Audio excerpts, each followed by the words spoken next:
Hello everyone, welcome back to Rob's Gaming Table. I'm Rob. I'm Mel. And we're continuing our playthrough through HEXplore It Volume 3, The Sands of Shurax. Thank you again to Jonathan, one of the designers, and from the company Mariucci J Designs, the publishers of this game, for sending this over to us to play through on the channel. If you weren't here yesterday, we played through live for many, many hours, like 6+ hours, explaining this game, the differences with the other volumes in the HEXplore It series. If you're interested in any of that stuff, go check it out. I've also linked down in the video description a link to some YouTube videos from the official publisher teaching you how the game kind of works. So if you're kind of found this video on YouTube or you're tuning in today live to watch it with us and you're not sure like what's going on here, we're in the middle of an adventure. Maybe not the middle. Maybe we're more still near the beginning, but maybe we're further than we think. We don't know. That's the fun of this game. You kind of just don't know. You kind of got to spitball it, change the difficulty, decide when to fight certain bosses. You're never for sure you're at the right level. Maybe you'll just get lucky on some dice rolls. Maybe you got some equipment or some mutations. You can handle more than you probably should. Who knows? That's part of the fun of the game. So we're going to continue with our adventure here. If you weren't here yesterday, previously on Journeys Through Sands of Shurax, we had our Feroran champion, our Pridekin Whipmaster, wandering around the desert wastes, trying to avoid the Ravager who is destroying oases and caravans and all these things, leaving behind lots of crystals around the desert. We're getting close to hitting Act 2. We got out of the desert. We took Hannah's caravan to Ferora, and in the town of Ferora, my champion character's homeland, we traded in some knowledge, got some upgraded rewards for that. Our Whipmaster Mel here got mutated. She has like a double strength tail that she can use to counterattack back at monsters that target her. We've defeated the level 1 boss, but that's all we've done really boss-wise. And we've done a bunch of missions. And we have some corrections. Thanks to those watching yesterday who left comments on the YouTube video. We'll go over some of those today and try to correct a couple things answer a couple questions we had yesterday and some rules. So overall, I think we did pretty good for 6.5 hours playing this game for the second time. With all the fiddliness overhead, I think we did pretty good, only having a couple of comments of things that maybe we kind of did ish wrong, but nothing too serious. But some things we can discuss here. And good morning, or good afternoon, or evening, wherever you are. Thank you, everyone, for joining us live. I see a bunch of familiar faces in the chat. Welcome, welcome. Yeah, Dragon, we started at noon today and yesterday just because we know this is like a longer game and we want to play this one kind of slow and steady, have some fun, enjoy it, not try to rush through it and get a super long 9-hour stream in one day like we have in the past for certain games. This game, we just kind of like enjoying it and playing, 5-6 hour streams each day. So if we don't finish today after, 6-ish hours probably, we will continue on in another episode, I think. Just one night this week, maybe tomorrow evening, Eastern time. We'll schedule it, but stay tuned. You'll see it pop up on the channel. We'll talk about it at the end of today's stream. And if you're watching this far in the future, check the playlist link down in the video description if you want to find episode 1 or the next episodes, of course. And feel free to, if you have any answers to any rules questions that come up that we can't figure out on the fly live, just drop it in the comments below, drop a timestamp, and it'll help us learn from our mistakes. It'll help other people learn from our mistakes. And thank you for being here. All right. Sup, Sajah? Sup, kids? Hey, Dad! I'm watching this from far in the future, by the way. How are you in the live chat? How is he doing this? No! All right, so we're going to get to it. Let's talk about some YouTube comments here. All right, Scott Merkling. Thank you, Scott. Thanks, Scott. He says, what a great playthrough. I got to read this part, of course. Toot my own horn. What a great playthrough. This game looks amazing, and it's so fun to tag along with y'all. Well, I can't get gamers together. Damn COVID. That's awesome, though. So 2 mistakes we should look at, or 2 opportunities for learning is how I like to look at them. At 2:56, there's a nice timestamp here. This is a good example for anyone. Because if you're watching this like a year in the future, you bought HEXplore It, Sands of Shurax, 3 years down the road, you found it. And you're like, man, I'm watching this old playthrough. These timestamps are huge because people watch them, and we do this when we watch other playthroughs to learn. It's nice when people put corrections in the comments, timestamp it. So when we're watching through and we're like, oh, we're an hour and 20 in and an hour and 35, there's some correction coming up. Okay, let's pay attention and make sure we learn the right way. Yep. That helps there too. So that's how I use those timestamps too.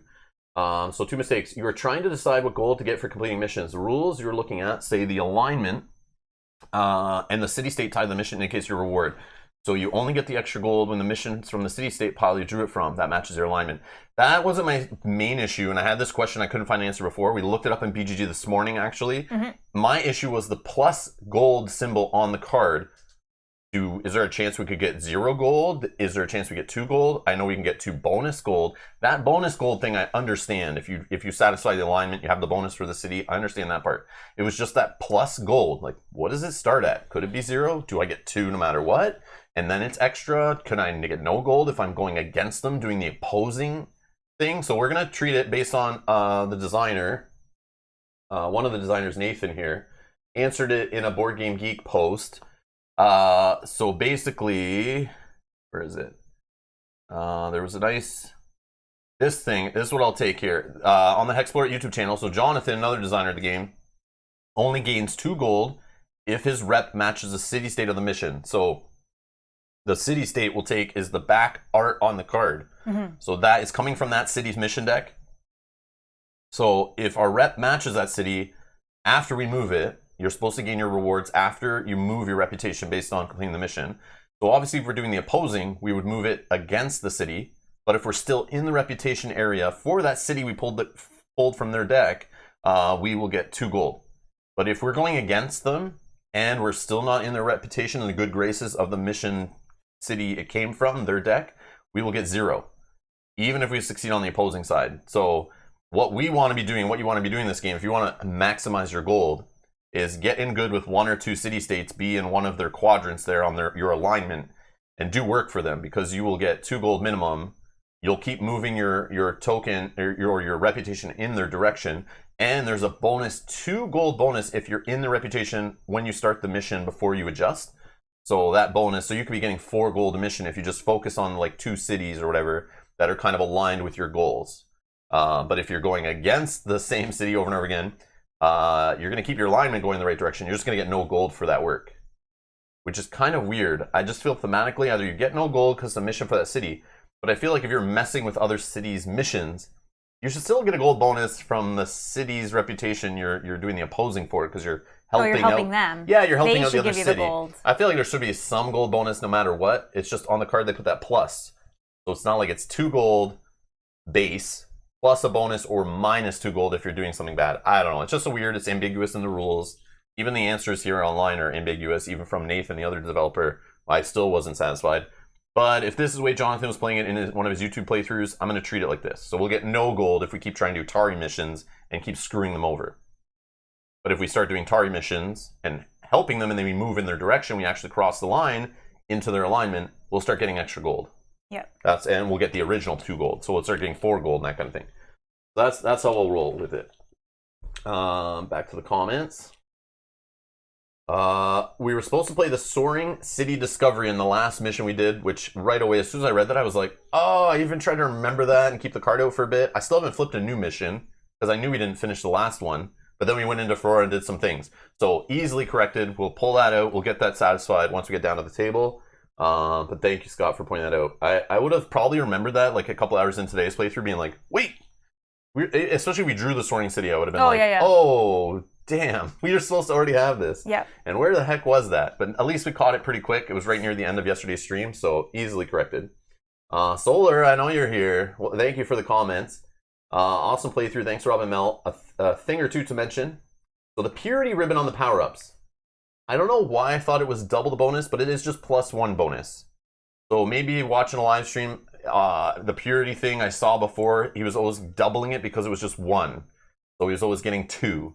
But we have cards that are +2, +3 that keep coming up, and some of them have Purity, I think. So when we were getting 2, we were doubling it and getting 4 bumps, which we should only be getting a +1. Yeah. And it's clearly written that way in the rulebook, so Yeah, I don't know what we were both thinking. But we both were thinking the same thing, and I think it's just because when we played the other 2 games, there was no +2. Yeah, this is new to this game, so it's just like, we're like just getting excited. We're doubling. We read it as, oh, you double it. Okay, because 1 + 1 is 2. But yeah. Yeah, 2. so we should only be getting, when we draw Purity cards going forward, I'm not sure exactly which ones it was. We can look through a discard, I can look through the discard, but I don't know who took them. Yeah, that's the problem. It's there wasn't many either. I know there wasn't many, but we'd have to try to figure out which ones we took double on, which ones we didn't take double on, who had mutations, who didn't. Yeah, exactly. So we're just going to go forward, leave it how it is. So we snuck a couple extra points in there. We were filthy cheater McCheatersons. Bob will attest to that. And so will Dan if he's here. But yeah, so we definitely cheated. We got a couple extra stat points, but we're going to roll with it. We'll correct it going forward, though. But thank you for pointing that out. Yes. So anyone watching this in the future, yes, we were playing that wrong in the last episode. So when you're doing the Purity, I'm sure you're already doing it right if you just read rules correctly, and not like us. And we just kind of like thought it was the cool way to do it. So we both thought that, which is hilarious. I know I've read over that section like 3 times, and I just glossed through. Yep, okay, we're doing that right. Yep. But it's like, I don't know if we were even in our learning playthrough. I'm not sure. But no, we definitely did it wrong in our We did it wrong. That's maybe why 100%. We started doing it wrong. We just kept going with it. 100%. All right, so we'll fix that. Let's see. So here we go. Ideas, where we're going to go with this playthrough right here. There's an awesome and cheap item you can buy in a Nemsinyet called the Weighted Dice, which I did mention yesterday. It looks really cool. Yeah. And you guys know why my dice rolling luck on this channel is not the greatest. I like anything that gives me rerolls, modifications on dice. Dice luck mitigation are like one of my favorite things in board games and that kind of thing. So I'm all excited when I see an item that gives me more rerolls. That's why I took my stubborn to get rerolls from my trait, was because it was focused on that. So it costs 8 gold and allows you once per turn outside of combat to reroll any die. Since you will roll a lot of stat tests, mission, caravan, events, etc., which you guys have seen, we've been doing lots of stat tests, it can be helpful to avoid fails or having more chances to gain glory points for the champion. I like. And it also allows you to reroll the circumstance die if needed. That is huge. Yeah. That is huge, because that's the issue we're having. We're having a lot of bad circumstances come up. Not a lot of good options with my Feroran ability to grab treasures and discoveries. We're not even seeing those. So we're just getting bad stuff all around. It feels like, based on our first playthrough of this game and other HEXplore It playthroughs, sometimes you just get the luck of the draw and you're drawing lots of high level circumstance encounters, lots of nature and afflictions, but then you'll play the game again and you're just drawing treasures and discoveries and these kind of things. All the good stuff in there is just flying out of the deck just based on the shuffle. And overall you have a more positive circumstance deck. But you can manipulate it. You can buy items and manipulate it, but this is cool that you can re-roll. We definitely want to do that. And also maybe using the arena to improve your chance of success. I don't know if we'll go to the arena. We'll see what happens. Yeah. We could have done scarabs, which I forgot. In Ferrara, we're still in the area.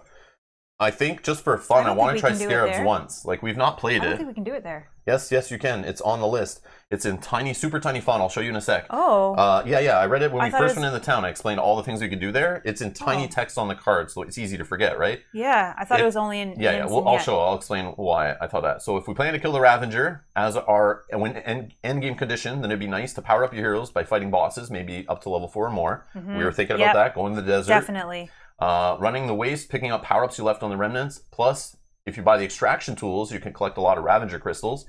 And you can buff up your character with lots of mutations at the expense of your energy pool. And with enough gold in Nem Signet, you can buy gear upgrades for attack. Ooh, but whatever you do, I'm sure it will be epic. Hopefully. Whether we burn and fail and die, it'll be epic. Or whether we win and kill the Ravager, yes. Or other things. Good luck having fun. That's awesome. And yes, I hope your internet connection holds up for today too. Yeah, you're here right now, so that's a good sign so far. Amazing fan of the channel, Sam. Hello, Sam. If you're watching this in the future, busy man lately. He says you're using the box right, so for the hero chest. But I think the box forces you to lay the boards down so they don't bend with long-term storage. That I can understand. Smart. Until the full 6 volumes come out that fully fill the box. Yes, standing them up the way I was, especially leaning them. Yeah, they'll all bend. They already come kind of bent sometimes based on how they're packaged. But you can easily bend them back and flatten them out and stuff. I've done that before. It's fine. When choosing the roll, take out the small box and stand them up, then pick your roll. But I think those larger boards would bend under their own weight if stored standing long term. And Sam, 100% agree, especially with a not full box. Very valid point. And this I like also. So Roger mentions here, I like when this is mentioned. Thanks for the playthrough. You helped me find out the game isn't for me. And I did mention this yesterday. That's awesome. I did mention this yesterday. Some people tune into the game. They see all the abilities and the numbers and the dry erasing and the math, and it scares them away. And that's totally fine. No game is for everyone.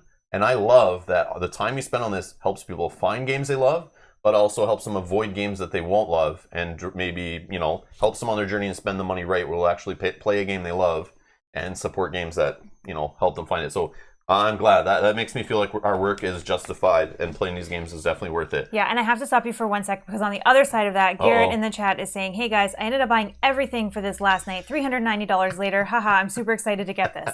There's both sides of that coin, which is amazing. I'm happy with both. And Garrett, that's a lot. I'm sorry. Yes, I'm happy with both. Velko says, I agree with Roger. It's great to watch, but not my cup of tea. Perfect. That's fine too. That's awesome. I'm glad we're bringing entertainment, but I'm also glad there's some education and, some value out of, informing your purchasing decisions. Yeah, which is why we also play through the whole game. Yeah. Because it shows, right? Yeah, you could see. Yeah, you can see if it's for you or not. Yeah, because sometimes just the early game might seem a little daunting, but as you go, it's like, oh, okay, I get the feel of what I'm working towards. Yeah, and stuff like exactly. That. But I think that's it really to mention. Buell has a good comment here. Some of the original D4s had the number on the bottom edge, which I have seen that before. So it was when it was lying on the table. Either way, the number is legible. That's the role-playing community. They're also called, in the role-playing community, they are also called caltrops. Now, forever, they will be called pyramid dice to me. There you go. All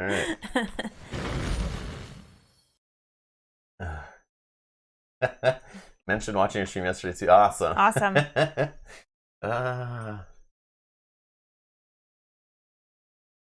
Oh, sadly, the table isn't feeling me. Oh, because I don't know if you saw. Did you see the table that Cynthia and Brian got? No. They were watching our stream on their table because they have the LCD on the inside. Oh, yes. Yeah. Yes, I have seen that table. Yeah. Yes, I did. I know what you're talking about now. They received it today. Oh, my God. Yeah. That's so exciting. I've been looking at putting an LCD in a custom table or buying one of those for I saw those originally 8 years maybe ago, and I always see them at conventions and stuff, and I'm always a little jelly. Yes, I'm definitely jelly. So post all your pictures of playing different games on it, Cynthia, in the Discord, and you just know you're making me jealous, and I'm grinding my teeth and regretting not ever getting one, but maybe in the future. Yeah, they were watching our stream on it. But that's crazy. It was so funny. It was so cool to see. Hi, Cynthia. You're not watching it right now. I'm in your table. Hello. I'm just joking. That's cool. That's so cool. Funny. Will do. Nice. That's awesome. Yeah, and they have a nice topper on it too, so they can eat on it. Sweet. Yeah. We have toppers for this one too. I played on it a few times on streams where I'm covering up a saved game underneath. That's my favorite use of toppers for official board game tables. I love just like throwing the topper on top, laying out a card game or something, playing it, and then, you know, cleaning it off, and boom, there's my adventure game like HEXplore It underneath, and I'm in the middle of, you know, 10 hours of a playthrough. That's cool. Caltrops, because D4s really hurt if you stand on them. Oh. They're like Lego. Yeah, but they probably hurt worse than Lego, to be honest. Patreon goal for a table with LCD. No, I don't know how that would look on a stream though. Yeah, that would be weird. It'd be a little weird. And it would be very shiny. Yeah, the gloss yeah. I already little tiny sleeves on cards already drive me nuts with the studio lighting. Yeah. Just I can imagine what a big giant like glass top screen, you know, playing that. They'd have to find some like math. Exactly that, Rob. Love the all-day plays covered up for food. Exactly. Yes. That's perfect. It would be good for games that use apps, yes. Yeah, that would be exactly what cool. I pictured. Yeah. I've seen the games that like at conventions where they have like the role-playing map where the board is on it and stuff, and it's kind of cool. Yeah. To have that change as you play. I think it's super neat without having to like get a whole bunch of tiles out and put tiles away. It's just like, boom, we're on a boat. Boom, we're on an island. Boom, like it just keeps changing as they're moving along. I think that's super cool. Anyways, all right, let's get to it. So the correction with Ferrora mission here, the excavation. At the bottom there you see, if not located, the Soaring City may locate the Soaring City discovery and play it when you complete this mission. So we complete that mission. It was right here. So I grabbed the Soaring City out of the deck and we'll just shuffle it. Okay. And the Soaring City discovery, let's see if we can correct this here. A strange cult has recently appeared in each of the city-states, and the members claim that the end of times has begun. They are often misquoted, most thinking the cultists believe the Ravager is to blame. But those who would listen to their prophecy hear tales about a mysterious city in the sky. Strangely today, you swear you found this fabled Soaring City. It floats impossibly high up, but you lose it later in the day behind towering pillow-like clouds. Keep this card until the end of the game. You may re-roll a single die. Discard this after you've re-rolled 6 times. Oh, that's huge. Who needs weighted dice now? We got 6 free re-rolls. So you could do those on the same turn even, and use all 6 up on the same die if you wanted to. Technically, there's not a limit. Just 6 times, and this card goes away. Okay, so we got another discovery if you want to mark that on our sheet. I don't know if that would have changed. No, we got level 2, right? So now we're working on level 3. We're working on level 3, but that will change, I think, level 3, because now we'll have 3. Oh, we need 4 experiences of 3 types. No, we need another treasure. Okay, so this we can put a die on it and say it has 6 uses for rerolls. Wow, thank you to whoever reminded us of that. That was Scott. Scott, that's thank you, huge. Scott. Wow. Yeah, that's the one where I was like, as soon as I saw Soaring Skinny, I'm like, oh, we forgot. Duh, there was more on that mission. I knew it. So let's flip our next mission on this one. So another excavation. Navigate to success required desert. Ooh, it's a cave filled with wonders. That's our alignment as well. Yeah. We need to do missions from this deck. And from this deck. Okay, that is Drea. Yeah. Drea and Ferrora seem to be who we're like rolling with. Yeah, that'll give us some extra money. Yeah. Okay. So things we're gonna do is try to go get the weighted dice if possible. But you were gonna show me about the scarabs. Is it on here? Yeah. So look at. Where did I miss in the top right, see what you can do here? Schooling, sparring, employ, arena, and scarabs. Oh my god, that is so right tiny, I didn't even notice. Look at on the whole card. It's like, you know you can do this, and this, and this, and this, and whatever, and even this, but it's like, yep, up here is a list of what you can do here. Oh, shoot, I totally missed that. Yeah. Okay. I think it's in all cities anyway. It's just some cities, like this one, has scarabs also, but this also has an adjustment to scarabs. And we know Tari could do the arena also, but has its own special rules for the arena. So it's like obvious you go to this city and you're like, oh, I can do the arena. But you sometimes might forget in other cities, you're like looking at all those pretty like boxes of fun stuff. Yeah, I didn't even look at that. But up here is a tiny little option, and I forgot it too, is we totally could have done Scarabs or the arena already in here. Okay, that's good to know because I do want to collect some gold and maybe try that because I think that would be fun. Yeah, and of course we don't have enough money right now. But... Yeah, so now let's go get some money and then we'll try Scarabs. Let's try to, and I think the other thing that we need to do is we need to fight some bosses. We need to see how we would fare against the big boss. There was also a question of how many bosses are in the game. Right here. So in default in HEXplore It, there's always 10 bosses in the core games. But in the expansions, they throw in another like 4 or 6 or something bosses in there. And even a way to play as the final boss if you wanted to as a player against the other players. But they go from level 1 to 10. So in this game, we've seen the level 1. We're going to see some more today. But you flip it over, you got level 2. And then this one is 3 and 4.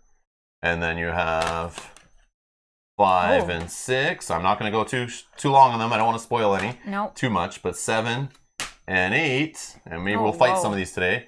And then number 9. And in this version, it's a little different. Where number 9, you flip it over, usually is boss number 10. But in this game, it's this mutation system. Which we'll see that, hopefully today, we'll see some mutations on enemies. Where they could get a physical mutation, a metaphysical mutation, a legendary mutation. And it changes them. And also gives them extra rewards, but also makes them stronger with some kind of extra strength and ability and stuff. So the enemies can mutate too and make them worse for us, and that's new to Sands of Shurax. And we all know where level 10 enemy is. He's hiding on the back of the reference sheets. So those 2 reference sheets I kept showing earlier of how the turn works. Eventually, when you get to the end, boom, you flip it over. He now takes up 2 cards. So there's 10 bosses in the core box of any HEXplore It. But you can definitely add variety by getting one of the Return to expansions for the game you're playing. So we do have Return to Sands of Shurax, and I'm sure in there's probably at least 4 other bosses that have ways of finding them in the game, and they're usually a little more difficult, and they spice it up, and they could be any level of like it could be like a level 2, a level 4, a level 5, and a level 7 that they add to the game or something like that. Just some different variety to have more bosses, but. Usually you can only fight each boss once, but sometimes there's a couple ways to find that boss in a game. But in this game, they actually specifically state in the rulebooks you can fight each boss multiple times, which I think is new to the HEXplore It series specific to this game, which we see there's like boss 1 has multiple places. But in the other HEXplore It's, if we beat boss 1, we would literally close any way of finding boss 1. We've defeated him. So in the other games, anytime you step on a boss 1 section, you just cover it. You've already done it. You get any rewards that were related to turning a bounty in if you already defeated it, which you can do in this game too. But you can fight the same boss multiple times in this one, and I think that's unique to this version, which is cool. Which is also funny because we found the boss in an event card, not even by stepping on him on the board. Yep. So that's cool. Yeah, like there's always other ways to find bosses in all the HEXplore It's, and sometimes they're hidden on cards, sometimes they're side quests. Sometimes they're in I'm sure they're in the living cards, or in expansion ways. There's new ways to find them sometimes, I'm sure. It's just so crazy how modular this game is. No, Kanji, play the first one first. No, stop buying them all. You have a problem. We need to talk. No, play the first one. You can still buy it all later. It's not going to disappear. It's all in the retail channels too, so yeah. Sands of Shurax hasn't even like really hit retail yet, so you'll find copies all over the place soon. Don't worry. But yeah. And when they do, there's gonna be another Kickstarter. There's gonna be another Kickstarter for Volume 4. I guarantee you, within the next probably sometime before summer, if not summer at the latest, based on past Kickstarters. And a lot of people jump in there and just grab whatever they're missing on a Kickstarter. So so you can just grab anything there that you want if you really like it, and you're like, man, I wish I had more dice, or I wish I had those living decks or whatever. You can always grab them on a Kickstarter too, probably, and save some money maybe. Or at least save on shipping, bulking it all together. Who knows? Who knows? But anyways. Yeah. Don't worry about not finding it. No FOMO here. You'll get this stuff eventually. If you really like it. Yeah. Don't go. Brian W says, don't go down the road of Tiny Fred. Yes, agreed. Yeah.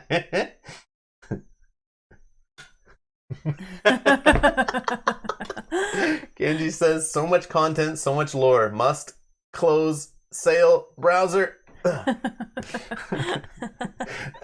Hand trying to click mouse button. It's fighting me. All right, so we got that corrected. Yep. What are we doing? We're start of a turn. So we want to do. So what do we need to do for the knowledge? I think we need to get off this tile before Act 2, before this guy comes over and smashes that city and we can't even go back. Like, this could be a sick way to go get a whole whack of upgrade cards at some point. So we're on this level, so we need 4 experiences of 3 types. So we have only I'm also one. thinking long term too for the 5 experiences, 4 types. So which ones are we good at filled in, and which one should we work on to fill in for the 4th thing? Definitely encounters will help us. Yep. We want some missions. So we need, technically, to get everything on here, we need 2 more missions, 1 more encounter, 2 more discovery/treasures, so one or the other. And then the other things are all the same. Yeah, we need to fight some bosses. Nature mutations, I could literally go here and we could start farming these and we could get mutations, no problem. Do we want that? I don't know, but we could also get upgrades from these ones. There is also a nature on the board still that we could... Natures are bad, Natures are bad. But depending on our situation, they may not be that bad. I don't know. They're always bad. Like, I guess I can pull that one, but there's only a few in the deck, so, like, we're not guaranteed to see them all. That's not the best way to go. Caravan journey. We could take another caravan journey. Maybe we go to the other side of it. But we need to take 4 more caravan journeys. So this is, like, you've got to commit. Oh, yeah. So really, bosses, I think, is the way to go, is where I'm trying to get at with you here. So we only have 1 boss spot. But we can easily fight 4 more bosses. Like, we can go find, we know 3's never going to get covered because this guy, the remnants, already come up on this hex. So 3 will never get covered out here.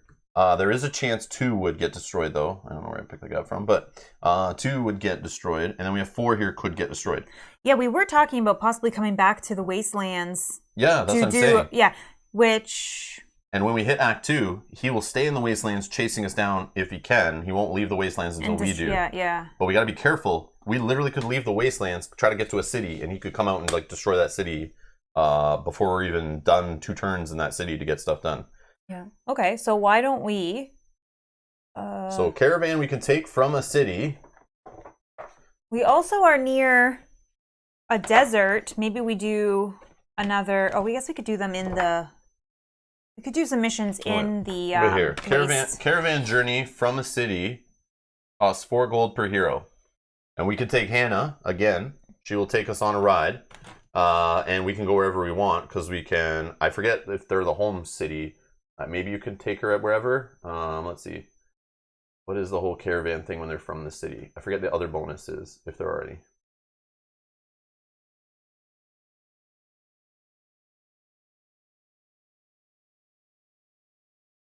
The home thing. And in your journey.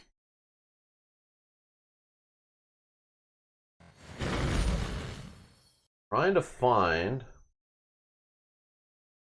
I know there's a whole thing where they're like. Scroll down one more. Is it? Oh, it's something else. Okay. Yeah, it's mission. We played.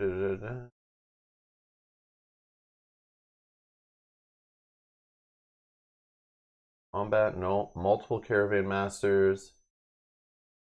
It is possible to gain more than 1 caravan master en route to your destination. Really? Oh. All caravan masters involved in the journey suffer all damage from caravan events played. Unless otherwise stated, the group only receives reputation rewards from the original caravan master. That's interesting. Driving them. Where's the thing for the home?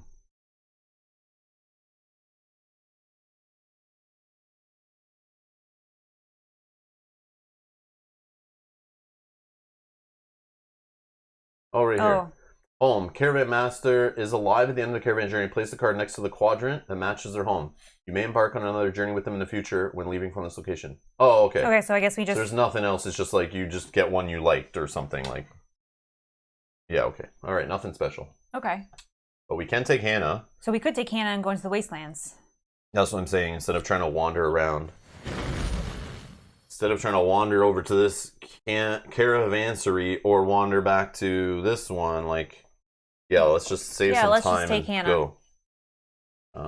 Get rid of these. Yes.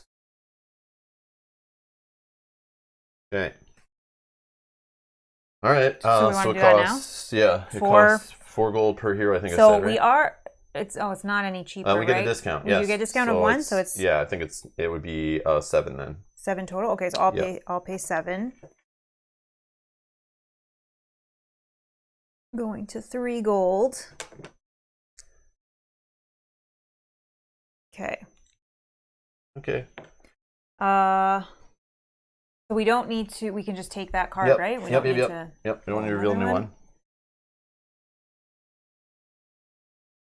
Okay. We get 2 cards. Now, do we have to determine where we're going in the wastelands, or where does it drop us? Well, I think she does the same destination, like does this probably.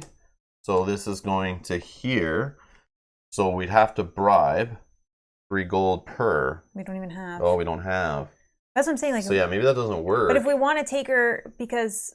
Yeah, that's what I was thinking. How do you get back to the wastelands then? You've got to bribe them to go there, I think. Or not. Hold on. Let's read this. Let's read Caravan Journey. Crossing the desert is arduous. Join a caravan departing this place at the end of the event phase. Draw a random caravan master or choose one who is already waiting here. Travel to any other caravan location or city-state on the board. Oh, okay. Oh, we can go anywhere on any caravan location. Play caravan events for the journey normally. There we go. I thought there was a way to just do that. All right, so we're just going to not even roll. We'll just choose. Okay. So where do we want her to even take us? Do we want her to take us... Like right to a boss spot? Yeah, I mean, we could do that. Well, it has to be a caravan. We could go... Let's say any... Oh, I see. It's caravan any... or... Any other caravan location or city-state. Oh, okay, okay. So we could go maybe to this one, which is right beside boss 3. We know that it's not going to get destroyed, and then maybe we come this way. Maybe we do an event or a mission, and then we come up or go through and go to boss 4. Or do we just try to beeline it for like 2 that could get destroyed, because you could literally move north and destroy that one. We could. Try to get it before he does. We could. But I think even so, I think this is the closest one. Let's do that one. That will be our destination. Caravan Journey, first one. Missing location. So it'll cost us 2 food at the end. You're moving through a Highland mission location. Choose a Highland mission in play. You may bribe the caravan master to remain here while you attempt to complete it. If you do, immediately play the mission card, ignoring any location-specific tokens. If you complete the mission, place a crystal tower in the waste, then continue playing through the remaining caravan events. So we're not going to, because we don't have enough money to bribe. And we don't have any Highland ones. Sure. So that's good. Done. Okay, next one. Another one of these remnant ones. Oh, man. Oh, I hate these. I didn't realize this will happen so often. That's going to speed up the game. Interesting. Which makes sense. Time is passing. So it's a remnant. It's energy. Energy and survival. Man, I feel like this is the 3rd one we got, but this one's a radiated 4 only. We saw radiated 5, radiated 6. Okay. So she doesn't give us a bonus on any of these rolls, but that's okay. All right, I'll go first. I feel like we've built up. So my yellow is going to be for my energy, which is 10. I'm testing against the blue. We're going to test against 7. Critical fail. We do have rerolls. Yes, I know. And the 2 I pass. What's the energy loss? 4 only. So I can block it all here on a reroll. I'll use my once per game turn reroll from Stubborn. Oh my god, I rolled a 10. Okay, use. Where's the other thing? Right here. Oh yeah. Okay, Soaring City. Yeah, let's try to pass Soaring City. I was going to say, all right, 3 times in a row of a crit fail would be terrible. Yeah, wow. Okay. So you just do all 4 there with -2, all 4 are covered. -2. Okay. I don't take any energy loss. Okay. So, draw and place a random hot tile in the waste. Okay. Then place a crystal tower on it. Ooh, boss number 5, you say. Ooh. As crazy as it may be, like, I want to kind of keep it near us, but if I put it like here, this guy could just smash it. No, I think we're going in this direction to do boss 4, so maybe we... Over here? Somewhere over there, yeah. But we might cover the boss also. I'm just going to put it up here. So maybe... You just don't want to roll a 1. And then, oh yeah, we're going to put a remnant on it. Yeah, oh yeah, so might crush it anyway. T4. You just don't want to roll a 1. I rolled a 1. Okay, so that'll cover the boss. Hold on. Oh, we can re-roll it? Reroll a single die. Do we want to? And. All right, I'm doing it. Let's spin one. It's one. Okay. Is it worth it to spend cover one more and I'll roll it. Do we want to fly boss 5 ever? Probably, maybe. Probably. All right, spinning one more. Yeah. 3. Okay. All right. That's good. Here we go. 3 left on our Soaring City already. This may be very inefficient plays to use that for that, but it's like whatever. All right, put a token on that. For an upgrade possibly. Yeah. Okay. So how many remnants we got? 10 yet? 1, 2, 3, 4, 5, 6, 7, 8, 9. Oh, and he's gonna when he leaves. When he leaves, there'll be 10. Yet. Okay. Wow. Oh my god. Okay. So we're about to flip into Act 2, raise the difficulty, and the game is about to speed up. Yeah. And it's only once we get to 12, it's Act 3. So like we gotta fight this guy very soon. Yeah. We don't have a lot of time. We don't have a lot of time. These are actually. What are we going on a journey on a camel for here? These are actually hurting us. Yeah, but that's okay. We'll have to fight the bosses quickly and level up quickly. So we gain 3 Ravager crystals. Okay. And then I'm irradiated 4, which is I take energy drain. My food rating -4 is 3 energy damage. There's 7 left. And then there's the whole rolling a die, which I believe is against initial food rating, is irradiated. Oh yeah, I have it here. For the mutation thing. Nope, it's twice your food rating. So me lowering my food rating makes it more likely I'm going to mutate. 3. Don't you need to roll a d10? Oh, is it d10? Good, because I didn't want to roll that one anyway. Yeah, you're right. I don't know what I'm doing. 2. You're good. Yeah, that is good, because 1 twice, it's 2 equal or lower. Yeah, you're good. No mutation. Whoa. Or I could just chose to take mutation. I mean, it's not the worst. Okay, so we're done the caravan journey. We have to eat how much food? 4 food each. Do you have? Yep. Okay. Okay, these I'll throw on the bottom of the caravan deck. Okay, and I'm going to just mark off that we did another caravan journey. And full alive, so another Pharaohan parchment. Oh, okay. PH Perch times 1. Okay, we each go up 1 on the defense, but you go up 2 because you have that bonus on your mutation. So I go to 9. Okay. All right, and then +1 on each mastery. Okay, 1 sec. Let me just write in my.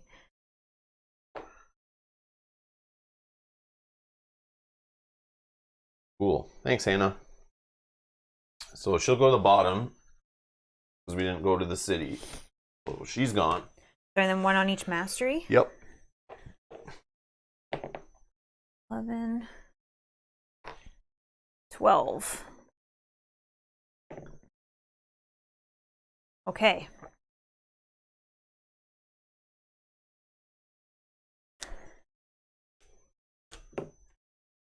So then we land here. Yeah. Okay. So we're on a caravan spot. We're going to reveal the next caravan master. Quit Bay the Damned? Whoa, he's raising the cost on items by 3, bribe of 4. Who is this guy? Oh, but he raises vitals. +2 to 1 vital. Scorch stones. Okay, interesting. The other thing, again, is we have to adjust our alignment based on those events that we just did. Oh, yes. I always forget that until Hannah, well, we know she's aligned with that city, right? So just move us. Okay, so we can't. Yeah. Okay. Yeah, we're already at the top. Okay. So then that's the end of that. All right, so villain phase. Yep. Put a token under him. Oh, gosh.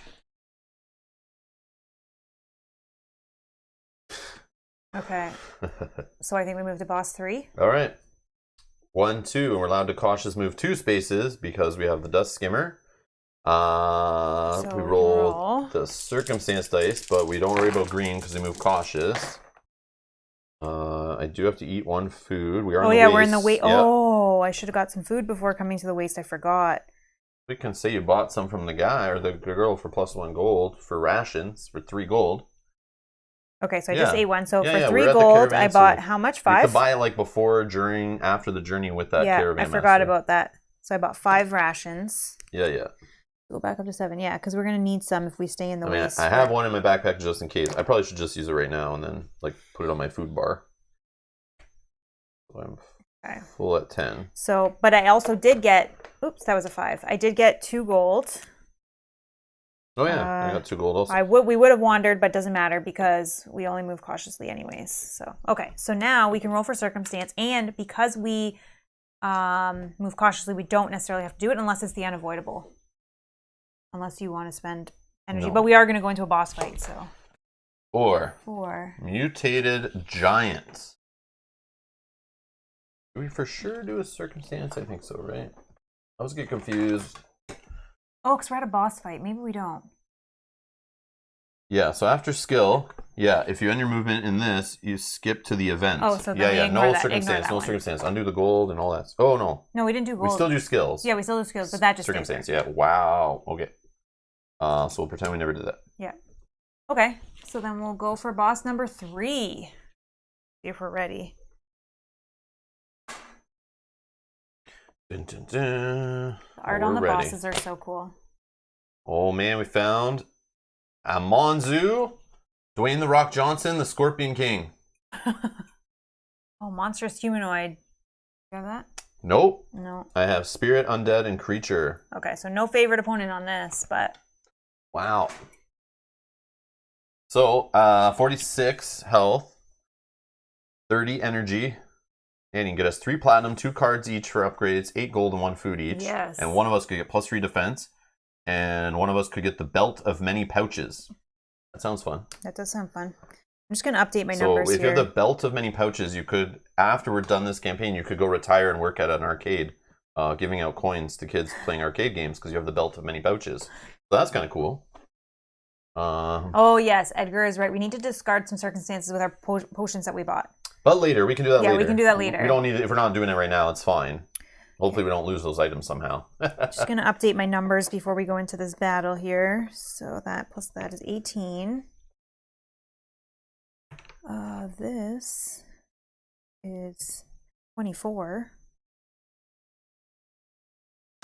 Oh yeah, should upload those. I don't know. I'm trying to leave these blank until we're actually in a fight. But I should actually update them now. You're right. Oh, it's still the same. Is it? What rolls was I just doing? There's rolls we were re-rolling. Those were outside of the skills phase we did, right? Yeah. So I should be at 16 here at least. 25. This is 28. That should be 5 if it's rounded up. This I think is 5. Okay. All right, Mr. Scorpion King. He has a passive ability. At the end of each declaration phase, that's the name of the first phase, I always forget that. Declaration phase, one target gains a condition. Roll a sand die, which is the orange triangle dice. 1 wounded. A result will be one result would be wounded, sorry. 2 would be bleeding. 3 would be vulnerable, and a hex would be poisoned. Targets may be poisoned more than once. Each instance only increases the damage. Wow. Poisoned by a Scorpion King. Who would have known? So let's kill this guy fast. Okay. Finish him. All right. Do you want to look over his abilities? Is there some way you can grip him and stop him from doing something? Yep. I definitely can do that.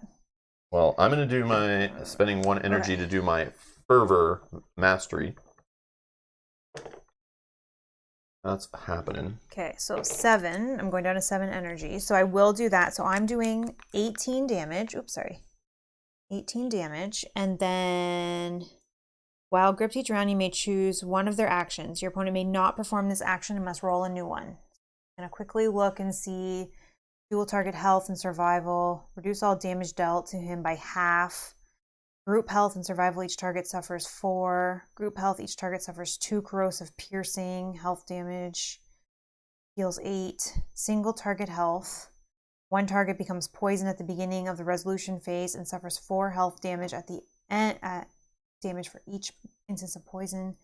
Single target health. 1 target suffers 6 health damage and becomes wounded. Like usually the higher dice equal the worse things. Yeah, so we'll say the hex. But this is also bad. But there's always an argument to stop them from just straight up defending, because then you can just rip through them faster. This one, he defends for half. That's what I mean. Like, if we want to just...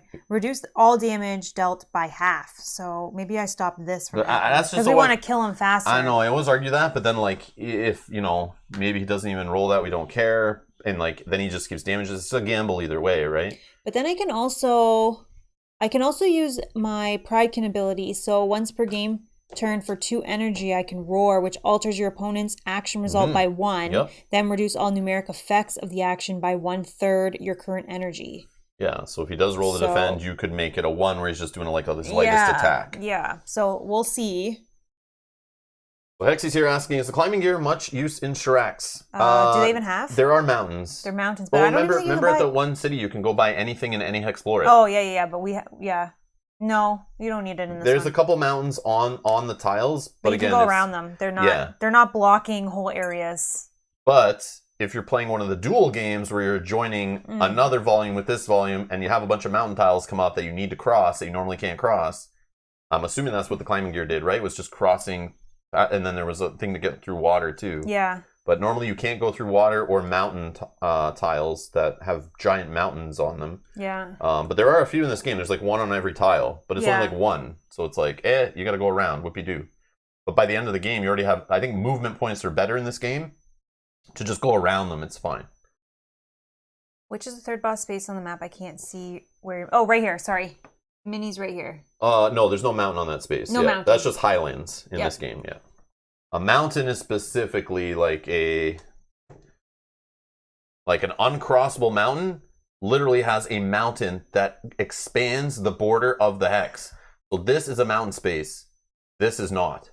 It has to actually have a giant mountain peak on it that's going into the next hex. Just like the trees. The great trees are the same way. If it's little trees, doesn't matter. But if it's a giant tree that's actually spilling out the border of the space, that is when you worry about trees. For like anything interacting with the great trees, like in Forests of Adramon. Yeah, Shurax is flatter. Think about it that way. Yeah, there is a few mountains here and there, but you can definitely just go around them. They're not blocking like there's one mountain here, but it's like you can just go around that if needed. And all of these tiles, you can place them in whatever orientation you want. So you can just put the mountains so that they're in any game, it's like that. Yeah. All of them, they're like that. Okay, sorry, how much damage are you doing? 25. And I'm going to see if I can get a block going. So roll against my abilities. I got an 8, so a block of 15 that I can target to somebody.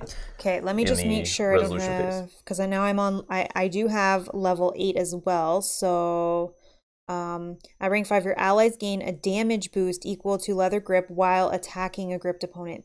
Yeah, see, that's funny. I don't know, is that technically an attack that you're doing? Well, I'm dealing health damage. I don't know if that's the same as attacking, because literally this is called an attack and I'm not doing it. I'm using a first mastery. Okay. I don't know how hardcore the wording is on this, but if, like, am I getting a boost because I'm attacking? I'm not really attacking. I don't know. Yeah, it gains a damage boost equal to leather grip while attacking a gripped opponent. Yeah, like, what is the definition leather of grip, attack? that would give us plus 11. Or attacking. What is attacking? Is it just me doing damage to somebody I'm attacking? Yeah, I guess. Because in, like, most, like, you know, other games, attacking doesn't matter how the damage is coming at the opponent. If you're doing damage, it's like you're attacking them. But sometimes there's ways of dealing damage that's not attacking the opponent. With some AoE, you're attacking somebody else, and you deal some damage. So I don't know where that would be. Maybe in combat. I mean, it just makes a difference because it's 11 damage that we could be doing each round. Yeah, I agree. Oh, a new subscriber. Vertibird, VB02, thank you so much for subscribing. Welcome. Yeah, attacking is not necessarily on that. It'll be in the combat. Is there, like an index? I bet there is, but...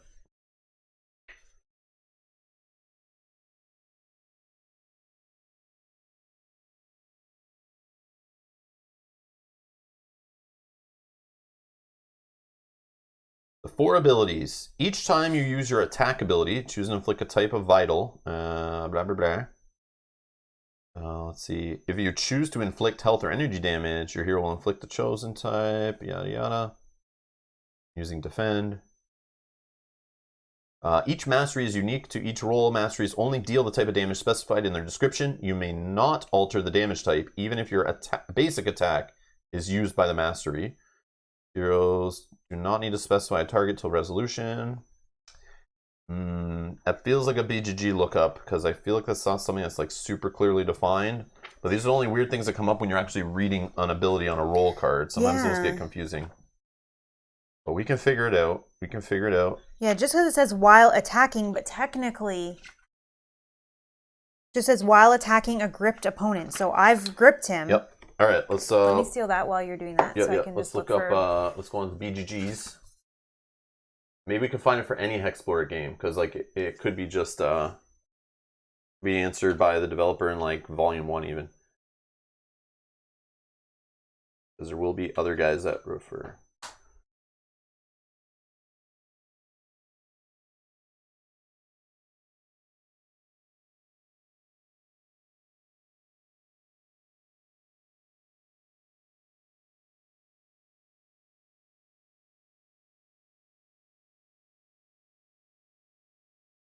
Yeah, because you giving me buffs on attack is like big if we are ignoring it. Yeah, that's what I'm thinking too. Solar says page 10 and page 49. Yeah, see, that's what I'm looking at too. Page 10 is attack red. There's basic attack. It costs no energy and damages your opponent's vitals score equal to your attack rank. The fact it calls it a basic attack means there's something else that does attacks, right? Yeah. Usually. Most rolls, basic attack can only damage your opponent's health, but some can damage energy or outlast instead. Vital icons show your roll, what your roll can affect. See page 49 for more information on vital icons that appear on your attack ability. And that's what you read already. No, but read about the masteries too. It might make it clear. Masteries. I don't know. These abilities are unique to each role. These require 1 or more energy to use. Some masteries also are usable outside of combat. Reading your mastery descriptions. Each role has 2 unique mastery descriptions. That's not helpful. Find these icons. Target types. Your masteries affect specific targets as written on your mastery description. Ability types. These are bolded in light gray. Keywords are bolded in white. And then 49, I think, is what you just read in the combat section about...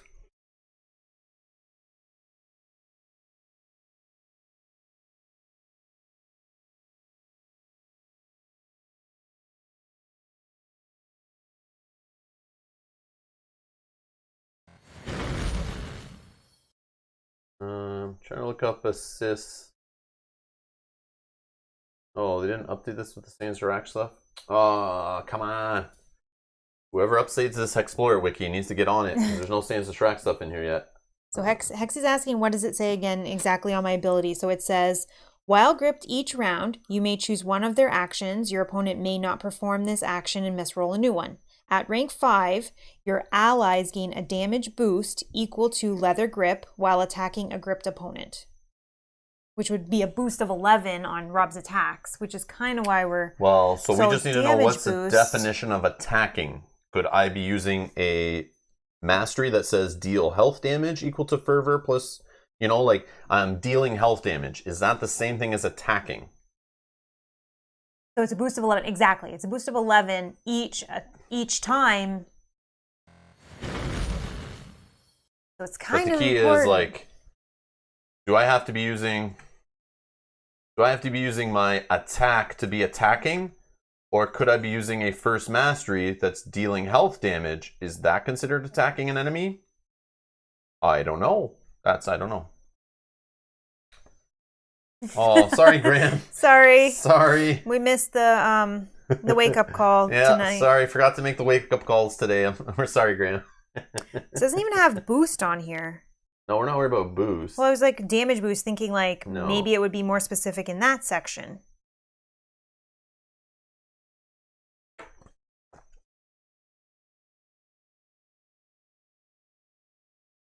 Yeah, it's just the word attacking is kind of funny. But the way it calls the attack a basic attack? Yeah, it makes me think...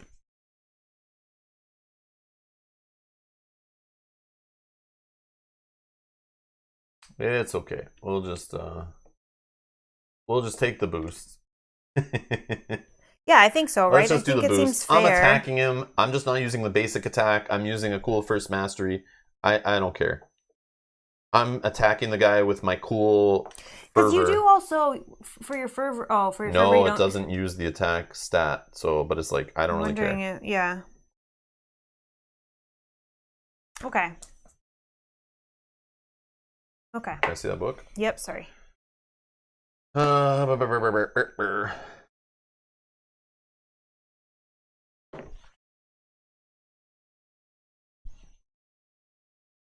Boost. Temporarily increases a numeric effect as specified. If a boost effect does not have a duration, its effects remain active till the end of combat or phase gained outside of combat. Nah, that doesn't really help.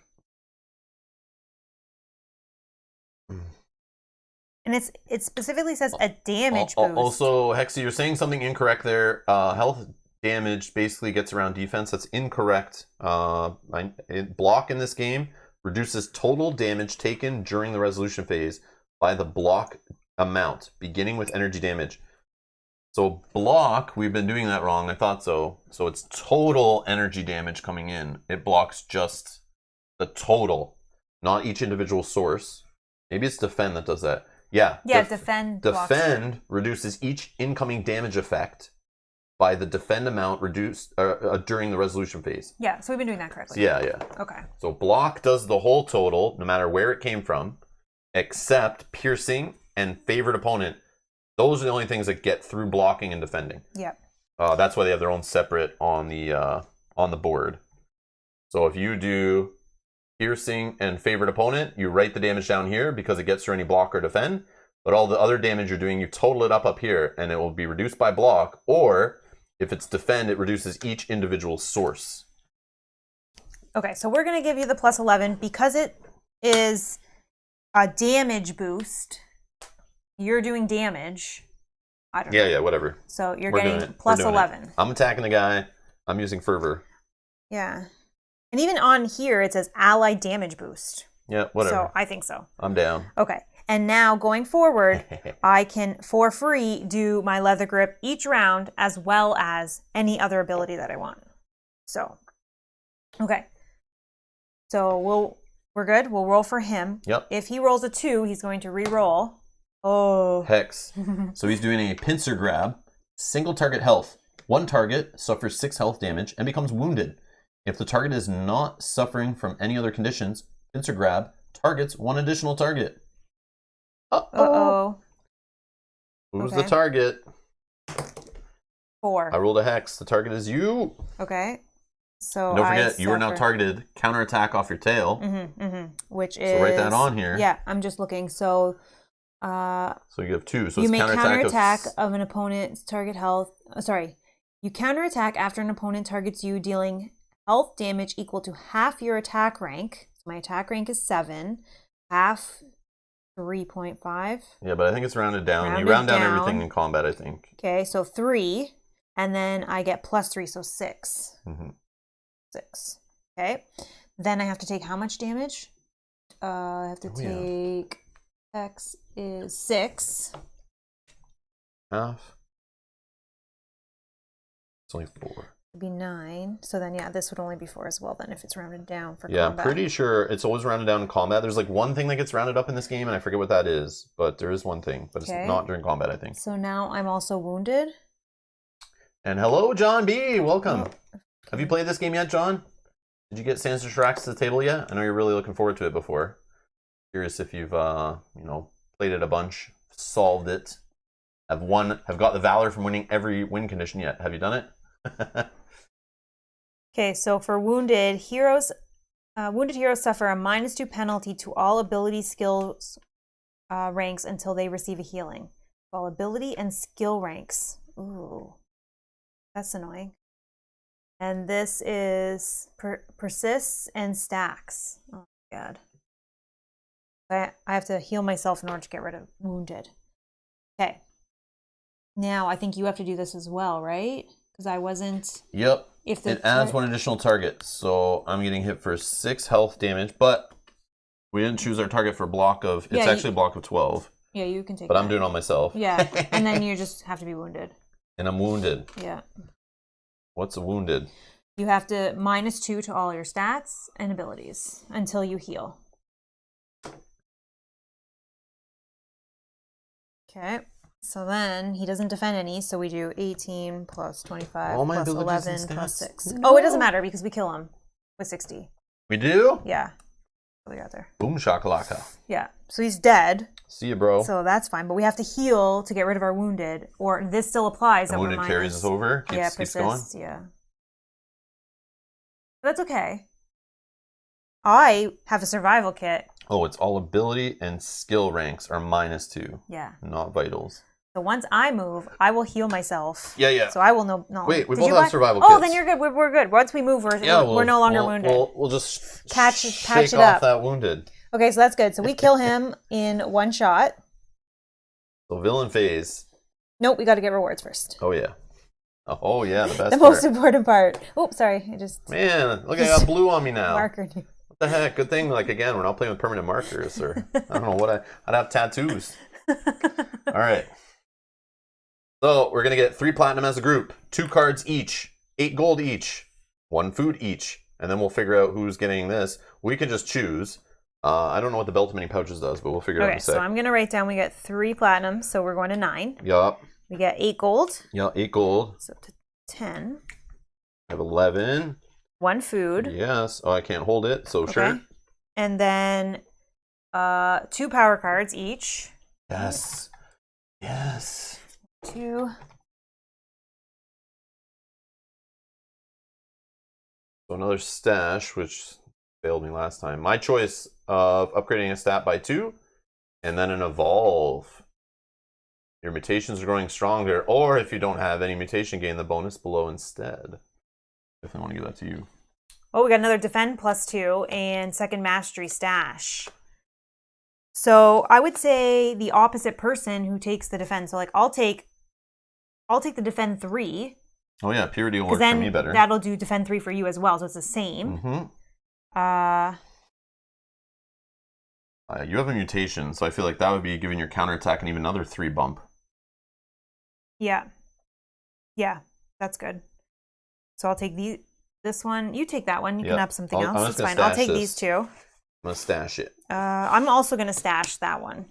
But I am going to add this. Your mutations are growing stronger. This power-up becomes a copy of your mutation you have. So now my tail right now is going to do 9. Oh. 9 counterattack. Boom. Okay. Oh, and I forgot we had this. I could have used this guy to block mine. Didn't do it. So I'm not taking that 3. Oh, I am taking the 3. Because I want to heal myself to get rid of the wounded. The 3 wouldn't even put you up to full health, or did you just bump it up? What did I take in damage? I took 6. 6. All right. Yeah. Whatever. So I blocked 4, so I'm only going to go down to 13. Keep forgetting about our carpet. It gives us 4 defense. Yeah, 1 target, 4 block. 1 target, yeah. Oops, sorry. Yeah. Okay. Not worry about the wounded. It's just going to heal. But we got to remember, at the start of each turn, because we have survival kit, we heal 1 energy.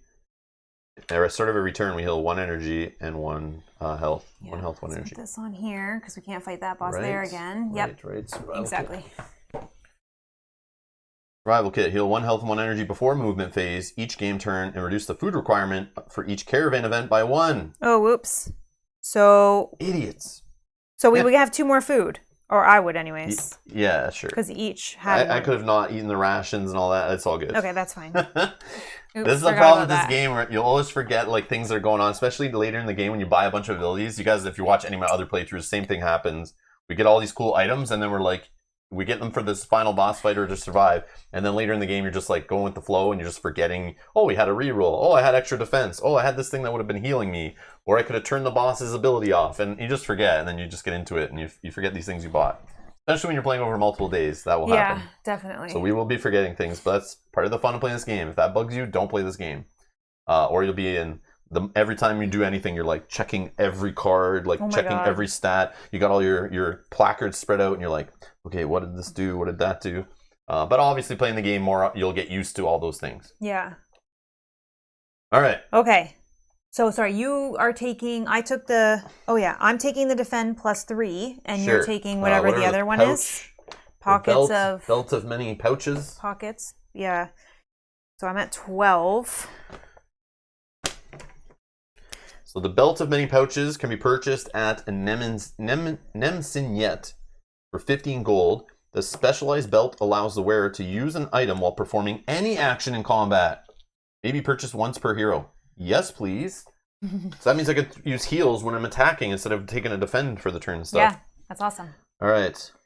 Let's not forget your pockets. Belt. Whoops. Bet. Wow. My writing is amazing.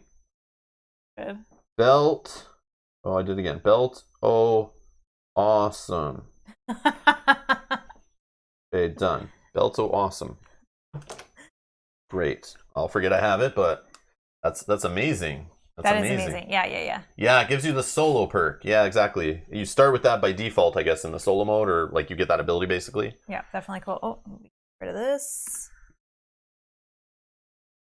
Yeah, okay. That's a sweet ability for sure. That is definitely awesome. That's what John's saying. I decided not to get it as I currently have no group to play with, and my wife doesn't care for the series. Okay. Oh, I thought you were getting it. You were like hyping up. I remember you were super excited about this version because of the things it did. Currently playing Sleeping Gods with her. We were just looking at that this morning, actually. Nice. We do not have that game, but people were recommending it in yesterday's stream, actually. So we looked it up. It does look interesting. Hopefully something we can get on the channel at some point in the future. I prefer the game with a group. And you have the first game. Oh, okay. I didn't realize. I thought solo was okay too, or playing multi-handed. I get it. Yeah, playing with more people, that makes sense. Actually, it needs to get people into it. A lot of fun to share the adventure with others. I can see that. I would love to play this with more players at the table. I think it's awesome, especially you're all stuck in the party. You're helping each other out. You can share resources. The combat, working together in the combat, I think is really cool once you get more players involved. It's nice when we get like allies too, and you have all these guys you're trying to protect, and they're attacking and doing things. What you just said made me think of something. This would be an amazing game to take to like a cottage and just have out on the table for the whole time you're there. Yeah, and then just play like a few hours in the evening, or if it's raining, or in the morning when it's kind of like cold and whatever. Yeah, that would be perfect. This is the perfect kind of game for that. Bob says, yes, Rob, your writing is amazing if you're 4. Or if I'm a doctor. This is a doctor writing. That's doctor writing, yeah. That is for sure. Yeah. Sometimes I think mine is messy too, but I think you can still kind of read it. Yours is a little bit more scribble scratch, but... Oh, we forgot to read about this boss again. The storybook. I keep forgetting. Yeah, We want to know about this Scorpion King that lasted 3 seconds in combat. He's so scary. I was nervous though for him because knowing he was going to wound and poison and all those keywords, I didn't want any of them. He did roll like the worst thing, but it wasn't that bad. Should have looked at the page number. I thought it'd be right up in the front. Bosses, here we go. He was level 3, right? Yes. Amon-Zu, type monstrous humanoid lair. The ruins of Kirza. Once the great king of Kirza, a scorpion nation, Amon-Zu became their race's downfall. The Skyprene people are now completely wiped out, largely because of him. Amon-Zu stands 3 times larger than the tallest of his kin, and has clearly lost his mind. The Scorpion King now claims Kirza as his own, a singular, terrible threat.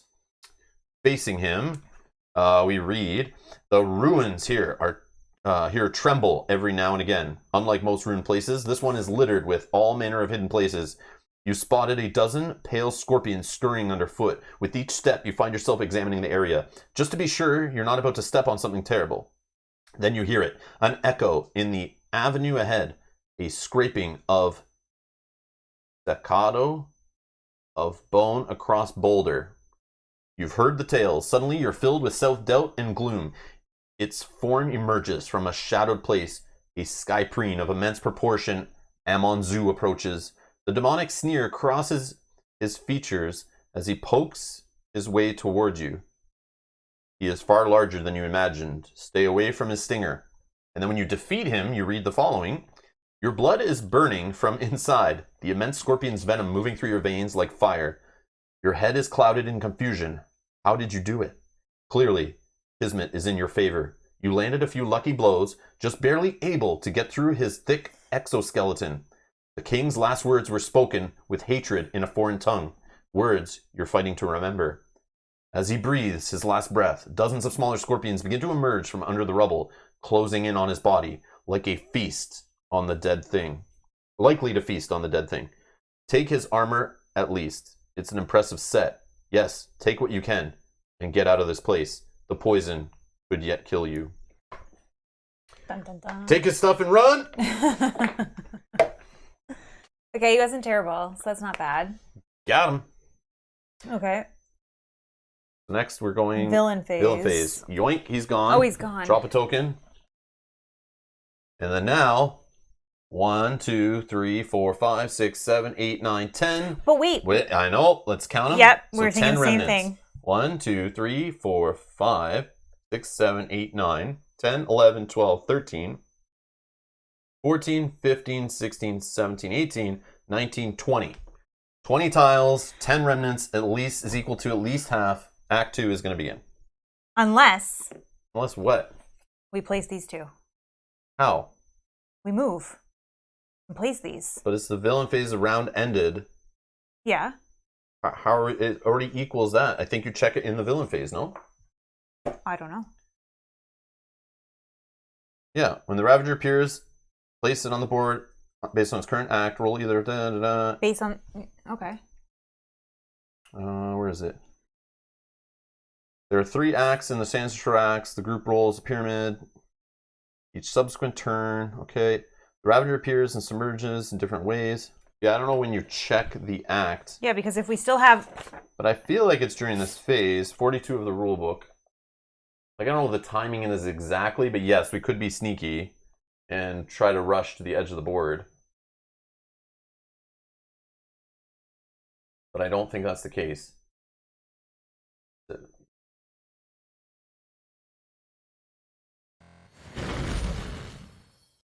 There's 3 acts in the Sands of Shurax. The Ravager appears and submerges below the ground in different ways during each act.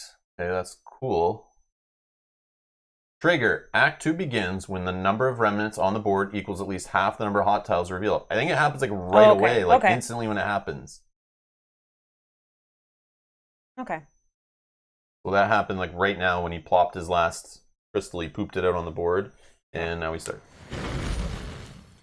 So we're going into Act 2. Do we want to read about Act 2? Yes, we do. And we're going to up our difficulty to easy level from starter. All right. Act 74.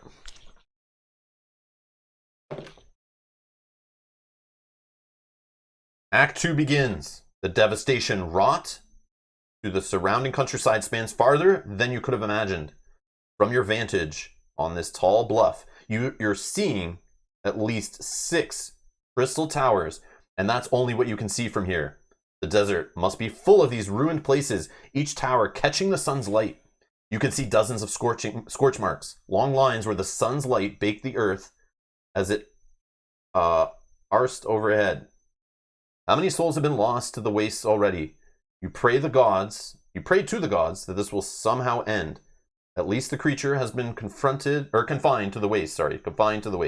You shudder at the thought of it reaching the distant city-states. Banishing that idea from your head, you resolve yourself to not thinking of the future. As bleak as the thought is, you can only handle so much. Let's hope this big snake monster doesn't start killing whole cities of people. That's the goal. So far, he's just killed a few caravan masters and any rich people who are vacationing at a couple of the oases, I think. But other than that... That is true. Other than that, a couple of rich politicians leaving the country to go chill at some of the oases. He got some of them, but that's it. All right, so before we do our camping gear, I'm going to just heal 1 and 1 so that I remember before I'm in our survival kit, not camping. 14 and full health, or full energy. I need my energy up and I need my attack up. Annoying. Oh, yeah.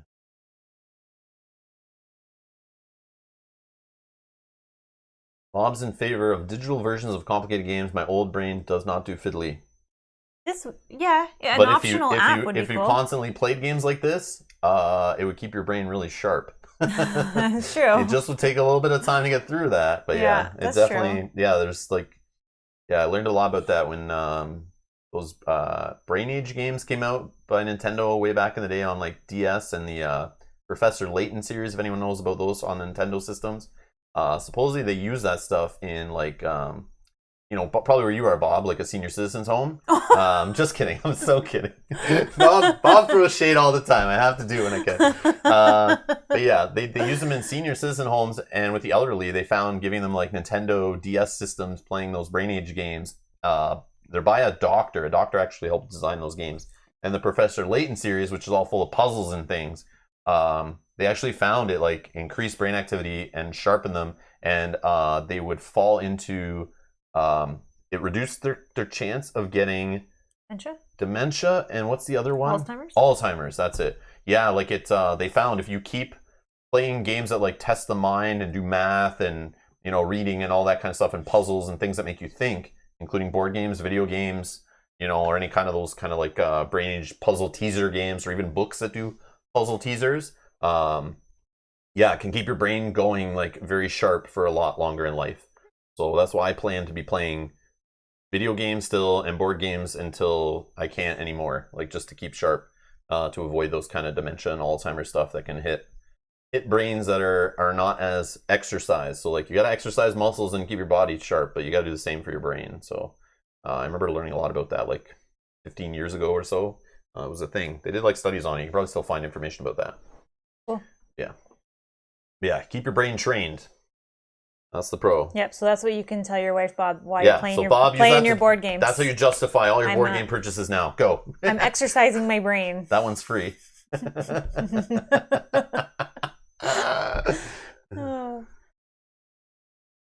Oh, Hexy suffered from a brain injury years back. I'm sorry. And he uses board games to train your brain. Yeah, that's the kind of thing. That's exactly it. That's what was in the study too. Yeah, it can help with that kind of thing. I think that's super fascinating. When you up the difficulty, you have more things to remember. Yes, yes. That is definitely true. Which we will forget. I'm sure. But now that we're up in the difficulty, which is optional, you can up the difficulty as you feel like it, but you can never roll it back once you've increased it. So we're gonna put it to easy. They give you optional that you could up it when you go to different acts. You can. There's some people I've seen online that house rule it every 3 bosses, or when you in the other games, because you only fight each boss once. So after every 3 levels of bosses, you can raise it. Some people track it after a certain amount of rounds. There's also the one after the upgrade deck is drained. Yeah, we still have a while to go on that. Yeah, which we'll do. If we drain that deck before we end, we'll raise it again. Or if we hit Act 3, we'll raise it again. So we're on easy. We're the +1 opponent mutation. So they'll get mutated once. And they get +1 to their damage dealt. And then +2 to their outlast. But now we get +1 Ravager Crystal after each battle. Yeah, which is cool. We have to remember that we have this 9 platinum when we do go to these cities. If we want to use it to upgrade stats in that, I think might be helpful. Well, if we can trade it for money, yes. But there are items that you need platinum to buy. True.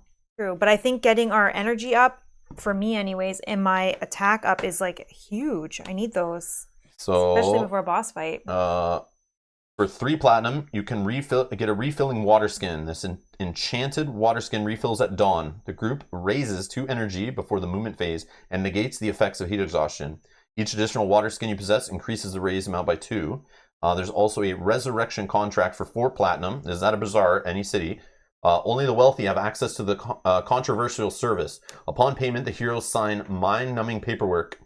Revive all dead heroes, or the next time any heroes die, all dead heroes are revived after the event phase. Only 1 per group. I think we need that. That would be interesting to buy, actually. Just in case. So that's something we could just buy with our platinum. But if we are going to Nem Signet ever, if we even do get there, you can buy the Bag of Holding, which is 18 gold and 2 platinum. This extra-dimensional bag allows a hero to carry any amount of currency or food. You may ignore game effects that would cause you to lose your currency or food, maybe purchase once per hero. But also, this actually is a city where you may convert 100 gold to 1 platinum, but it doesn't say the other way around. Sorry, 1 platinum to 100 gold, right? No. You may convert 100 gold to 1 platinum. Remember, there's a game end condition. Yeah. Is this the place you do the game end condition? Nope, no. This is the defeating the Ravager. Interesting.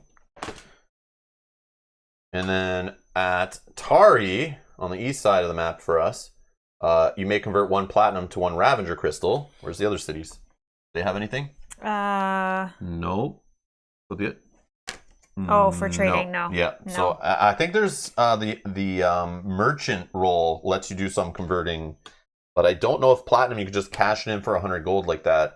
I don't know if that's a default thing in the game. I don't think so, but there might be something that helps you do it, an item or some place that we can do it, but don't know.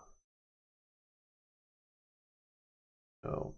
But anyways. That's fine. I think we do a little bit more in the waste, and then we do go to Nemsinyet.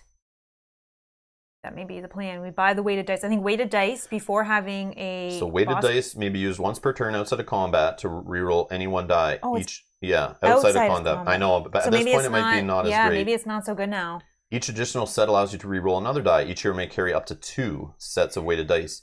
If used during a game of scarabs, roll a sand die. If you roll the house, you are caught cheating. Finish paying scarabs, then face the guards.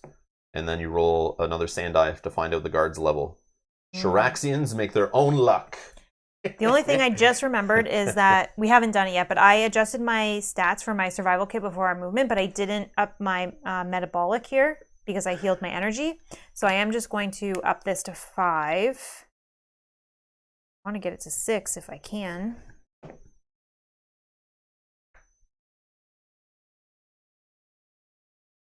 Okay.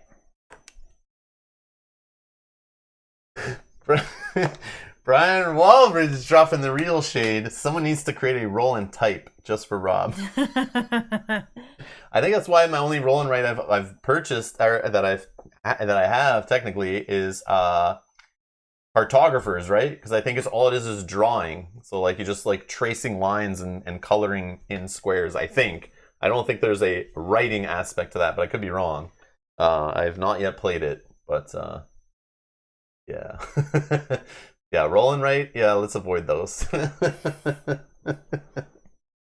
Oh, man. And Bob says he's not throwing shade. It's constructive obnoxiousness. And then... You throw shade back at them, so they're allowed to throw shade at you. It's all good. Yeah. Oh, yeah, as Bob is saying, don't bother with roll and writes, Rob. You'll be in trouble with your penmanship. Yeah. Oh my god. Oh, wow. Okay, yep. Well, you don't see me play many games on the channel where I write. Yeah, this is... At least I can erase this one really quick and like fix it and try to fix it. Just blame it on the markers. Yeah, oh yeah, it's definitely the markers. Right? It's hard writing with these markers. It's definitely the markers. I'm blaming the markers. Yep. Okay. Okay, so now we can decide where we want to move. Do we want to move to this space right here and attempt to do that mission there? How on far our can we way move? to well, we're minus we can move 1. 5 plus carpet. No, we're minus 1. Well, we're minus 1 because we're in the waste. So but how much can we move then? Just so answer my question. Don't tell me what we can't. How much can this move us? 3. So we can move 7. 7? Yeah. Do we want to go to boss 4 then? Can we get there? 1, 2, 3, 4, 5, 6, 7. Yeah, we can. Yeah, that's what I'm saying. Let's get her done. But he's in a silt sea. So we can't get there. Extra movement? Yeah. But we could use our moving recklessly to get 2 additional movement. I don't know that that's worth it. Then we just fail. But I'm thinking, what if we stop here? Do this? We'll get gold. Because we're in the reputation. We'll get some power up cards. If we complete it.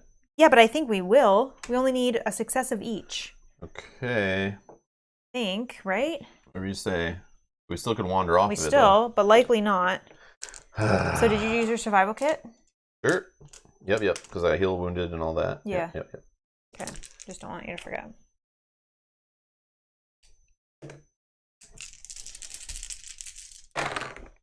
Oh, yeah. I got a hex on the no wandering for us. Nice. Got a hex on the blue. I didn't get any gold, so that doesn't matter. I'm going to heal 1, and we can each heal 1 energy off of the blue. And on the green? Hex on the green? Oh. Sorry. You can choose us to wander 1 additional or just prevent us from wandering. Yeah, okay, no. So that's fine. And then I do have to eat 1 food for being in the waste. Did pass, but... I do get 2 gold. Okay. So we're doing a mission? Yes. Do we have to do circumstance? Yes. But we cannot... Oh yeah, let's do our items. Which were... Oh yeah, it was the hype tonic. Yeah. Hypersense tonic. This tonic heightens the senses. Use it during the movement phase to treat any type of movement as cautious. Okay, fine. Yeah, but we could have done that to get all the way to this and not... Oh no, we need the extra... Yeah. And no. Yes, and we could have done the exert or whatever, moving recklessly. We could have then used that item to make it cautious. Which we'll just do next round. Which we wouldn't wander. But we still want to do that anyways. It gives 2 power-up cards. Yeah, I'm just saying. Yeah, I think it's fine. And then we do that next time. All right. So we're... and you may discard 1 open circumstance card. Do we bother? Oh, hold on. We didn't do the... When we were here, we didn't do the enemy phase. After we fought that boss? Did we? Yeah, that's what we just added this. Okay. Just making sure. Okay. Right? Yeah, okay. Sorry, sometimes... Oh, Bob's off to dinner. Be back later. Oh, we'll be here. We'll be here. Oh, we'll be here. Okay.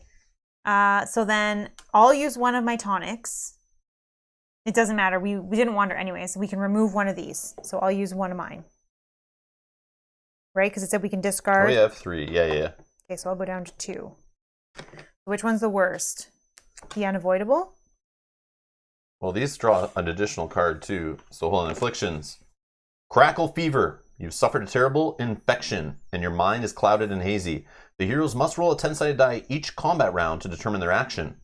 Hex. Choose your action normally. 2 to 3. Attack or survival. 4 to 5. You must defend or navigate. 6 to 9. You must flee combat.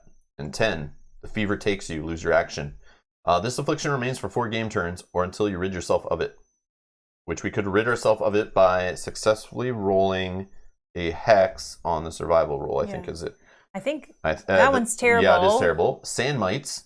Sand mites have overtaken your belongings. The insidious creatures have left you annoyed and longing for rest.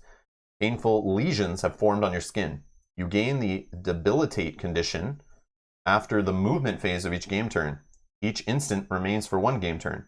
Heroes who carry a survival kit are unaffected by this affliction. It remains for 4 game turns or until you rid yourself of it. So leave that one. So that one's good. So we don't even care what debilitated is because it doesn't affect us. Doesn't sound good though. It probably just reduces your movement or something. I think this one, and then maybe we get rid of this unavoidable next. Discard it.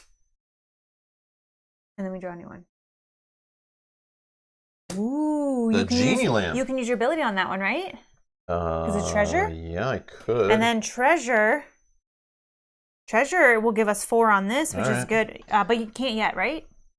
Can you do it now? In the circumstance, it says, once per game turn during the circumstance phase, 3 energy, you may select an open treasure or discovery. We haven't rolled the dice yet. No, we just discarded one.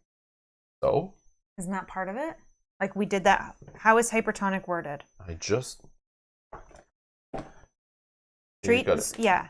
Read it. Additionally, you may discard 1 open circumstance card. I just wanted to make sure that it wasn't like you could do both. Yeah, we can do Okay, so then go ahead. Yeah, you can. Go ahead. All right. I'm going to mark the treasure off. I also did mark off the boss that we fought. So we fought 2 bosses. So I'm going to, this circumstance phase, I spend 3 energy from my Pharaohan race ability. And I'm going to choose a treasure or discovery to grab. It's the good old Genie lamp. You found a mysterious brass lamp etched with runes. It is more than it appears. Rubbing it, you're surprised by the appearance of a red-skinned genie. He is bound to grant you up to 3 wishes. And it says you may consume a wish at any time and may use the same wish more than once. If you consume all 3 wishes, immediately face the genie encounter. It mutates twice and is dangerous, which means it's temporarily increased by 1 difficulty level. But here are the possible wishes. Gain 300 gold. Gain 1 item or treasure of your choice. Alter your reputation in any way. In any way? That's hilarious. That's cool. Negate the imprison condition, which imprison means you're forced to fight in the arena until you can free yourself. Draw 3 power-up cards. Each hero chooses 2 of the 3 to gain. Teleport anywhere on the map or heal the group to full vitals. That sounds like something amazing to do in the middle of a boss fight. Hey, Genie, heal me up. Yeah. Save that for boss. That's exactly what we should do. But I kind of want to use it once to just get cards and then use like one heal in the boss fight. I don't know. Well, I think we wait and see. You don't have to do anything yet. Because 2 heals on the boss fight is also good, but then we'd have to fight the Genie and... Only if we do 3. Yeah, but if we're doing something now, and then that could save us. It would be funny to do in the middle of the final boss fight to pull out the Genie and fight him alongside the boss. Solar says, wish one, seeing Rob perform a belly dance with the intro music. Nobody wants to see that. Nobody wants to see that. Well, maybe some do. And I'll lose some subscribers on that one. No. Oh my gosh. I don't know if it's allowed on YouTube. I'm not sure. I think we save that. That's a huge thing to have with the boss fight. I agree. Yeah, so I think we save that. So that's fine. Assuming we don't die. So we found a molten tiger is another circumstance that we're drawing. Okay, right. So let's do some mission. Yeah, here we go. So we roll the green and the yellow. It's a duel. So we need 1 success of each. So we're rolling a total of 4 dice. So let's hope we both don't get like a success on the same color. I literally fail at both. I got both. Don't worry, I got you. Oh, great. So, but that will help me.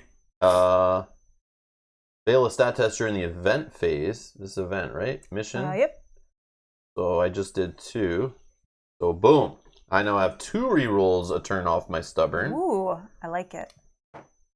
So I go to 2 on stubborn. So up to once per game turn per rank of stubborn, you may reroll a stat test you just made. And at rank 6, I get a -1 bonus to all my stat tests made during the event phase. I don't think I'll get there, but okay. Beautiful. So we have to adjust our alignment, but we already are. Yeah, just move it 1 to the right. 1 to the right. That's fine. That's fine. Oh wait, which side were we doing though? Oh, just like the basic side. I figured we don't want to move it this way. There's stuff on here. Kolth raiders often roam the wastes. So this is helping Drea. Kolth raiders often roam the wastes. Well-established merchant houses enlist help in protecting important locations against them. Travel to one central location and lend aid. If you succeed, you manage to save the Drean station here. If you're the gladiator, which we're not, there's some other stuff. And then if you do the optional opposite reputation, it would seem the hunt out work alongside the Kolth raiders from time to time. Help them destroy this Drian work site. Each hero suffers 3 energy drain. And if you got a critical success, you draw another power up and give its bonus to the entire group. No, I just figured we were doing the basic side because we're already aligned with that. Done. So we're just moving it 1 to the right. And then we get bonus gold because we're already in that area. Yeah. So we get 4 gold each out of this little endeavor. Gold 14.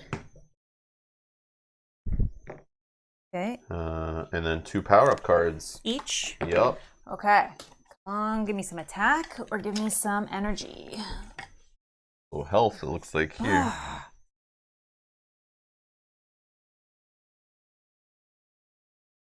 I don't know.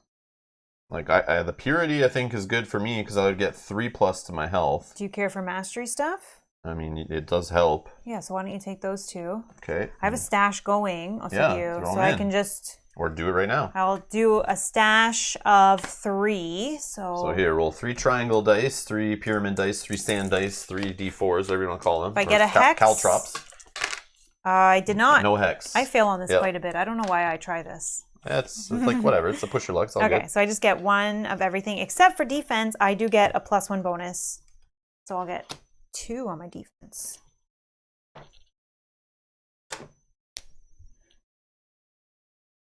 And then 1 health.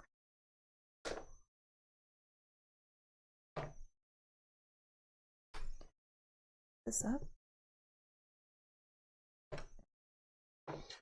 Eat. 15. It looks like. Yeah, because I'm not mutated and these are purity, I'm getting a +1 to each one. So I got 3 bump to my health, current and maximum, and then a +2 to my first and my second mastery.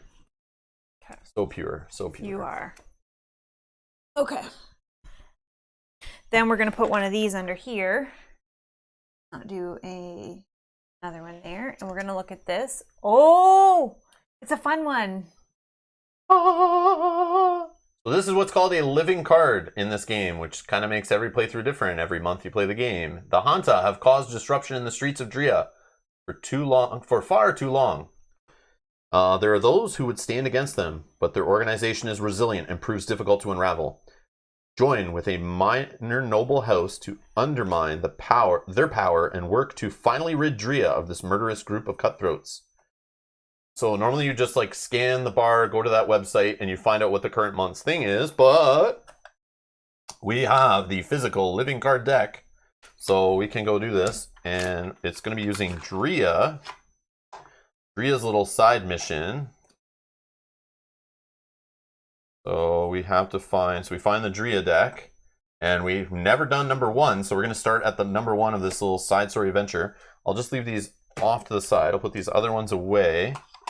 And I mean, if it happens again, it happens again. I don't know how this will get shuffled in here when it's done, right? Well, I don't know if we need to draw that again in the same playthrough, or we just continue through the next adventure. I haven't read that. Okay. I want to see what happens. Okay, so we'll put that I'll put this here for now. As you see here, this is December's card. It's number 1, so you got to go start it. If you haven't done number 1, you have to go back to it and do it.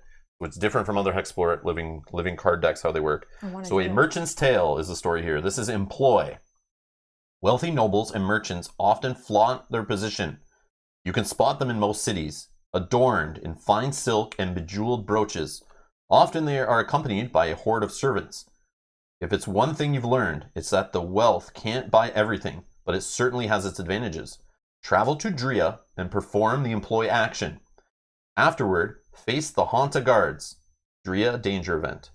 They are dangerous. The moment the heroes destroy the Hanta or a hero would die in battle, combat ends. Any dead heroes are revived with 1 health. A girl named Shari arrives in the nick of time and leads you to a secret passage under the streets. She works for the merchant Gaius Claudius and invites you to join them. It would seem your luck is improving. So sick. That's awesome. So this is a whole like 12 mission card story arc, which is super neat. That's cool. So this needs to be done. Oh, in Drea. So we got to go into Drea, and we got to do the employee action there to even succeed on that one. And now I think. That's weird. Hold on, let me read here. It might explain once you do that one. Do you just like draw the next one as your next mission and start it? I don't know. Let's see. When you draw the Lost Knowledge or Merchant's Tale card, play these cards in numeric order starting with card 1. These cards represent a continuous story arc. Yeah, so I feel like we would... That's all it says, yeah. So if we do that when we go into number 2 But there is an optional one where it's like... where is it? I thought I read somewhere where like you can just put them into play, or maybe it was on a video, where you could just play like with this as your Drea deck and just start it there as like number 1. You start with number 1, number 2, and you just go through them in order as you play. But we'll do it like that. We'll just go on. Yeah. If we complete that one, we'll go on with number 2. I don't think we'll get that far in it, so I'm not too worried about the spoilery stuff. But right now, only that's revealed on the website is all the way up to February. So 1, 2, 3. Mm-hmm. December, January, February of the side stories available to those who don't have this pack. So I don't want to spoil too much or anything, but yeah, I don't think we'll get that far anyways before he comes out. Also, we have 2 employees at Drea. Oh, it's the first paragraph of the foldout. Oh, okay. Hold on. I was like skimming. Living card deck. You'll find your 4 types in this deck. Keep them each separated in their own stacks. Shuffle only if indicated below. The 4 decks are... Oh, here it is. When you draw the matching living card from the circumstance or mission deck, place the applicable stack of 12 cards in its respectable slot. Alternatively, you may begin play with each of these decks placed in an open slot. 1 circumstance and 2 missions. Okay. Yeah, so we will go to that one if we beat that one. Okay. So actually, if you can just take the rest of that deck, get it out of play, and we'll just replace it with this. Well, like let's that. do... Just like that. No, just like that. No, please. Put it back the way it was. Okay, but they're all in order. They're all in order. Okay. I don't want to mess with it, flip it upside down, start messing with the numbers. Okay. Yeah. We'll just go through it like that. Because we can only see the top one. So it's fine. Okay. Yeah. We're good. Okay. So, but what I was saying is both of these are employees at Drea. Which is cool because this isn't even a Drea card, so... Oh, that's neat. Yeah, but one's probably to screw them over. Maybe. From the other city, and one's to help them. Yeah, because it does move your reputation the other way. Yeah. But The cities mess with each other. Could get us some more power cards. Y'all heard it. Rob told you to buy the living card pack. You hear what you want to hear. I know how it works. You have that filter on your ears that like things go in and they get translated into what you want to hear. It's like the telephone game, right? I'm just giving you the information on what the living card packs are. But to be honest, like when I saw they were a thing, I was like, I already asked for that when we were playing the first ones. I complained to Mel. I was like, I don't like this stopping in the middle of play, scanning a card, going online, trying to remember what the card is. I know I've said it in playthroughs. Where I'm like, I hate that I'm staring at a card that has a QR code on it and I don't remember what that card does, especially when it's sitting in the circumstance. I would love to have the physical card there, and now we have that for all 3 volumes. So I think it's amazing. I love it that I have it, but it's not necessary by any means, especially if you have a phone by the table, a tablet, or a computer, which we all do. We all have a phone nearby. It's super easy just to have a phone up with the card on the screen. So easy, not an issue at all. Not an issue at all. But yeah. Anyways, but yes, if you're trying to get through that side story mission thing, you can't do it yet. Oh yes, thanks Edgar. You got me on. Mark the quests. We did a mission. Another mission, yeah. Thank you. Yeah, I would love to go there and get a bunch of upgrade cards before we play the boss. Well, on this one we need 4 types, so we have 1, 2, 3 types. So we have it. Yeah, but I want to go there until we have the next level also. As well. So we have to fight 3 more bosses. Yeah, and we need to do a mission, an encounter, and a discovery. Okay. Oh, treasure! I did not mark your treasure. We have a treasure. Okay. 1, and we have the discoveries. Yeah. Okay. Wait, how many? No. How many discoveries and treasures have we seen? We have the sky. 1, 2, 3, 4. Yeah, that's what I have. You want to get another one? No. Dang, nabbit. Yeah. Okay. So then it would be villain phase. Yep. So he's going to come out on our tile, right? Yep. Okay. So roll it. Hex. Oh, where is that? Yes. Yep. So he's going to smash here, and then we can choose to move anywhere we want that's adjacent. So move here, because it's closer to boss 4. Okay. I mean, not that it matters because we're going to use our tonic, but... Okay. And now we know he doesn't stay on the board for a turn. Next turn, he'll just go down and raise a remnant. And we start Act 3 when we have 12 on the board. Yep. Yeah, 12 or more remnants on the board. So literally, like, we have 3 rounds left before we should be fighting this guy. Yeah. Well, we're going to go fight boss. So I don't think this knowledge thing's going to happen. No, the knowledge thing probably won't happen. And I don't think taking a caravan is just going to throw more remnants on the board. No, we're not taking a caravan. We're going here. I know. Oh. But there's options right now. We're on a caravansary, however you say it, where we could boot it back to Ferrora. We grab 3 upgrade cards each, which would be pretty nuts. But... Are we allowed to... We might add more remnants to the board, as we've seen these damn caravan events. They throw remnants all over the place because it's like a passing of time and a long journey. So they could throw down the 12 of them or more. And then boom, we're already in Act 3. We're start losing energy drain the start of the turn, whatever happens in Act 3. Let's see. I want to see what Act 3 exactly does now that we're so close to it. So Act 3 triggers when there are 12 or more remnants on the board. If you cannot place a remnant on, if you cannot place a remnant on the board. Appears same as Act 2. So, and then in game turn cycle, the Ravager appears each game turn. Special. There is no escaping the increasing temperatures during Act 3. Each game turn at the beginning of the villain phase, each hero suffers corrosive energy drain equal to half the number of revenants in play. Yeah, you'd be in like a very bad spot to like fight the boss with like no energy. That's no good. This game is so bad for energy drain. Corrosive. Corrosive. Corrosive. Cannot heal this damage this combat round or turn if suffered outside of combat. Prevents raise above maximum. So yeah, you can't even heal it on the same turn. So you'd be having to wait. And then you'd be hitting it every turn. So corrosive energy drain tells me it's going to happen every single turn. How are you ever supposed to heal it? You can't. Yeah. So then you're at 0 energy. The guy eventually comes in your space. And I believe in Act 3, you're not allowed to jump out of the space anymore. You have to fight him when he comes up and he hits you. So he may not hit us if we're on a bigger tile. If we're over like here, or here, here, or here, or even on this one, there's a chance he might come up out of the ground and not hit us. Right. I mean, even on these little tiles, the same. Might have been very bad to go back in the waste, but... Well, I think there were things... But I have a thought. Yep. I think we fight boss 4. Oh yeah, we need to reveal a new character. Yes, thank you. Yep. We fight boss 4. Yep. We get some power-ups, get some gold. From there, we go to a caravan, jump out into Drea. Maybe we bribe to get to Drea. We try to beef things up. Actually, can we even beef up the stats we want? Oh, we can't. Can't even beef up attack. Yeah, but beefing up health is fine. Health and energy. I need energy. But remember, there's attack upgrades you probably haven't seen. If we just get upgrade cards, there's a chance we'll just draw into a bunch of good attack And then ones. maybe even in Drea, we could potentially attempt these, which would give us a few more power-up cards. And we'll see if we can just survive. So the new Buttress the Wise is our new Caravan Master. +1 gold. It's got 7 health, 5 energy. Yeah. And bribe for 2. Home is Drea. That's kind of fitting. Actually, it can help us buff up our vitals, our energy by 3 if we keep them at full health and full vitals. Yeah, that's not and we also get some Explorer. So if we go fight survival kit, that's funny. If we go fight boss 4 here, we could then go back to that Caravanserai. I rolled a 2 too. He's taking us to Drea. Yeah. So we don't have to bribe him. And at that point, even if we reveal, I think it'd be fine. But Drea's not going to give us a bunch of upgrade cards. It's Ferrora that we have the knowledge for now, right? To get 3 cards each. Yeah. Well, let's see what boss 4 does. Yeah, I was going to say, or maybe do we look put it to boss 5? Yeah. Like, which one's getting us? Okay, we only have a few. Like, he's going to leave. We're at 11 remnants.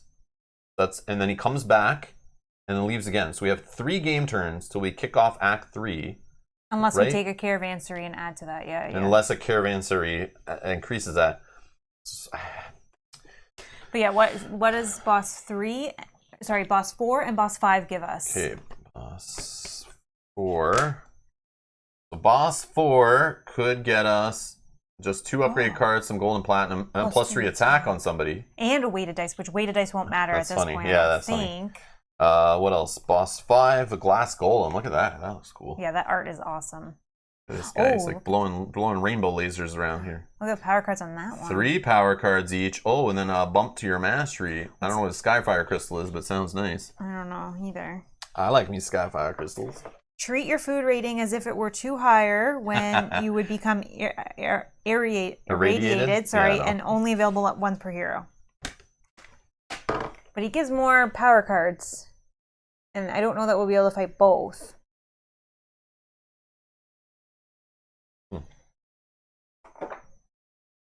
Do we go for 5? Also, they could mutate. We gotta remember the bosses we fight could mutate, and if they're legendary, we get more upgrade cards if they mutate. They will mutate, actually. I know they're gonna mutate, but they don't always give you power cards, right? Because you gotta roll a hex to do that. But so I wouldn't bet on it. But maybe we do boss 4, which is right here. Then we see what the situation is looking like. We could even move through, because we said we had 3 game turns likely. We move through an oasis. Maybe we heal energy if we need to. Because I don't know that we'll be able to fight back to back. No, my energy only at 10. That's so low. That's crazy. We're going to move. Yours only at 8? Yeah. Man, that is their weakness for sure. Yeah. Such a weakness. Yeah. So there's more energy cards and unless you want to just do that. Do you want to just go to Ferrora? Or even, we can bribe them to take us to Ferrora. We could trade in our knowledge. We cannot increase energy here, but... Take another Caravan. Doesn't get us there. But it will likely make him appear over there. But then even from there, maybe we take another Caravanserai to Drea. Yeah, upgrade. I don't think we have enough time for that. I think it'll speed up the game too much. I don't know how many of those stupid Revenant crystal things are. We didn't see those on our first playthrough. And we've already seen 3 on this playthrough that sped up the game. Yeah. Crazy on those Caravan journeys. That's crazy. We shouldn't have taken one back in there. Well, that's where the bosses were. I know, but I don't know. But it's fine, I think. Boss 4 is fun. So do we do boss 4? Boss 4 is fun, says Solar.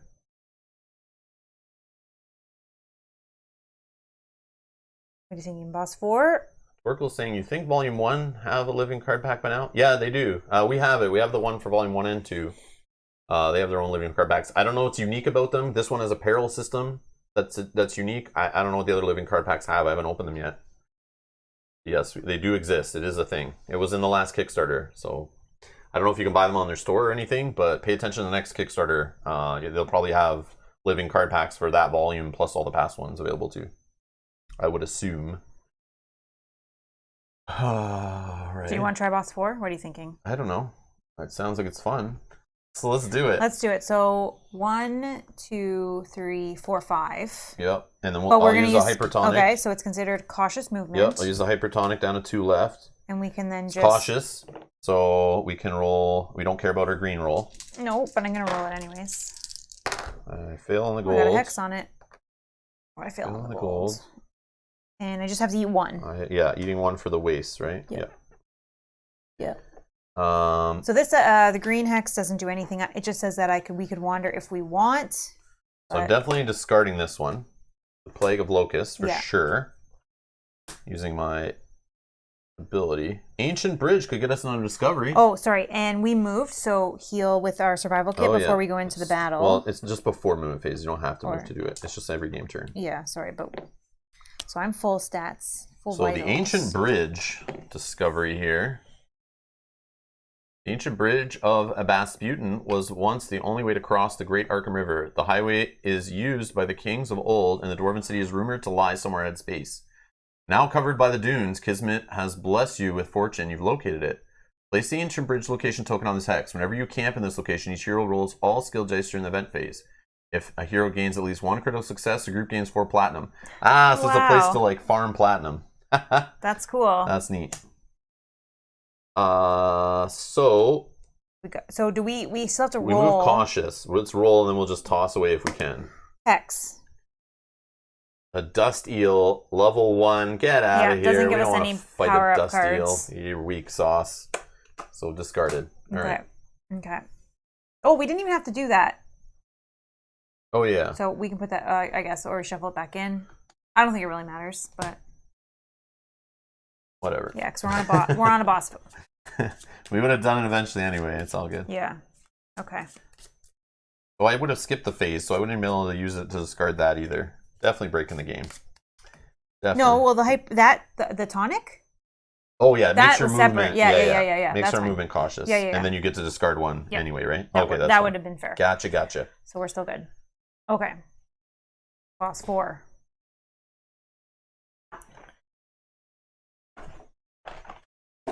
So we're facing the twins. Let me read the story for these humanoid opponent types. So it's 2 enemies, a 35 and a 42 health, and a 40 energy and a 25 energy. So I'll find out what they're called, and maybe you can like write it above their numbers or something.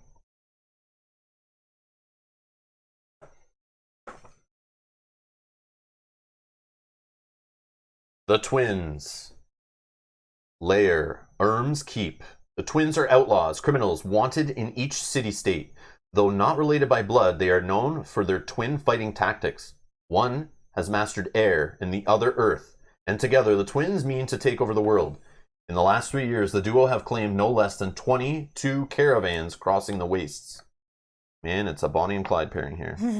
Facing them, an old Shuraxian adage states, in the wastes, a lone soul is a dead soul.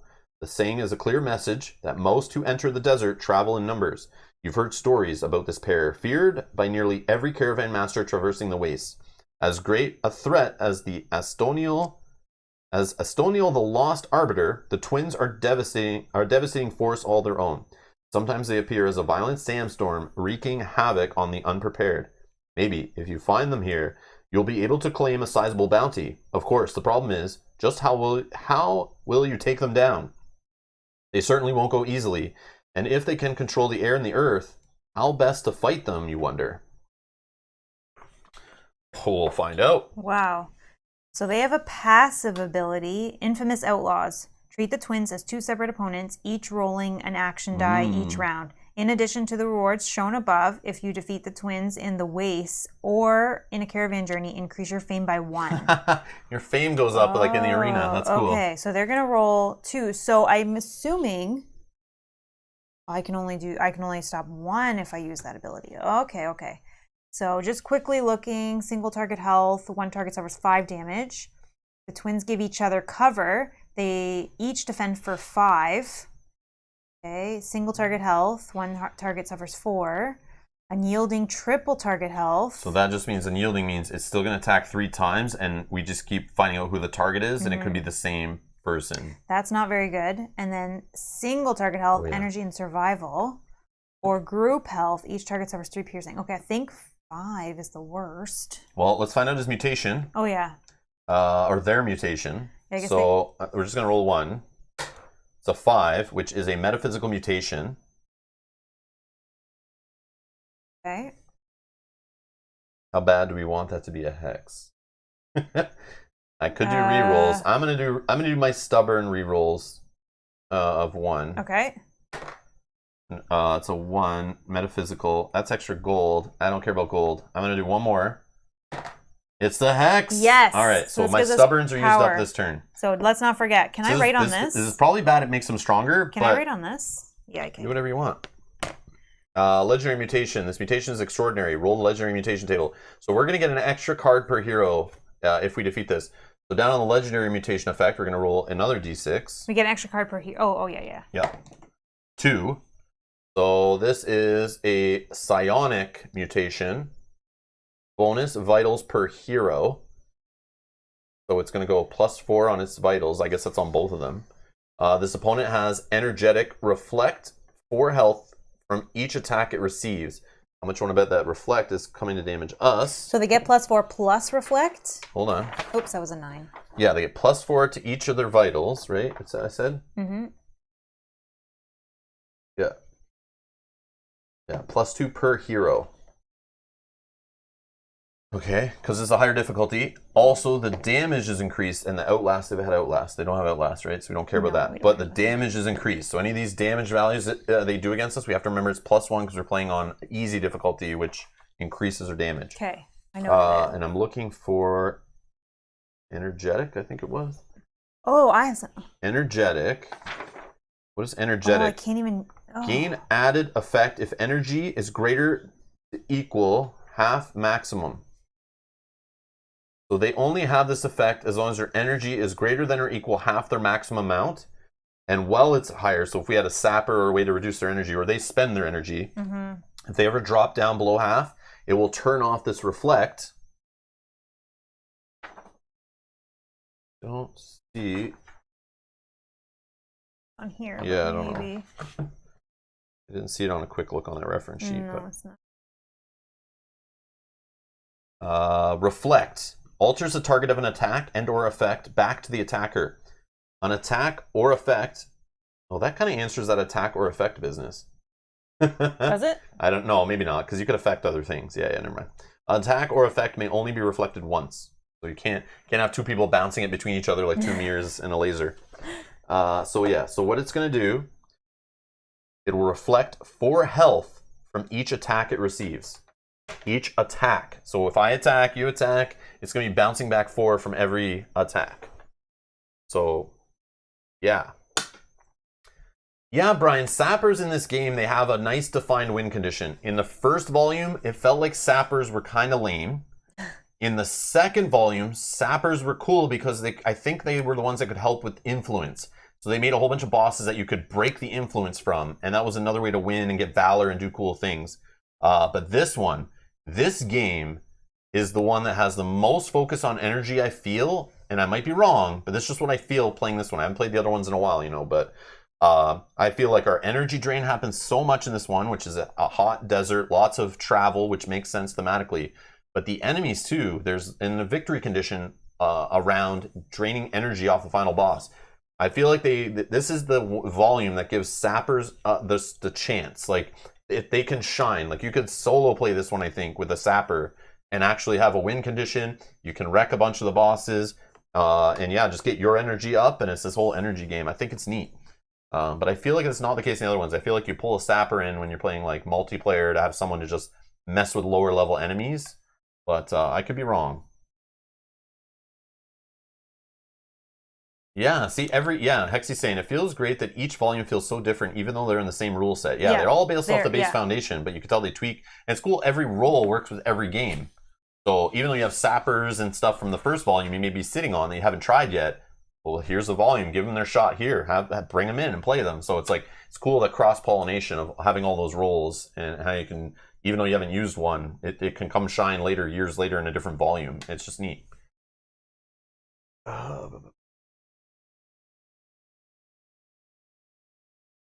So Graham's saying, do people think that the whiteboard dry erase marker method is the best way to record progress in a game nowadays? Is there any possible alternative or improvement? Yeah, an app. Yeah, and there is an app that exists for this game. If you don't want to use the dry erase boards, there is an app that exists for this game to use for changing your numbers and that kind of stuff and tracking your items. It just was in beta last time I checked, and I don't care to use it, to be honest, especially not on stream. But yes, there is an app for this game that you could replace the dry erase marker for the player boards at least. Can you do it for the fights as well? I don't think so. Oh, okay. I don't think so, but okay. So I could be wrong. I could be wrong. Maybe they've added that feature. I don't know. But there is an app for HEXplore It out here. Go check out your mobile app store, and you should be able to find it. And you can dabble with it and see what's going on there. I don't mind the whiteboards. Yeah, I think it's fun. It's unique. It's different. Yeah. It was a little weird at first. It was a little weird to get used to, but I mean, I don't know. It works. It works. I don't know. Yeah. It's fine. Okay. This is going to be tough. This is going to be tough. Okay. I'm going to spend and just attack. The only problem that this guy's now affect me is because they got the energetic keyword. So at rank 8, if your opponent is not energetic, you may sustain the gripped effect without spending the energy. So if I want to continue to use this ability plus something else, I have to now pay for it. So because they got that energetic, that kind of sucks a little bit, but I think we'll see what happens. Oh, I see. Yeah. But yeah, that's okay. I don't know if they're energetic. Isn't that what you said? Well, that ability is energetic, so that's what I was reading. Yeah, so I felt like it gave them that keyword. It's weird, because for example, they have energetic : reflect. So only while they're energetic is when they're above half. But this one, opponent has energetic immediately. So they're not energetic if you've worn down their energy below half. So once the thematic way to look at it is like, well, they're above half their energy. So when this guy drops down to 20 or less, 19 or less, so it's less than half, then they're not energetic anymore. You've worn them out. They have no energy, and you can grip them 100%. I know, but the way... Yep. So when I read energetic, it says the ability that's energetic, like the colon, see, colon. Yeah. That ability, once they're below half their energy, you ignore the ability. But I feel like they still have the keyword. Like this opponent has energetic. No, they're only energetic while they're above that. Here, okay, let's read. That's how I take it, but I could be wrong. No, you're probably right. Because yeah, if you worn them down, you should be able to grip them nice and easy, right? I could be wrong. Yeah, because if energetic is a keyword and not, or is a I don't know. mutation and not a keyword that they don't have consistently. Energetic. If an opponent has at least half their energy remaining, the action gains an additional effect. If an opponent has multiple energy values, check against the highest current energy. Okay, so you're right. Okay, so once we get them down to half, then they're no longer energetic. Maybe. I don't know. Okay. I can do energy damage with your basic attack. I can, yes. Yeah, so can I. I can also hit energy with my basic attack, but my basic attack's kind of weak, so. I know. We always do seem to go for just health attack. But, Yep. Okay. And I'm going to remember my magic carpet. What type of opponent are they? Humanoid? Yeah. Nobody gets favorite opponent? No. Man, okay, we need to hunt down whoever the undead, creature, and spirit bosses are, and that's who we should be fighting. Yeah. All right, I'm going to spend 1 energy, going to 7, to do my leather grip. This will do 18 damage. I don't know who I'm doing it on, but that doesn't matter yet.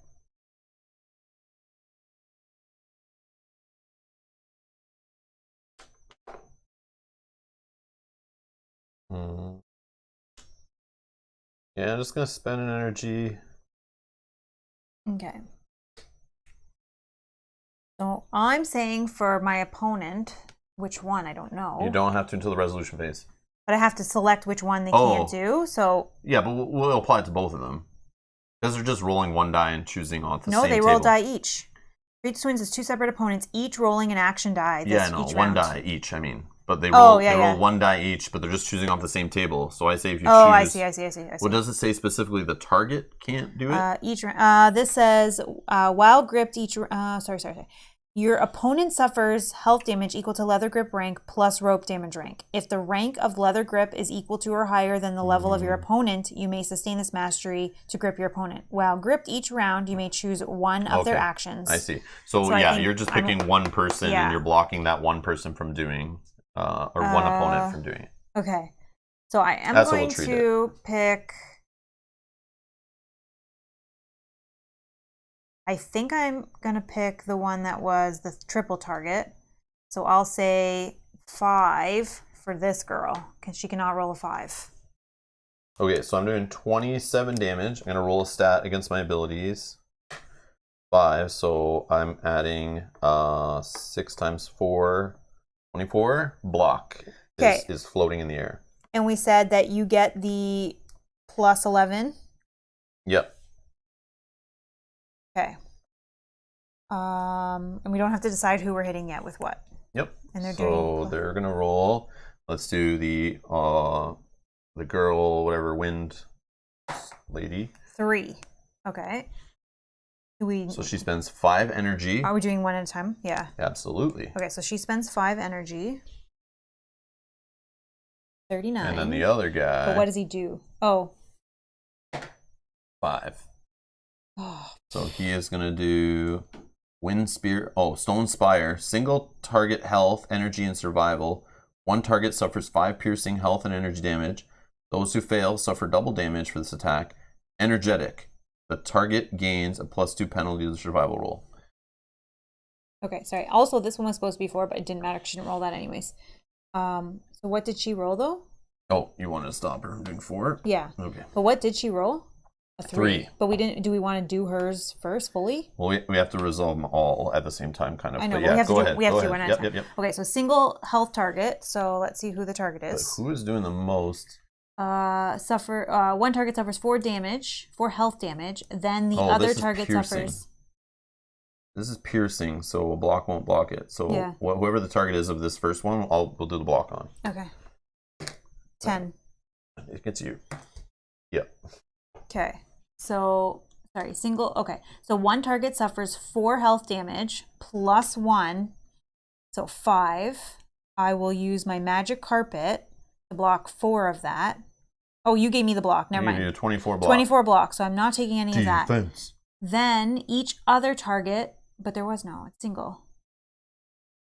Then each other target suffers energy damage equal to twice the damage the initial target suffered from the... Oh, nothing. So that's fine. It would just be me as I'm the other possible target, I guess. So she's done. Then he rolled 5. Single target health.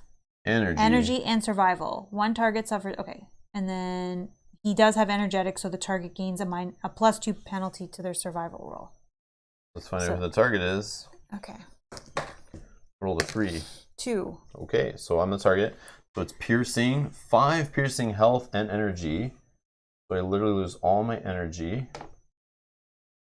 And I'm down to 10 health. And then those who fail, so it's a survival roll. Wait, only on you? Because it's single target, right? I guess, sure. Or maybe it is me. I don't know. You have rerolls, remember? Not this one. We have this one. Yeah, I know, but is it that bad? Let's see. Those who fail suffer double damage, and then energetic. The target has a +2 10. Oh yeah, and I have a +2. So either way, I'm gonna have to roll a 5 or lower to pass. I don't even know if I'm supposed to roll. You're not. Okay, so I'm not. So that's good because I would have failed anyway. I think. Because I feel like it's he's just single targeting target one person. Health. Either way, double it. So don't forget your glory points, Rob, for succeeding that test. Oh yes. That test was, what was it? Well, I failed a test, so I should get stubborn. Okay. Did I succeed one? What did the first one do? No, I didn't do a test. There. Yeah, I just did this one test, I think, so far. Yeah, +1 for the last test. Okay, yeah. Oh, last test. Okay. Thank you. The fervor action. Yeah.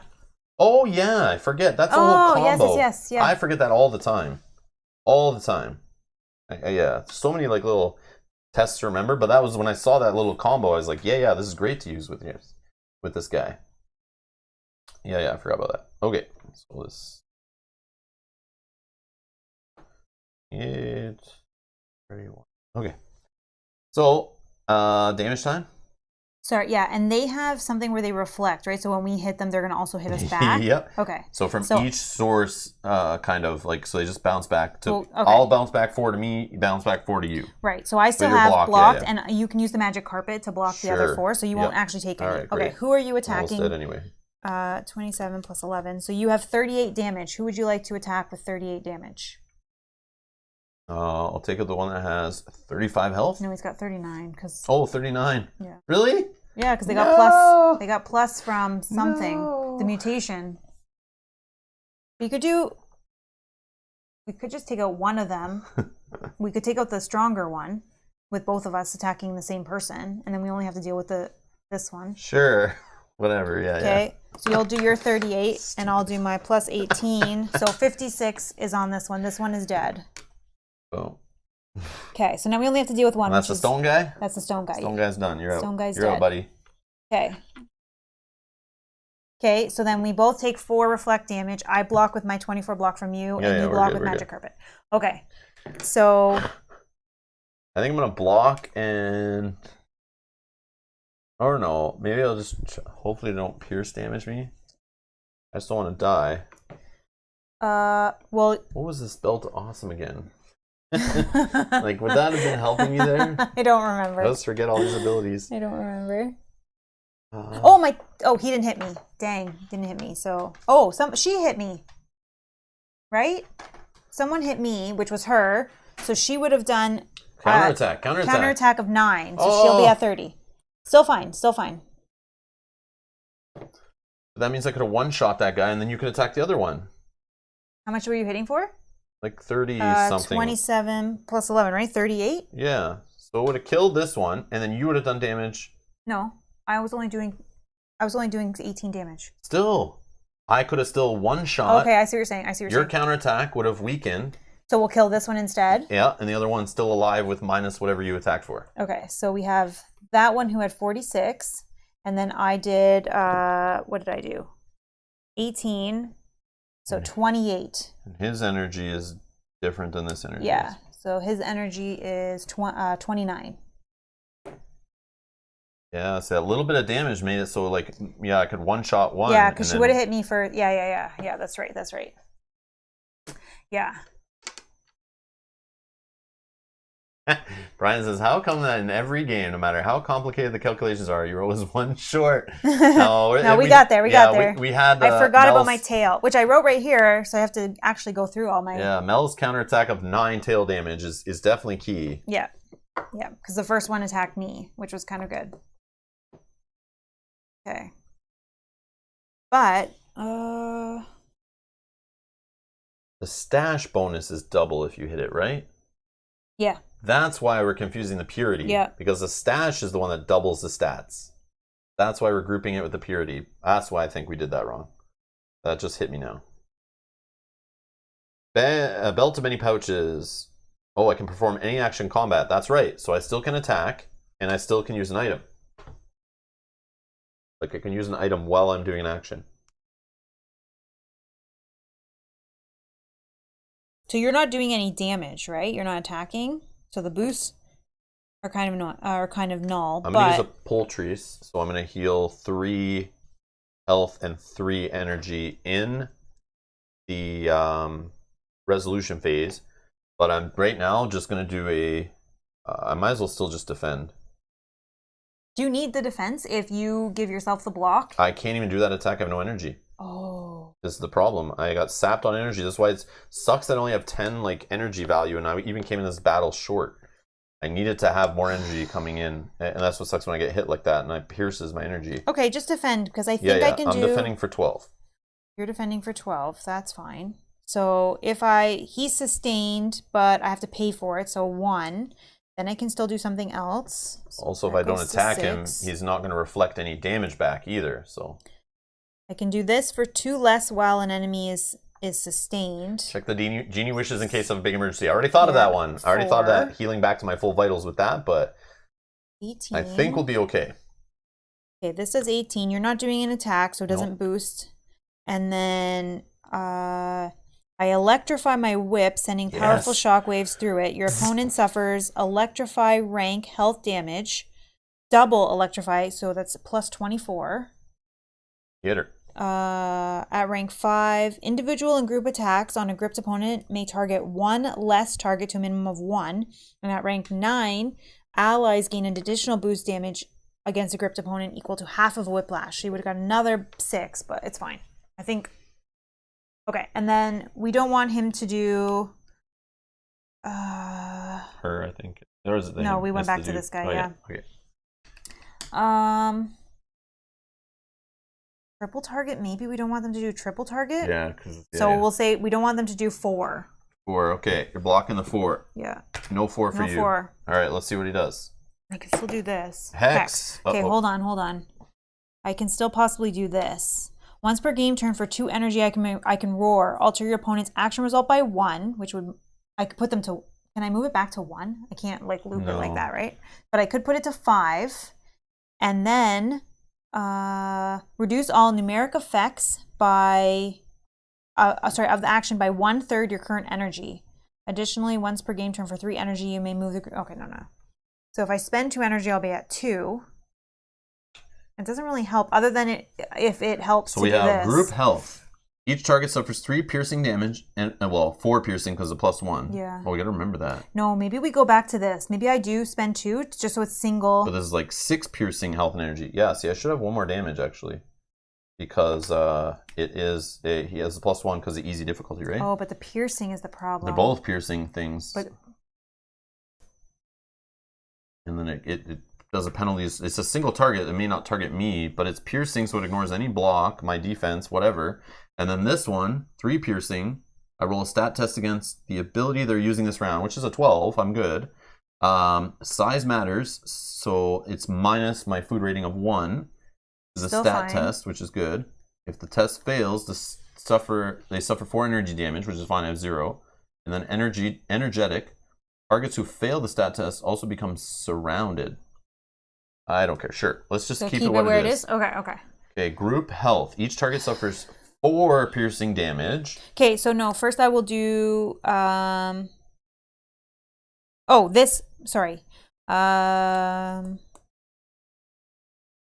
this one.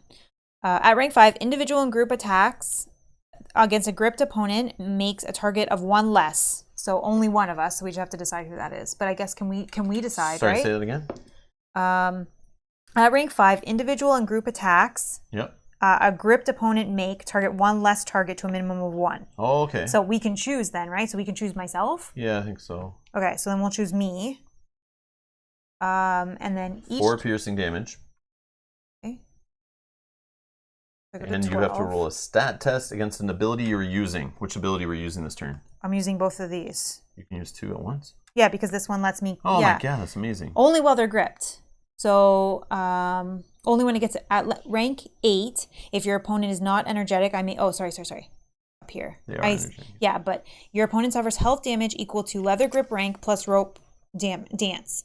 If the rank of leather grip is equal to or higher than the level, I may sustain this mastery on a gripped opponent. So technically you're doing this one this turn. If that's been sustained, this is the one you're doing. So you're testing against 13. So I'm testing against Just roll a d10 against your 13. Hex. So critical success, whatever. It doesn't matter. You pass it for sure. Even with size matters, altering it. Yep. You're fine. So I don't have to suffer any... Yeah, nothing. Nothing. Okay. Very good. And then we kill him. Boom. Enough damage. Take it out. Wow. Ooh. And then I also heal off of the tonic. And we counted the +1, and my tail also would have hit. Oh, yeah. And the bounce back, they were going to do a bounce back of 4, which I'll just use my magic carpet to block. Boom. Under control, I think. Okay, but that was still scary for a minute. A little messy, yeah. Mutations, wow. Yeah, that mutation's a little messy too. But that gets us an extra upgrade card, so we're going to get 3 each. Yeah, that's good. All right. So, and then we go up 1 fame. So we are now recognized. Okay, I'll adjust that. Oh. 3 cards. 1, 2, 3. Here's the attack. Oh, survival. Energy, defend, and an evolve. Make your tail even better. How many can I have? As many as you want. Yeah. Wow. Okay, so I guess I'll take this one to make my tail more. You said you need energy, right?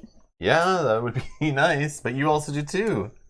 Yeah, but I only need to costs 3 to do this one. No. This one costs 1, and this one costs 1 less when they're gripped. Oh, okay. So it's 3 total to do them both, but 2 if they're not. I have a stash going over here. I'm all good with stash. Give me the stash cards. Yeah. I'm good if I walk away with 3 stash cards. I mean, you're not using the attack, right? Well, yeah, whatever. Because that helps my other one. Sure. I'm fine with that. Yeah, okay. Sure. Do you want this one though instead of the stash? I don't know. It just increases my chances of all these being doubled, right? That's true. 4 dice. Do you think that's enough? Think I could do the 4 stash and finally get a hex? So my tail is now 12. I'm gonna try it. I'm gonna leave that on my board. Sorry. We need to earn 4 dice, and we need some hex on at least 1. Got it. Boom. All right. So I need to keep rolling. I'll just stop there. But out of curiosity. Another hex. Man, where were you earlier? All right. Okay. So double everything, right? So double everything. So my choice. Distribute this bonus between any of your stats. So my choice, I get +4 now on however I want to put those 4 through. But let me do these other ones first. So this is exciting. So 12 and 5 are these numbers now. They're erasing here. Okay, 12 and 5. So that's the energy one complete. The defend is going up by 2 to 14. Survival going up by 2 to 9. Now, how do I want to spread out 4 stats? That's so good. 4 stats. I feel like energy is getting 2 of that. 14 and 7. Let's jump our vitals up by the other 2. 17 and 9. I know they're the cheapest to upgrade, but I don't think we're going to get a chance to do that again, so I feel like my vitals are kind of low. Boom. That's how you do the stash. Okay. Yeah. So then we get 4 platinum. We have 13 platinum. We get 5 gold. 18 for me.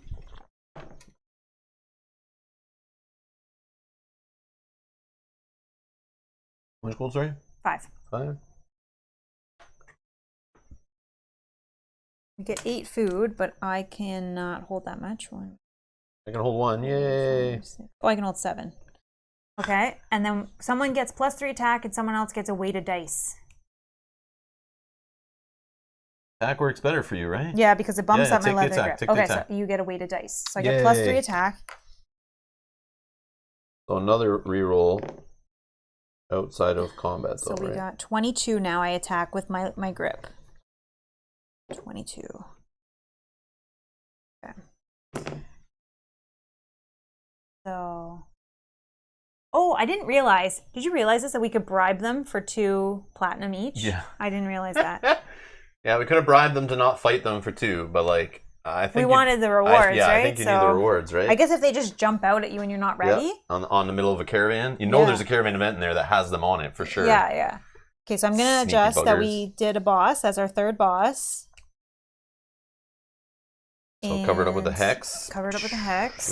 We can't Where's fight that it again. Here? Okay.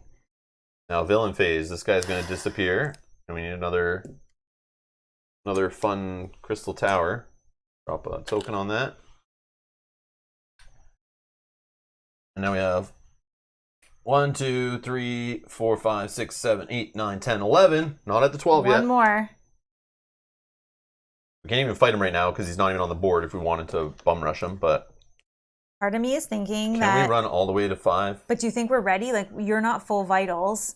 The problem is if we fight boss 5 and we're very, very weak, and then we're forced to fight the main boss. Yeah, I'd rather go somewhere now to heal up and be ready. To buy stuff? Go to Caravan and buy stuff?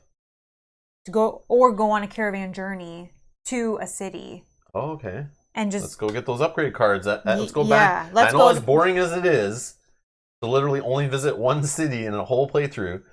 In our first playthrough, how many cities did we do? One. Just one, too? Yeah. We're so boring. We're so boring. I think we spent all the time in Drea, right? No, but I think we did. We did for... No, but we did go to Drea, because remember we did that market thing. Oh, so then we did 2 cities. Yeah, we did two cities. Which we technically could do a different city, but knowing that we now have 4 types, 4 experiences of 3 types, so we have 1, 2, 3. And we'll get 3 power cards each. No. We can't upgrade any of our attack or our health, which is kind of sad. Yeah, that's kind of bad. Remember you could teleport to the caravan near the city with the carpet. Oh, what? Did we forget? Hey, Scott. Thank you. Oh, yeah. Each movement phase, you may either increase your movement speed by 3 or teleport the group to a caravan location adjacent to any quadrant. So we could teleport like to one of these caravans. Additionally, the carpet protects you during combat. It can be targeted. No health. Okay. So then we don't actually go on a caravan. Which would then not... So literally we could have avoided that whole caravan journey, which would have threw the remnants into play. Mm-hmm. And we could have just teleported into... No, we couldn't have. Oh, we could have teleported into here, right? No, it says location adjacent to any quadrant. Yeah, we wouldn't be able to get back in. Never mind. But we can get back out with the... Do we want to leave now then? Yeah. I think we need to build up, because if we want to run to Ferrora to do that upgrade of 3 cards each? That seems so straightforward. Yeah, it seems huge. We could buy, we can heal up at the Comfortable Inn. We can also buy stuff from the Bazaar to fill our backpack with items during combat. We also have foreign parchment. Who do we just fight? A humanoid? Yeah, human. So we can trade in the foreign parchment. For a humanoid. I mean, likely we're only going to fight him, and he's a creature? Creature, yeah. So we're both covered for that, but yeah. Okay. We don't know. Maybe we're going to fight something from here. I don't know. So I think we do that.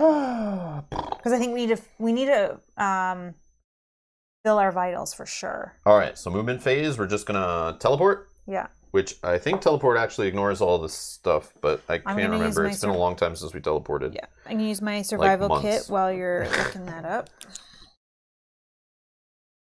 Teleport.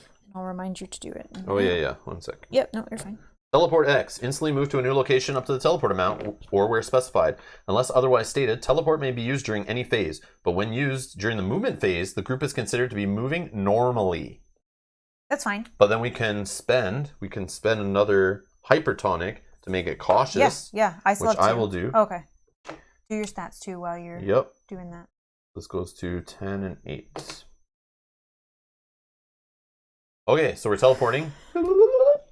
We're going to here, Ferrora? Yep. Okay.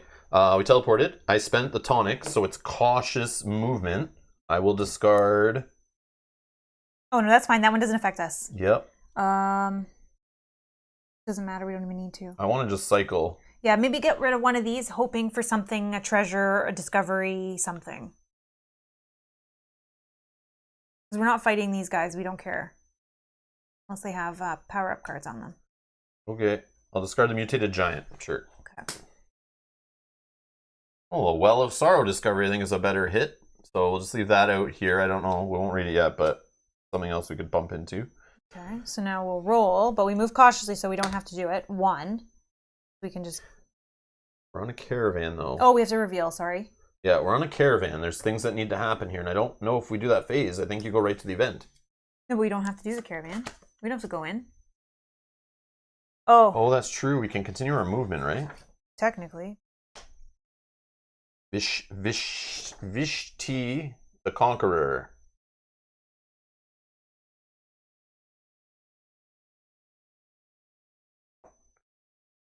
Which? Oh, we do skip the circumstance. Oh. Yep. Anyways. We didn't need to roll So that. this one's headed to Drea. Okay.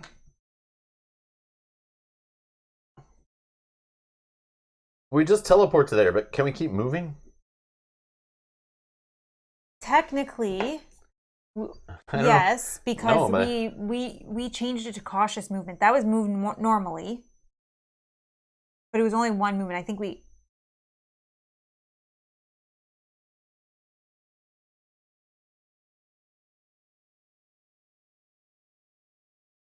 I don't know. It doesn't say anything about you can't keep moving or using movement points or anything. I would say I think it's just making it so that you're moving cautious or normally so that you could potentially wander, but we changed it to cautious so we can still continue to move. And I would take that as one space. One doesn't have anything to do with the other, but I feel like we'll just keep moving.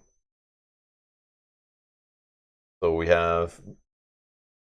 can't use the extra magic carpet because we teleported. Mm-hmm. So we have 5. 5 movement? But I would consider that 1 we already did. Okay, 1, 2, 3, 4, 5. Not enough to get there yet. Oh, but we could reckless movement, but we already made it cautious. Yeah. I don't know. I say we do it. Yeah. 1, 2, 3, 4, 5, 6. We move recklessly to get the extra 2 movement. So that means we're going to fail on our yellow or your blue, your choice. Yellow. But we made it cautious so we don't care about the green. Yeah, I'm just going to do the yellow fail. I don't care. So I'm just going to... So don't eat. Oh, I got a hex on the blue. I keep getting hex on the blue and I keep forgetting what that even does. Heal 1 energy, I think it does, right? Yeah. So, or gain a food. No, I'll heal 1 energy. 1 to 6. This will give me 1 here. I want to get to 6 on here. Heal 1 energy or negate an affliction affecting the group or gain 1 food. No. Okay. And then we don't wander. Yeah. Okay. Wait, we're in a city. We don't roll those dice. Oh, yeah. We don't do that. Yeah, we don't roll the dice. I know, we keep doing that. We're just so used to it. So I go back to 5. Yeah, ignore all of that rolling. That rolling didn't happen. That's just habit. I don't have this. The rolling didn't happen. I know, we keep messing that up. It's. I don't think it's normal in all the games, right? I don't think so. But it tells you, like, right on the top of the different cities, like, skill phase. Skip the skill phase when you're in the city. Yeah. Okay. All right. So we're in the city. We also skip circumstance. Yeah. Yeah. Okay. All right. So let's do our knowledge thing. Let's get some upgrade cards going. So we're going to do this where we'll get 3 upgrade cards each. Yeah. We're just focused on, like, final boss fight, killing the boss. That's what we got to do now. Everything's getting ready for that battle, beefing up our stats. Oh, I got another evolve. Okay.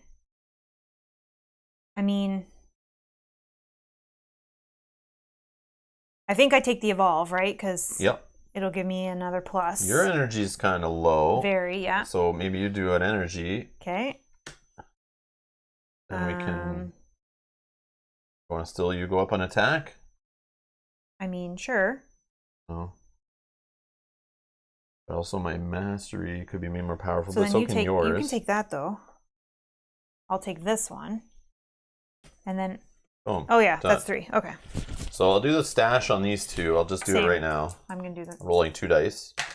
I got a hex. Okay, I'm going to do the same. Show me those 2 dice for these 2. Oops. I got it. Nice. Oh, nice. All right, we're getting lucky. That's rare. So I get 2 attack. My explorer goes up by 3. That's good. Energy by 2. Yeah. This goes up by 1. Okay. And this goes here. My tail is now doing a 15 counterattack. Okay.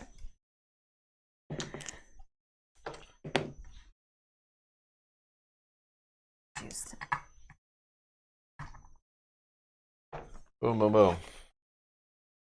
Okay. Stats are feeling a bit better. Yeah.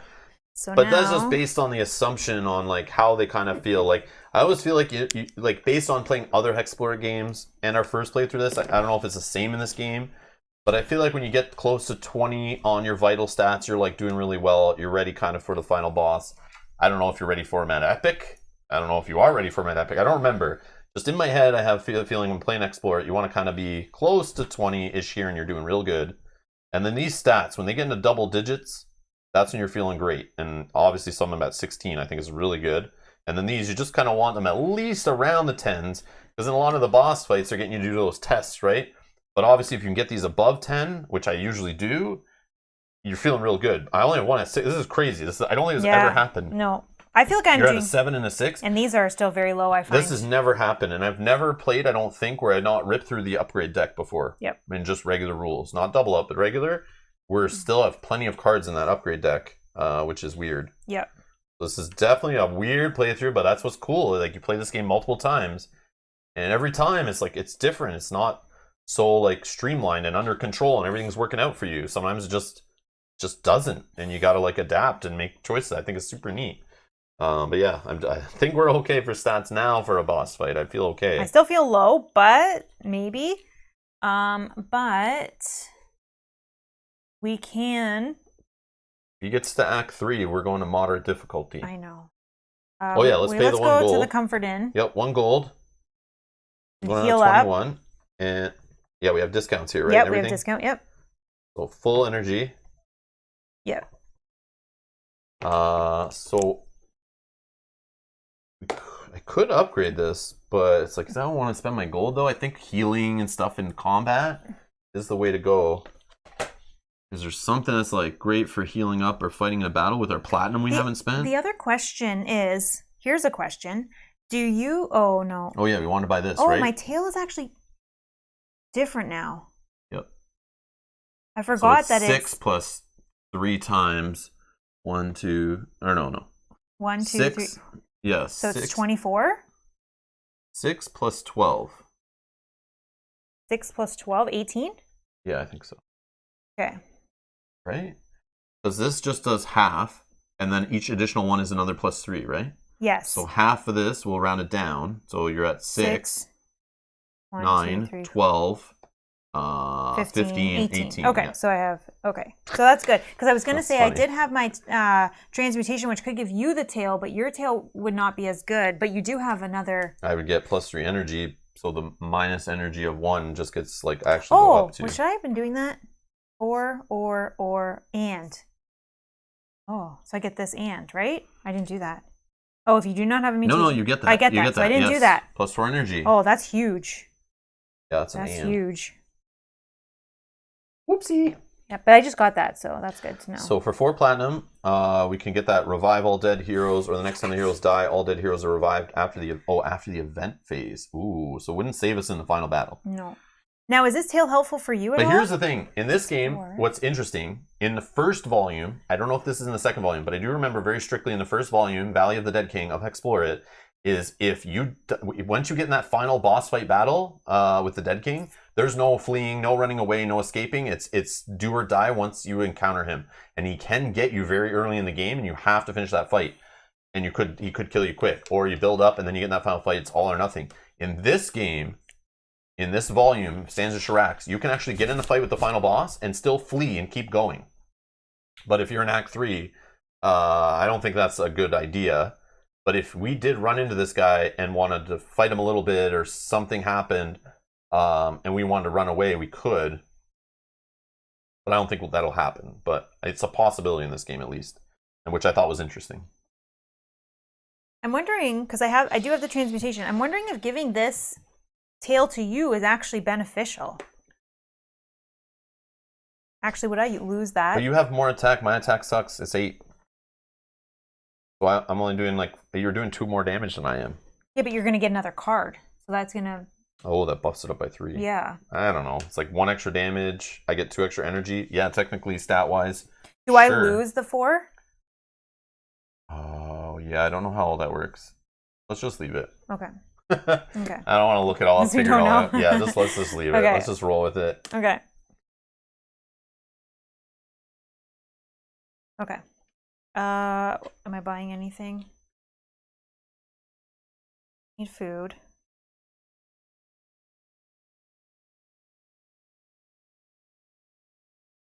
Yeah, I'm gonna buy some iron scale potions, which can negate all conditions and either heal 6 health or raise 6 energy. Yeah, that's not bad. Yeah, I have 1 already, and they only cost 2 here. Yeah, maybe I'll buy some of those because conditions are terrible. Cost 2. I'm gonna spend 10. No, I'll spend 8. No, let's do 10. Buy 5 of them. I'm gonna have 6 iron scale potions just in case, and I have the I have that ability to be. I have the bag, the belt of awesome, so I can use those on turns. Same, because I have my leather grip. I can do my grip and still do something else, so I could defend. That's super cool. So I'm just debating how many to buy. Just think of how many rounds you think that final battle will go, and if you could 4. Maybe I buy 4 of them. They cost 2, but again, you can upgrade like stats 8. Here too, but only. Oh, not the ones that matter. First mastery and second mastery do. 1 sec. 11.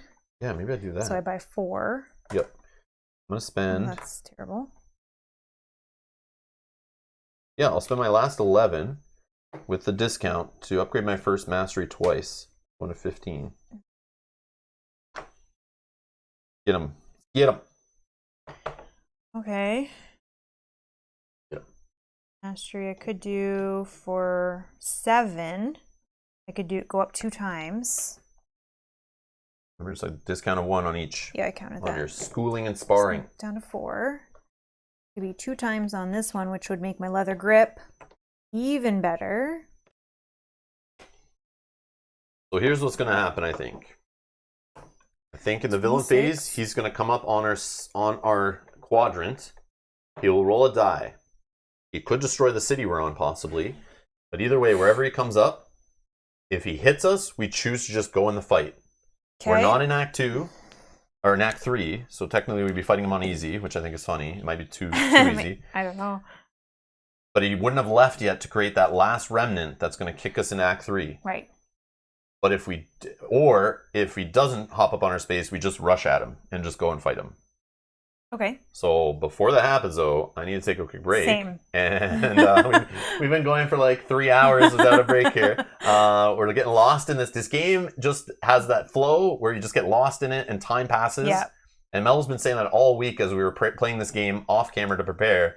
She'd like, I could play for a couple hours, and boom, like 3 hours would pass. We're like, whoa. And we're like, what time is it? Yeah. And like we just get lost in this game. I love it. But anyways, we'll be right back in a couple minutes. Thank you.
back. Okay, a couple things we realized. Our fame level went up from fighting those twins.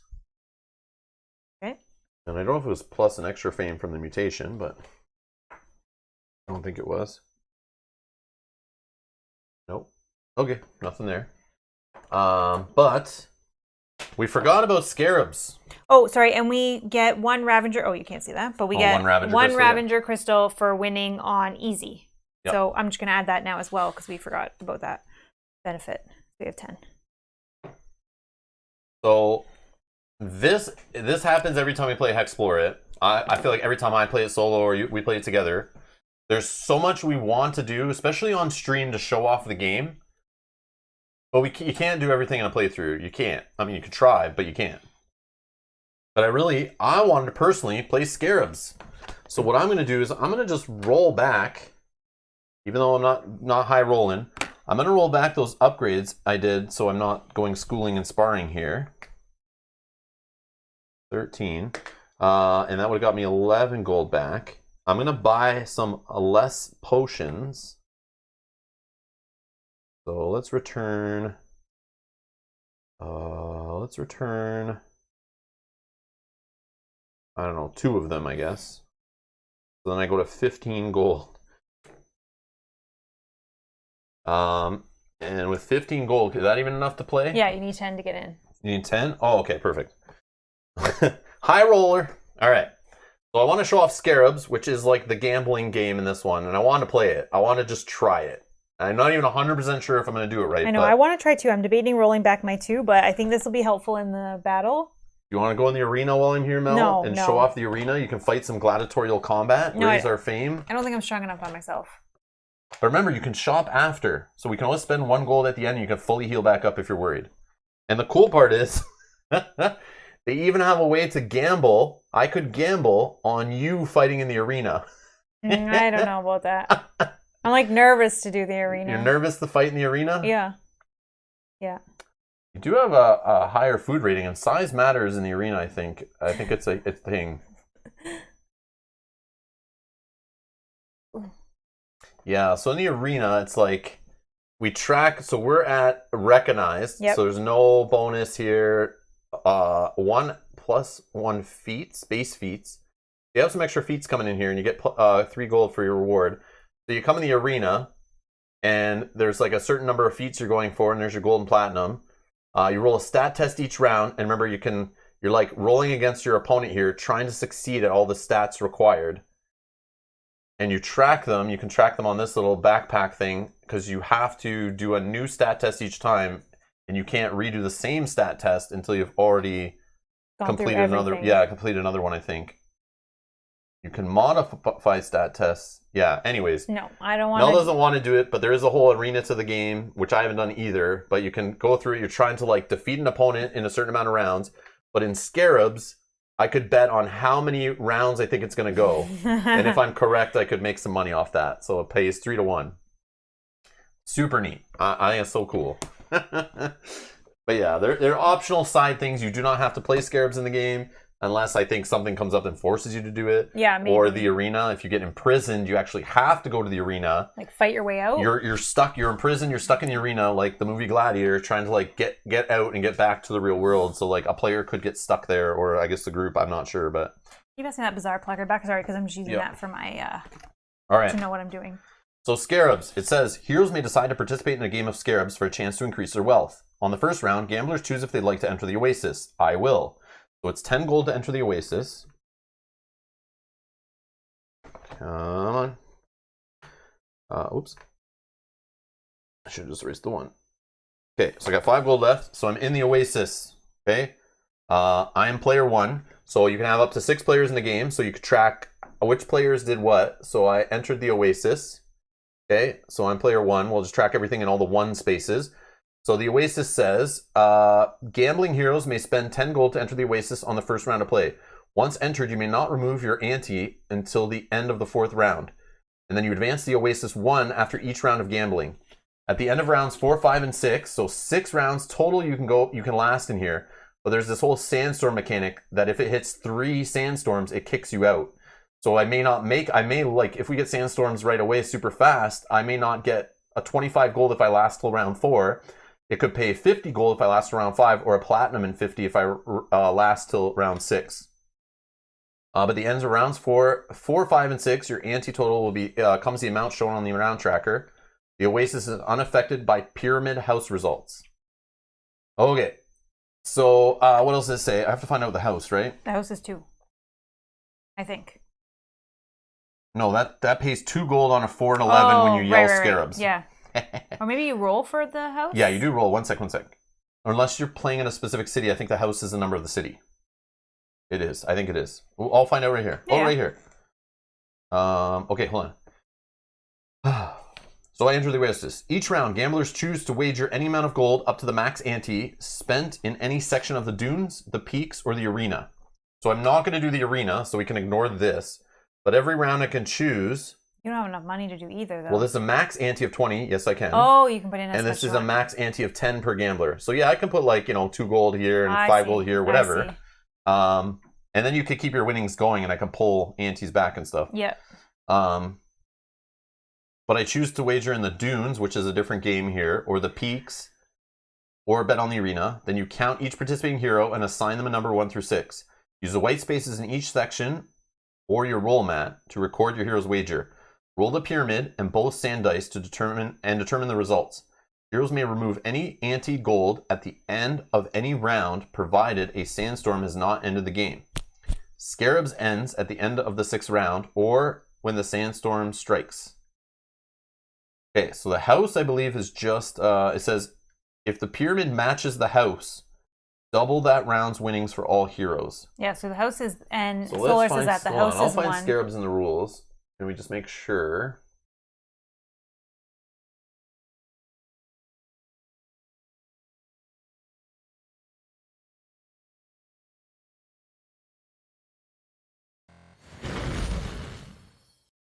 Oh, it's Ferrara. It's 1. Thank you, Solar. Yeah, it's 1. I kept thinking we were going to Drea, and we're in 2, but we didn't end up going. Scarabs. Shuraxians have a long tradition of joining the games of fate. People from all over the continent play such games called scarabs. Each hero may choose to participate in the game of scarabs during the event phase whenever they see scarabs icon on the placard or the card they're playing. Yeah, that also shows it under that symbol. Oh, yeah. Yeah, we should know this. If it is one of the special actions available in each city. Heroes playing will wager their gold, betting on the results. Okay. The Oasis. So the dunes, I'm betting on the sum of the results of the dice. And I can put up to 10 on each result of 5, 6, 7, 8, 9, or 10. And you're rolling all 3 dice, right? Mm-hmm. If they win, it's 1-to-1 payout. The peaks. Heroes bet on each of the 3 dice will display the same result. The max amount a hero may ante is 20 gold. The bet is only good for the current round of scarabs and is removed after the round is completed. The payout for the peaks is a win is 10-to-1. If 5 gold is anteed and all 3 dice show the same result, the hero gains 50 gold. In the arena, you can bet on how long your comrades are going to stay in there.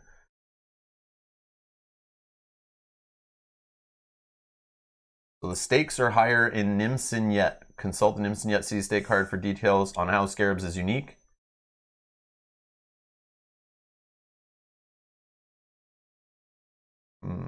Solar said page 40, so I think it's up 1. Yeah. Maybe? Oh, There will always be a house result in playing Scarabs, usually the city-state where the game is being played. Sometimes the city-state is not defined on the placard or card. If this is the case, roll a 4-sided die before Scarabs begins to determine the house randomly. Okay, perfect. Yeah, so we're playing in, or you're playing in Ferrara. Good luck. Thank you, Solar. All right, so the house is 1. All right, so I have 10 gold. This is round 1 in the Oasis. Okay. I have 5 gold to mess with. I guess I could have given you my gold before you went in, thanks. So you can have my 4. I got it. Yeah, whatever. Before you went in, I'll give you some. All right, I have 9 gold to mess with. Change. This is just to show it off. I don't expect to get rich. Doesn't really matter. This is all just for goofs. Fun and games here. Fun and games. All right. So let's bet. I'm going to bet. I'll put 1 gold that the dice will all show up the same number. for this first round. And now I can bet on 5, 6, 7, 8, 9, or 10 result on the 3 dice being rolled together. I feel... Oh, and I get 2 extra gold. If it's a 4 or 11, I have to scream scarabs. Anytime a 4 or 11 is the sum of all the dice, call out scarabs. Each gambler wins 2 gold. So, is there any number? Anyone in the chat? What should I bet? I'm gonna put 1 gold. I'm just gonna do 1 gold. It's just a 1-to-1 payout. Where should I bet my gold if I'm gonna bet on like a couple different numbers? I know I could put 1 gold on everything or a couple gold on everything. But anyone having recommendations? Maybe I'll just go crazy and put like 5 gold on 1 number. What number should I pick? 2. Sacabras. 2 is not an option. 2 is not an option. 5, 6, 7, 8, or 9. Or 10. The total of 3 D4s is going to hit. Which one? Which number? Anyone wanna give a recommendation on a number from 5? 9. Okay, Sacabra said 9. It's 9. Anyone else? Are you doing more? No, he's the first one to say it. We'll just go with and it. Solar said 9. Solar's on the same. Okay, so we're doing 9. Are you going like all in on 9? I'm putting 5 gold on it. 5 gold on 9. Okay, we'll go with that. Brian says 6. Do you want Too to late. put anything on 6? Maybe 1? Since he's slower, we'll do on... No, I'm just kidding. Do 1 on 6? Yeah, we'll do 1 on 6. Okay, let's see. So erase your money there so that we know so I've spent how much you have left. 6. I had 9. I just spent 7. You already marked off that one. Well, I'm down to 2. Sure. Okay, yeah. Okay. That was whatever. I don't think we're taking that guy, but it was going to Drea. Come on, big money. Blow my dice, sorry. 2, 2, 3. So the total is 7. 7. Oh. Okay. All right, so I definitely didn't win. This stays though. This money stays here. No. Yes, it does. Oh, the bets remain until removed by the hero. Oh, no way. Yeah, so you can keep those there. It's just this one is only a 1 time. So you could do... The peaks, the peaks are lost at the end of each round. Payout is 10 to 1. Yeah, so you could do another 1 on that one. So I can change it around. That's super cool. But you don't lose? No, that Gambling stays. heroes may spend up to 10 gold in any of the dunes, numbered 5 to 10. Bets remain until removed by the hero. Payout is 1 to 1 whenever the sum of the dice match. Oh, okay. Yeah, so you just keep it there. So you still have 2. So you could do another one on the peaks if you wanted. Yes, I do. I want to do 1 on the peaks because it's going to fund a later round, hopefully. Oh, but the house didn't hit on any, right? So we're good. No. And the sandstorm was what? What happens? So sandstorm, gain 1 strike anytime a sand die matches the house. A sand die only. Sand die only. So if we get 1s on the orange, it's bad. If there are ever 3 or more strikes, the sandstorm strikes, all anteed gold is lost, and the game of scarabs ends. So you have to take your money back, or else you lose it if the sandstorms do it. Yeah. So you're betting 1 in here, right? Don't forget because you marked that. I'll do 1 there. Yeah. Okay. So you're going on to round 2. Round 2. All right. Mark me down as. Okay. I think you saved that 1 for the peaks in case. Okay. Yeah. This is a 20 to. Or a 10 to 1. That didn't work last time. We got a hex on there, 6, which 7, is 8, a 4. 9. 4, 2, 3. Yeah. 9. 5, 9. Ding, ding, ding, ding, ding, ding, ding. So this actually will do a 1 to 1. No, you keep that there. Yep, but it goes to 10, no? No, you can do that, or you keep the 5 there and you get 5. Like you won 5. But maybe we keep it rolling. Oh. No, we'll take it. No, I think you keep. Yeah. So it was 5. Okay, I'm gonna take that all back for a sec to 11. Okay, we're gonna leave the 1 on the 6. This is gone. This is gone. It's in payout. We got no sandstorm. All right, Sacabra and Solar, good pick on the 9. Now quickly, whoever the first to get me another number, 5, 6, 7, 8, or 9, I'm putting 5 on that. So whoever drops a number, 5, 6, 7, 8, or 9, that's where the next 5 is going. I know I wanted to let it ride, but I don't know. 9 again. Okay, we're letting it ride. I'm going to put all 10 on it. Let's do it. 10 to 1 is on the peaks. Yeah, 10 to 1 is if all dice go the same number. We'll just do 9 again. I'm going to put 10 on it, actually. Let's let it ride. Are you putting 1 on the peaks? Yep, the last 1 gold I have spared over here is going on the peaks. Oh, we're going into round 3. Round 3. So I still haven't earned any money off the Oasis yet. I don't think you get this at the end of round 4. Oh, so you do get that. At the end of round each 4, if we're still in it, there's 25 there. No, but it's there. I can pull it away, but it doesn't keep going. Right. If I want to push my luck, I can possibly get 50 gold off the Oasis if I survive one more round. Okay, good luck. Yeah. All right, here we go. A hex, 8, and 9, 10. And a 2. Oh, okay. So it's 12? It's 10. No, sorry. 8, 9, 10. 10. Okay. Oh, no one said 10, so that's good. No 10. No 10. No house. No, you leave that. Yeah. And then this one's gone. Oh, but you don't have another buck for that. But I can move it around. So we can leave 9 on here and put 1 here. Yep. Okay. So we're going to... So we're in round 4. Round 4. And we have no house hitting on the sand dice yet. They haven't hit a 1. Yeah, I think you're doing well. So at the end of this round, I'll have 25 off the Oasis. There's no way the Sandstorm can ruin me. No. Because most it can hit is 2. Oh, we want a 5? I'll put the 9 on the 5 then. 9 on 5. All right, let's do it. 9 on 5. All right, I'm down. Luck be a lady. Let the greed flow. More money. 4, 5, 6, 7. So the pyramid die was a 1. We got a hex and a 2 on the sand dice. So again, no house hitting. No house hitting, but 4, 5, 6, so 7. 3, 7. We hit 7. Nope. So this is gone. Okay. You going on to round 5? Yeah. Okay. I haven't even hit a single sandstorm. Yeah. Brood hasn't showed up, played Sandstorm yet, so we're good, right? Are you making 8 and so you have 1? Sure. Let's reduce this. As if I hit that 3, I can make 10 gold, and then I can invest that back in. No, sorry, 8. Oops. Yeah, that's what I was doing. Yeah. That's what I meant to write. 1. Okay. On a 7 now? Okay, we're moving it to 7. I see a 7 in there. I was just saying, Rob, have you been to Vegas? No. But we have casinos near us. I've been in the casino in my late teens, early 20s. I used to go to the casino a lot. I played a game called Sick Bow all the time. And yeah, I used to do okay at that because I used to have as you guys know, with my Kickstarter advice and my mentality on Kickstarters was the same in gambling. Like I came in with a limited amount, I would never touch the ATM.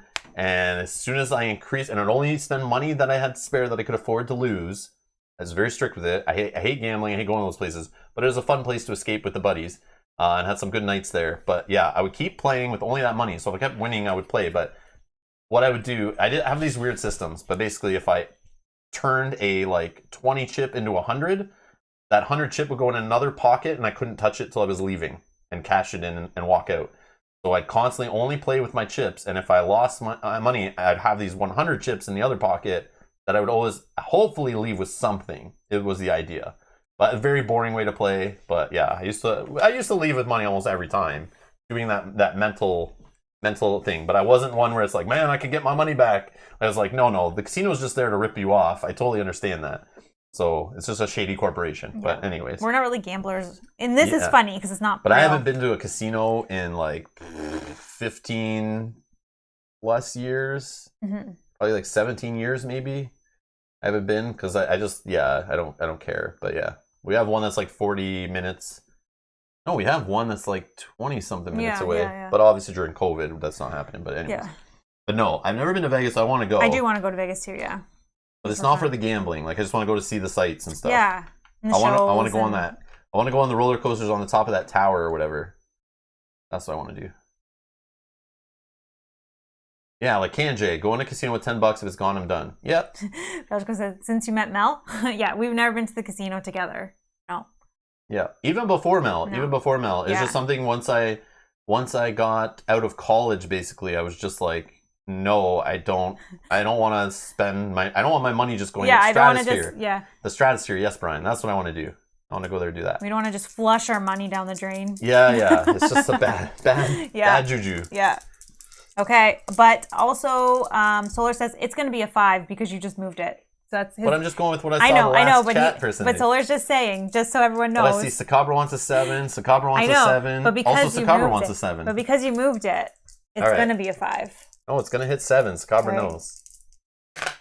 4, 5, 6, 7. Is it really? 4, 5, 6, 7. A hex, a 2, and a 1. So we got our first sandstorm, though. We got a 7. A 7, you say? Sakabra is my lucky lady. Woo! Okay, so that gives you 7. 7 more gold? Yep. Okay, so I got 7 gold. Okay, you're going on to last and final round. Okay, would you like to continue? Hold on. So I got to erase off the peaks. Oh, yeah. So here's the thing. Oh my god. Yeah, I'll buy you a drink at the Scarabs Casino. Okay.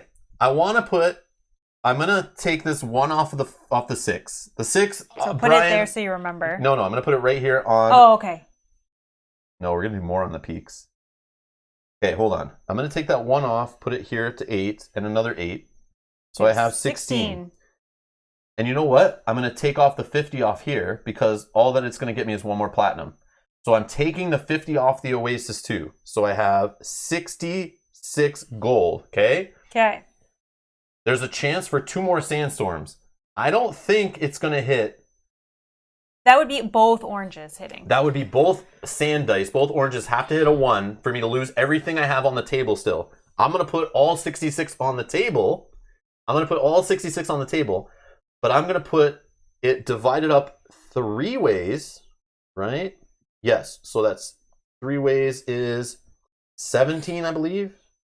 No, that doesn't work out. What do you want? 66 divided by 3. 22. 22? Oh, yeah, that's easy math. Why did I not? That's easy math. I was dividing like 30 in half and adding 2. I don't know what I was doing. Anyways. Wow. That's okay. So 22 gold, I want to put on 2 different numbers, and I want to put 22 on the peaks. So I'm going to do 22 on the peaks, and I want 22 on 2 different numbers. So just start dropping single numbers each. A 5, 6, 7, 8, or 5, 6, 7, 8, 9, or 10. So the top 2 numbers from 5 to 10, I'm going to put the money on 2 different ones. So just put a number in, either 5 to 10. Pick a number, and I'll go with the majority on the top 2 if we can get that from this quickly. I don't know. Yep, so far we have some ties, so that's good. That's fine. Just keep dropping numbers in the chat. 1 per person. 1 per person if you could. That would make it easier. I think. Does Brian try to cheat? Scabber trying to cheat. That's all good. Can't be at a casino without cheaters, right? So it looks like 7 and 8. 7 and 8. Okay, we're going 7 and 8. Okay. So 7 getting 22 and 8 is getting 22. So sorry, just what I'm getting from this is the chat would actually rather watch you gamble than play. So here's what's gonna happen. The next time I play HEXplore It, Sands of Shurax on the channel, we're just gonna boot it from the waste quickly, get to a city, and just play Scarabs every round until the Ravager comes and eats us. I'm just gonna try to get rich. Solar's also saying you have weighted dice. Oh, Use your weighted dice in the casino. We forgot about those. No, but I'll do it here to try to make the dice match. Yeah. Or if we see a sandstorm. Yeah. Okay. Okay. Arena next? No. Do you have all 3 there? Okay. Yep. Here we go. Okay. Final round. Final roll. 1, 2, and 3. 6. 1, 2, and 3. And so no sandstorms. But you could re-roll something to get something to hit. Yeah. Weighted die. Also, I have this. You may re-roll a stat. Oh no, stat test. This says. I mean, reroll a single die. I could use our soaring cities. I don't think I want to do that, though. I think you use your weighted dice I want to first. leave these for the final combat, right? Okay, so weighted dice just lets me roll 1 die. Mm-hmm. But right now you're sitting at 6. So do you roll the 1? Yeah, sure. Hoping for a 2 or 3. I want to make them all match. I think it would be so epic to get 10 times my money at some point. It just never happened. So now you've seen how rare it is. All right, here we go. Rerolling the 1. 2, you got it. 2. It's a, what's the Cabra? What number is that? What number did we just hit? So we got 2, 7. 2, 3. Man, I want to reroll that 3 to try to get a 2. I mean, you so can. we hit a 7. We hit a 7. You want to try, but then you might not get your other numbers. This is where the gambling part, right? Yeah, because it'd be a 6. I know. Yeah. No. I would love to hit the peaks. I think it would have been so epic on the only time I ever played Scarabs, but no, we'll roll with it. That's super fun. So I lose 22, but I gain 22. So but then it all just evens out. But, well, you lose this 22 as well. No, it sits on there until I remove it, right? And I'm removing it. Oh, yeah, I guess. So you're back to 66. Plus, you got 50. I'm just at 66. Plus, you got 50. No, I already took that off and put that on the other ones. Oh, right. But we get one platinum. Get a platinum. Right? No, because I took it off in round 5. Right, I didn't care about the platinum, and I spread it out. So I never made it to that one. Oh, right. I never made it to the last one on the Oasis. So either way, that just evened out. Rob is just fleshy dice. Yes, Rob, you're cheating. I'm using your weighted dice. You can't bet that much. Oh, you're right. Oh, you're right. You're right. It's 10 gold each. You're right. You're right. Well, whatever. That's okay. fine. That's fine. So it would have only been 10 on there. I would have still had the money. Oh, I would have lost 22 and only gained 10. So I should be down 12? Yeah. 54? But I walked in there with what? 15? And I came out with 54? Yeah. Thank you, Colin. I forgot. Can I have my four back? No, I'm just kidding. With interest? With interest? Yeah, it made it less exciting. I forgot. I got excited. I'm sorry, everybody. But the guy working the table didn't tell me I couldn't. Yeah. He didn't tell me I couldn't. He didn't give you the directions.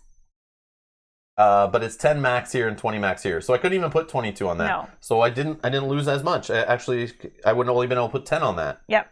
So I'm at 56. So you can have 6 gold. Thanks. I gotta increase it too. You can have 6. You're like a lady I met in the parking lot that just wanders around the casino trying to get money off the winners, like the champions. Well, Velchko says, Mel, legally half of that is mine. Oh, yeah, 56. We got there. Okay, so then in that case, you get 28. Oh, thanks. 28, right? Is half of 56? Yeah. All right, so yeah, due to marriage, yes, she takes 28 gold. God damn it. I did give you money to get in. Yeah, you invested. Nice. I did invest. We both came out on top. That's great. Yeah, that is very true. Okay, that's fun. I wish I joined that. Rob, you're cheating. A phase never heard in the casinos of Canada and many other gaming events. So what happens on the weighted dice again if I would have got caught cheating? I hope that didn't happen. No, because you didn't roll a 1. You didn't roll a house. Oh, is that what it is? Something. Well, that's... If I roll a house on the reroll, right? Yeah, I think so. You have Nemen set over there somewhere? Or do I? Oh, I have it right here. Weighted dice. If used during the game of Scarabs, roll a sand die. If you roll the house... Oh, I could only roll a sand die. I think I might have re-rolled the brown die. I did, I think. It's okay, whatever. But either way, if you roll the house, you were caught cheating. So I rolled a 2, not a 1. Yeah. So we're not busted. But yeah, if I rolled a 1, I would have got caught by cheating, and we would have had to fight the guards in the casino. That would have been hilarious. Oh, that's cool. All right. So Carver says we're not married in the game. That is true. Well, true. Well, I don't know. Are we? I don't know. Scott says, this really highlights how variable the gameplay in this game is. We didn't do the arena, and we haven't fought a whole bunch of bosses. We haven't even gone to all the different discoveries and things. Like, there's just so many things. And not to mention the side story missions, and there's just so much. It's there's too much that we can't even get to. Yeah, you could replay this game so many times, just have different things happen during. You'll see some of the same things, of course. You'll fight the same bosses. But again, even those bosses, if you're only fighting them for, 3-4 rounds, they're going to do different behaviors that you may have not seen in your other playthroughs. Mm-hmm, so it's like you don't know what could happen. It's kind of neat. Like, the randomness helps this game, I think, a lot. And that's why I don't complain about it in this game. It's just the game is that. Yeah, the game is random. It's just one of those crazy storytelling adventures. It's just chaos. I love it. Okay. Do I want to spend our money on anything before we leave? Now, see, I could buy some potions and stuff. And now I can keep upgrading more. Yeah, that's what I'm saying.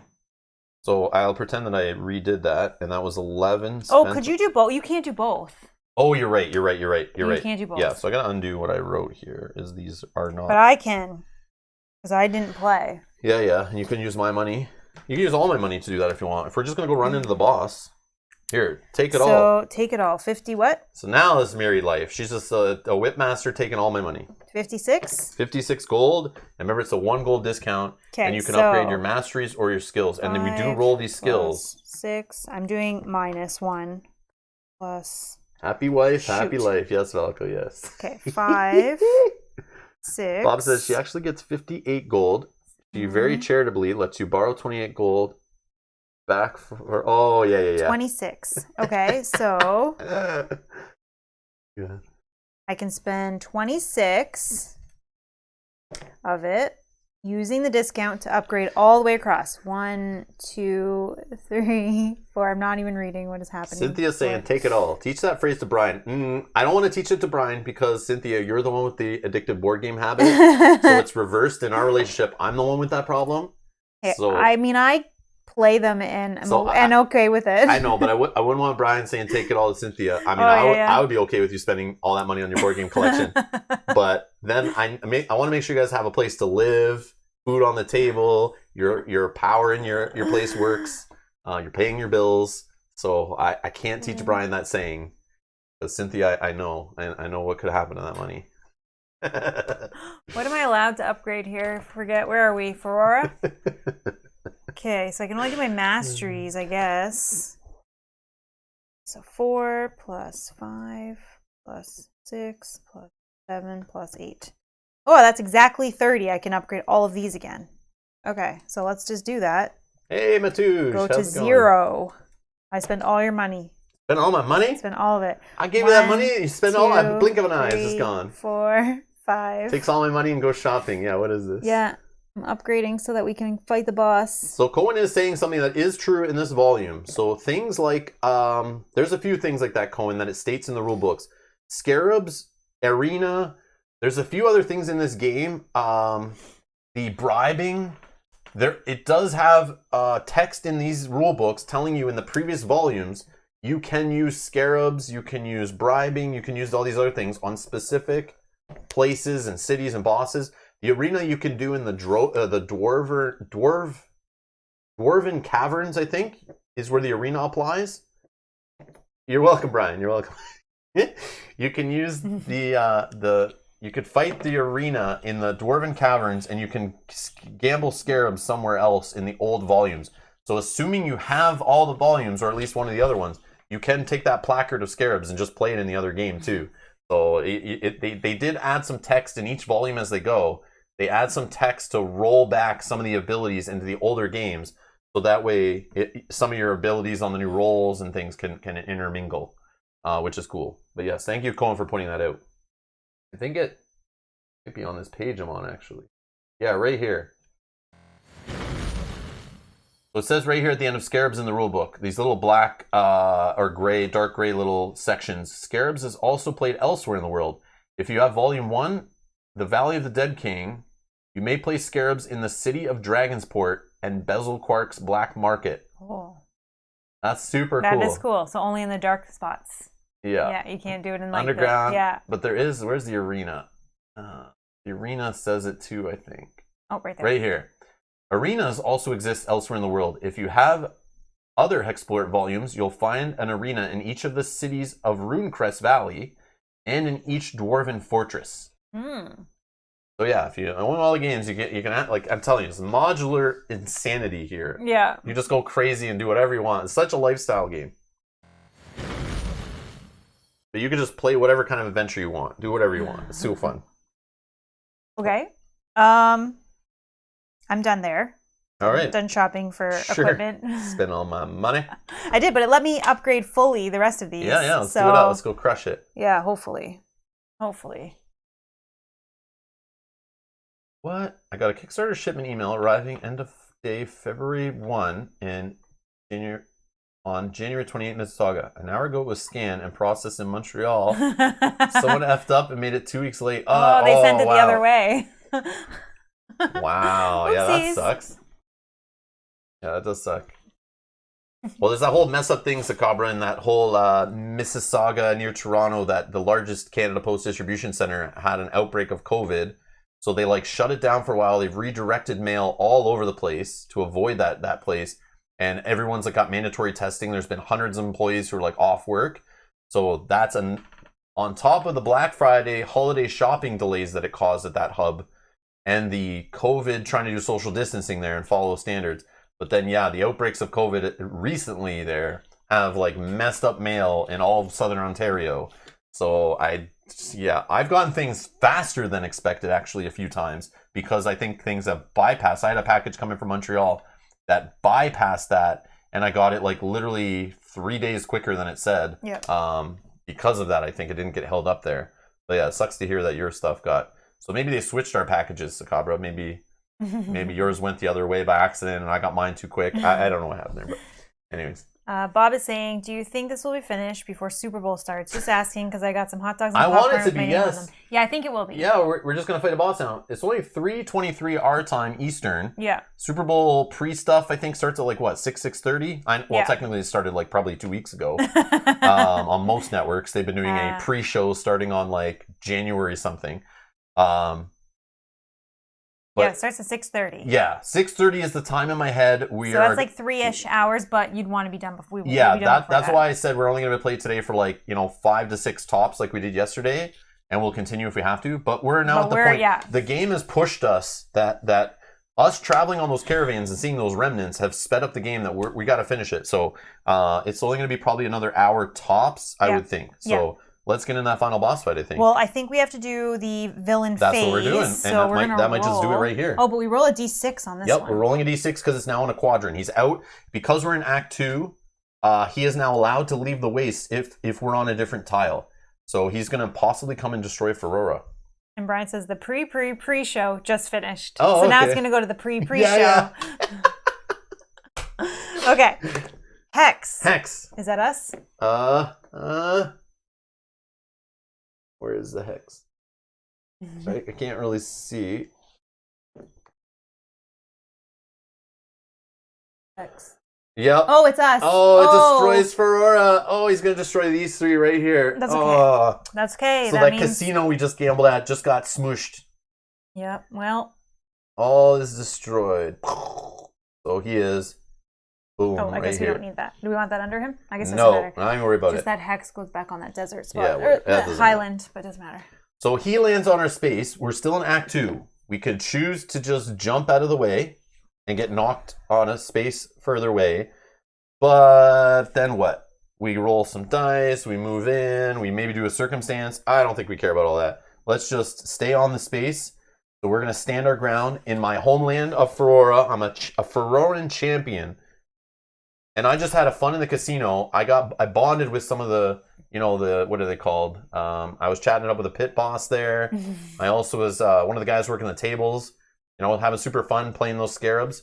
And I just watched them die in front of me. As I was leaving the casino, I just watched the sandworm crumble. The sandworm came out of the casino and just blew it up, and money flew everywhere. Yep, and Solar saying story. The Ravager destroyed Ferrora. Thank you. We're doing it. Let's figure out. And he's a bass piano. Solar, you're so best. Efficient and amazing. Dropping page numbers on us. I love it. We love that. Just makes our life watch easier. Me flipping through the book like an idiot. When there's a full index, amazing, and there's a table of contents. Like, this game does it right, and I'm sitting here like this. I guess I'm used to the other games that don't do that. All right, so 76. Ferrora is destroyed, so there's triggers here based on the Ravager destroying a city. Bells begin to ring, just as the ground trembles. Amazingly, there are people who must have known this was about to happen. Ferroran guards have been practicing such exercises for weeks, hoping beyond measure that this wouldn't occur. The Ravager is claiming the great city-state of Ferrora. People begin shouting and screaming as the bells toll. In as little as 3 minutes, the great beast rises in full height, blotting out the setting sun. Its lenses catch the light and send it skyward in a terrifying spectacle. From your vantage point outside the city, these people had no chance. Still, you're surprised to see hundreds fleeing from all gates. Maybe some will end up making it. Then, the mountain crushes the city. Oh, the knowledge that was lost there. Yep. So, what happens actually when he destroys a city-state? The whole mission deck, this isn't in the rules, but I found the designer answering it on BGG. this whole Feroran deck is just gone. You can't do missions there anymore. So if we still had rounds that we were worried about, we're running from him, and we're running the different tiles, as he destroys cities, they limit your options of what can happen. So now, literally, we can't do any of this stuff. We can't go there. We lose access to this, and any missions we were working on or anything that was there is all destroyed. I don't know if you want to erase. Yeah, I'll just erase this so it doesn't... Yeah. User microfiber. So yeah, so cool. So cool. All right. So that means... it's a showdown. Bum, bum, bum. I think it's going to go like this. So here we are, standing in Ferora. We got a Ravager staring us down. We're going to just literally not care about anything else. We're going to cover up this. Boom. Boss fight time. All right. So we are still on Act 2. Yeah, we're still technically on Act 2, so we're not jumping up to moderate, so he won't get his moderate ability. But I mean, is it really that bad if he did? Whatever. So he does have a passive ability. The Ravager cannot mutate. So even if we up the difficulty, he doesn't get mutation, so it doesn't matter for that. But he does doing 1 extra damage because we're on easy. At the beginning of each opponent phase, you roll any die. If the result is odd, he'll do all 3 of these abilities. If the result is even, he'll do all 3 of these abilities. Okay. Each ability has its own vital and can be targeted and damaged independently. It is only one opponent. When an ability's vitals are brought to 0, that ability is no longer used. The Ravager is defeated when all abilities with health are reduced to 0. So again, the left side starts out at... does he get bonus vitals for this? No. Okay. He does do +1 damage. So he's 200 health on his attack. So if we can take that down to 0, he will stop attacking. He can't do this. So remember, if we roll odds, he will do this ability, then this ability, then this ability. He has a block of 40 on his defend. It's 150 health. So if we take that down to 0, he won't be able to block anymore. He also has a desiccating inferno card or option for boss ability 1. He has 150 health. So if we literally do 500 health damage to him at some way, and it won't spill over, so we'll obviously have to do more damage than that, we could take him down. Plus he blocks, so we're going to have to do even more damage than that. So this is going to be quite a long fight, I think. Unless I pick that as the one he can't do. Yeah, so Mel has an ability to grip this guy, and he's a titanic creature, so we have favored opponent damage, which cannot be defended or blocked. So we're going to do some of that funny business to him. And you can grip him. You're allowed to grip a Titanic. It's fine. So you can block one of his abilities, but he'll still do the other ones, depending what he does. So the other victory condition that we had possibly to do for a win involving energy. So 2 of the abilities, the first mastery and second mastery, he literally spends 0 energy to do them. So it's hilarious. So if he rolls evens, he'll do all 3 of these. This one you can shut off by getting him down to 0 energy, and this one down to 0 energy. You can shut this one off. So his Outlast is 20 plus 1 per hero, so it's 22, but because we're playing on easy, it's plus 2 more, so it's 24.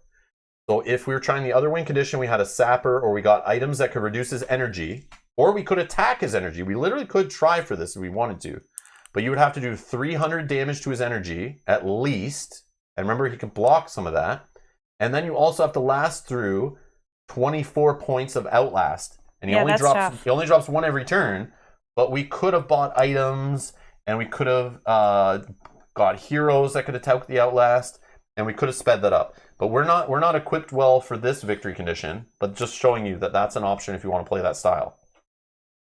I thought at first you couldn't whip Titanic creatures, but I think we looked that up. Yeah, we looked it up. You can. Did someone say that you can't? No, it just seems weird story-wise that you're like doing it, but you supposedly can.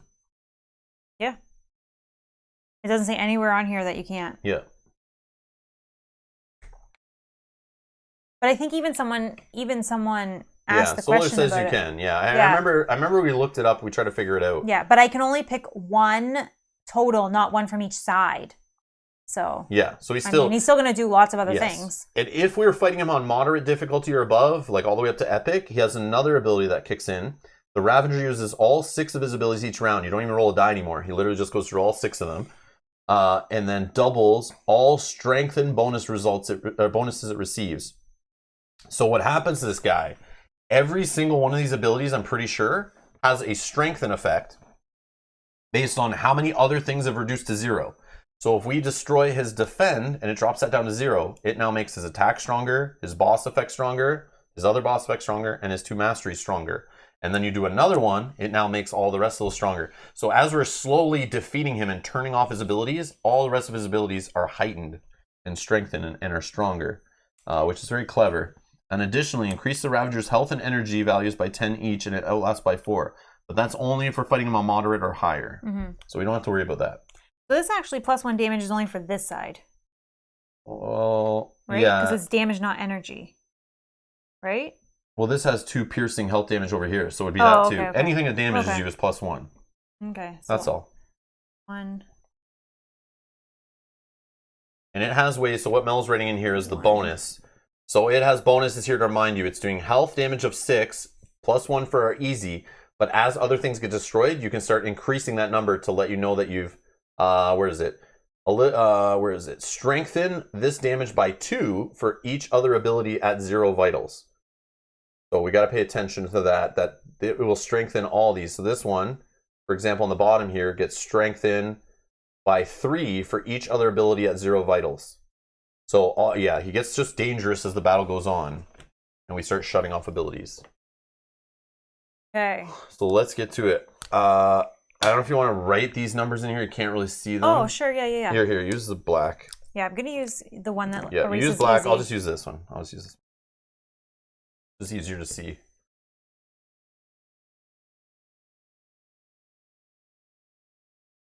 But you can leave space so we could actually write in what we're damaging, because I might be damaging this and you might be damaging that. Yeah, but I could do that on these. Okay, sure. As well. I have like all these. Okay. And then do we need to mark it off there because we're not actually taking any damage away from any of these? Right? I would still. Okay. I would still. Just you never know. So his outlast is +2, so it's 24. Okay. Get him. Okay. So. Well. I'm going to spend 1 energy. So yeah, let me see here. So 30 fervor damage. My bravery is 33. And half of this is 8. Alright, so I'm just going to do my fervor. I like this ability so much that I could like block and regen or... I have a way to reduce outlast with my fervor ability. We just never really have had to use it too much. I use it like once against that one enemy.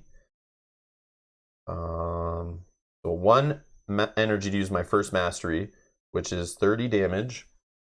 Right, as a separate source. You're boosting it or no? Yeah, I can boost it by 17. Are you doing that? The grip? Yep. Okay. Yep. So yours is +17. Yeah, let's wreck this guy.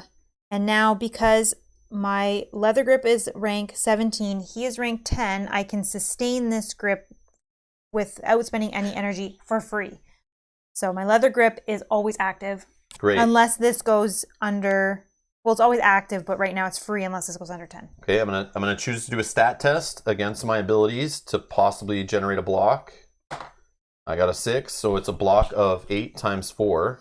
32? 8 times 4, yep. 32 block. Okay. I succeeded on the stat test, so we're gonna increase our glory for future rounds. Okay. Right. And I'm saying he cannot do the block of 40. Okay. No block. No block. We should be able to just straight rip this guy. Okay. And we can choose our target after we see what he does. Right. So again, odds and evens. Yeah, odds and evens. 1. Odds. He's doing this side. So first thing... odds. He's doing this side. Oh my gosh. Sorry. All right. Group health and navigate. Each, targets suffer 6 health damage, but it's actually +1 is 7. Those who succeed suffer half as much. And strengthen doesn't matter. So Okay. navigate. Yeah. So I can't do anything about the group one until I do this one, so that's fine. 5, I passed. I succeed. So All we right, suffer so half. We actually cut the 7 into half and it's rounded down, so it's 3 damage. And that's it. So you keep the 32 and I'll just block with the magic carpet. All right, so you block with the carpet, I block with... I'll target myself for the block. I still have 1 more block with that, right? But is there something else you'd rather block, though? This all happens simultaneously, so we can still choose. But I still have 1 more block, because that was 1. Or 3. I still have one more. I know, but shouldn't we just go through and add up all the damage coming at us first, and then we subtract our blocks from the full damage coming to hit each of us? Maybe. So if you can just write down what's coming at me. Okay, so I don't know. Rob, no. Okay, so 3 and 3, right? Yeah. 3 and 3. So then we'll go to the next ability. But hold on, he hit me, so my tail is going to do 18. Yep. This is why we need to go through and do everything and write it all down, and then we do a final, group it all up, and see what. Oh, we didn't even do our favorite opponent. Oh yeah, let's do that first. We don't have any bonuses on this, right? Oh, well, I have +1 die. 3. And wasn't there something else? No. Okay. +1 die. So I'm rolling favorite opponent. Here. Right here. So it would have been 4 damage. Nothing crazy, but still. Okay. So then we're going to this one. Group health, energy, and survival. Each target suffers 4 health and 4 energy damage. Strengthen this damage by 3 for each other ability at 0 vitals. Those who fail become... Okay, so let's do a survival. Survival blue die. Oh, good. I'm going to pass this one. I got a 6 and passed. 6 all right, as well. So we don't get burned or gain heat exhaustion. Okay, but we have to suffer 4 health and 4 energy. Yep. So we're at 7 and 7 health. 7 health and 4 energy. Okay. Rob says, "Thanks for writing those numbers, Mel. If Rob did it, we would not know whether it was a number or a Sanskrit. Oh, Sanskrit. Yeah. Oh, no problem. Oh, sorry, we can't see all of this, but yeah, let's just move this up. There we go. And get it all in there. Sorry, and then this is my jibber jabber of stuff. Okay, so we're totally taking each 7 health and 4 energy. So I'm targeting myself with a block of... You have a block of 32. So I don't get anything. Okay, so I will block 4. I'm actually going to block the 4 energy. Yeah, and I'm going to take the 7 health going to 9. Okay. Don't forget when you trigger yours, you do that item plus an ability you can do with whatever thing. Yeah, not yet. Okay, so we can do separate attacks here with this, but let's see. Totaling up, we all just going on one. Plus 30 plus 17 plus 7. And I think it's this one we want to do. 102 is what we have damage. Yeah, I say we just plow it all onto this one. Onto this one? Yeah. So we're at 40. I don't want burned or heat exhaustion just to hit us. So 48. If possible. Do you get the tail only once per round? I assume so because... Yeah. Oh, yeah. Well, what is... Counterattack, hold on. You may counterattack after an opponent targets you, dealing health damage equal to half your attack. Oh, yeah. I think they targeted twice, yeah. Oh, if it targets it again, then we'd have another 18. I feel like, yeah, we got targeted again. Counterattack. Counterattack occurs when a target suffers damage, unless otherwise stated. Heroes who counterattack immediately gain a bonus attack against their opponent. This keyword may include a number in parentheses. This is the number of health damage that an opponent will deal to a target when the counterattack happens. A counterattack cannot be counterattacked. But on that card it says every time you're targeted. So I would say it does it twice. Okay, so that's another 18. Yeah, like I don't know. You were targeted by multiple abilities. It says each time you're targeted. Okay. Okay. So that was... It doesn't say once per round on there, right? No. Okay. No. Because there are fights in this game, quite a few fights in the other volumes we've seen, where you could be fighting a boss, plus they have like a little buddy, plus they steal somebody's ally and pull them to their side to fight against you and stuff. So there are fights where you can have multiple enemies fighting you at once. So you could be targeted multiple times in a turn for sure. Okay, so let's start with favorite opponent die. Correctly this time. 4. They're both double hex, so they're exploding. That's 10. They're exploding. Both of them. 10. Oh, another 16, 6. 17, 18, 19. 19. 20. Plus 1. Okay, still very good. 20 on the favorite opponent, which cannot be blocked, but he can't really block anyway that we know of. All right, I'm going to spend an energy and do the same business. Okay, so yeah, you do yours first. What are you at? It's now an attack of 31. Okay, so I'm also boosting you by 17. Okay, so my leather grip is sustained for free. I don't have to spend any thing for that. I'll do my electrify now. So this mastery costs 1 less while being performed on a grip and opponent. So I spend 2. I succeeded against all my abilities, so I got another 32 block happening. Okay. So I electrify your whip, sending powerful shockwaves through it. Your opponent suffers a double electrify rank, so that is 36. Oh, plus I do my 30 over here. Double electrify rank, health damage at rank 5. Individual and group attacks a gripped opponent makes now target 1 less, and I rank 9. Allies gain an additional boost of damage against a gripped opponent equal to half of whiplash. So, it's actually 7. Okay, so you get another plus 7. Okay. Woo! Spent that. I didn't have to spend that. Okay.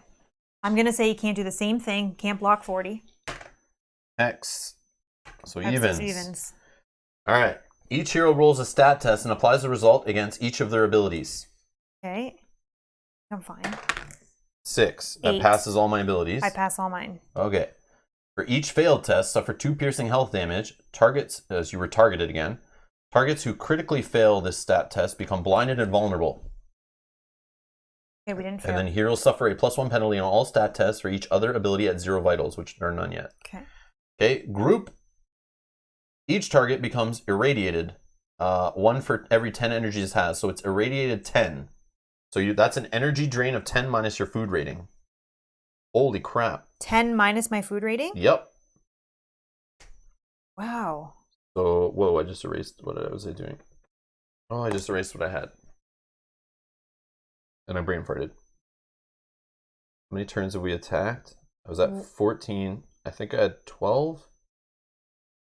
So I'm losing 9. That leaves me at 3, I think. Yeah. What did I... That was probably actually the worst. And yes, Colin, you're right. We have to this one down -1. Yeah, 12, I had 12, okay. That is the other hard part, is once you erase a number, if you're thinking about too many things at the same time. I was like, oh, I started thinking. Okay, so I have 3 energy left. That's still fine, but I can use an item to like jack it up a bit. Well, luckily, my leather grip will always, I don't have to pay energy, so even if that goes down, I can just use my 13 for the rope dance. But and then what happens is, because you're irradiated, we're going to roll a d10, and I have to hit 2 or lower. You have to hit 6 or lower, or you become mutated. So I'm getting mutated. 3. It's fine. But it's fine at this point, yeah. Mutation. I have my own tail. Oh, how cute. Oh, I got my own tail. Okay, cool. We both have tails. And then I have this evolve that's been just sitting here chilling all game. So if I don't have a mutation, keep this card and gain its benefit the next time you gain a mutation. So that I'm going to just lose. I actually go up an energy. That's good. So I get 4 and 15. 4 and 15. Okay. Now I have a tail that I can whip back. Oh, and your mutations are growing stronger. This power becomes... And if you have not... Your mutations are growing stronger. This power-up becomes a copy of one mutation you have. And +3. If you don't have a mutation, keep this card and gain its benefit. Yeah, so now I have a double tail. Yeah. But your tail doesn't take effect until next round. Yeah, of course. Yeah. Okay. That's funny. That was a target. That was a target, so that's another 18. Yeah. For my tail. Okay. And now, mutated parasites. So first he did Godly Presence, then Radioactive Aura, so that just gave me a tail. Thanks, buddy. Then Mutated Parasites. Treat this ability as a swarm-type opponent.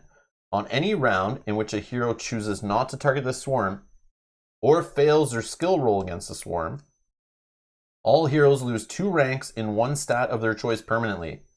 Lose 1 additional rank for each other ability at 0 vitals. So we didn't roll against this. Nope.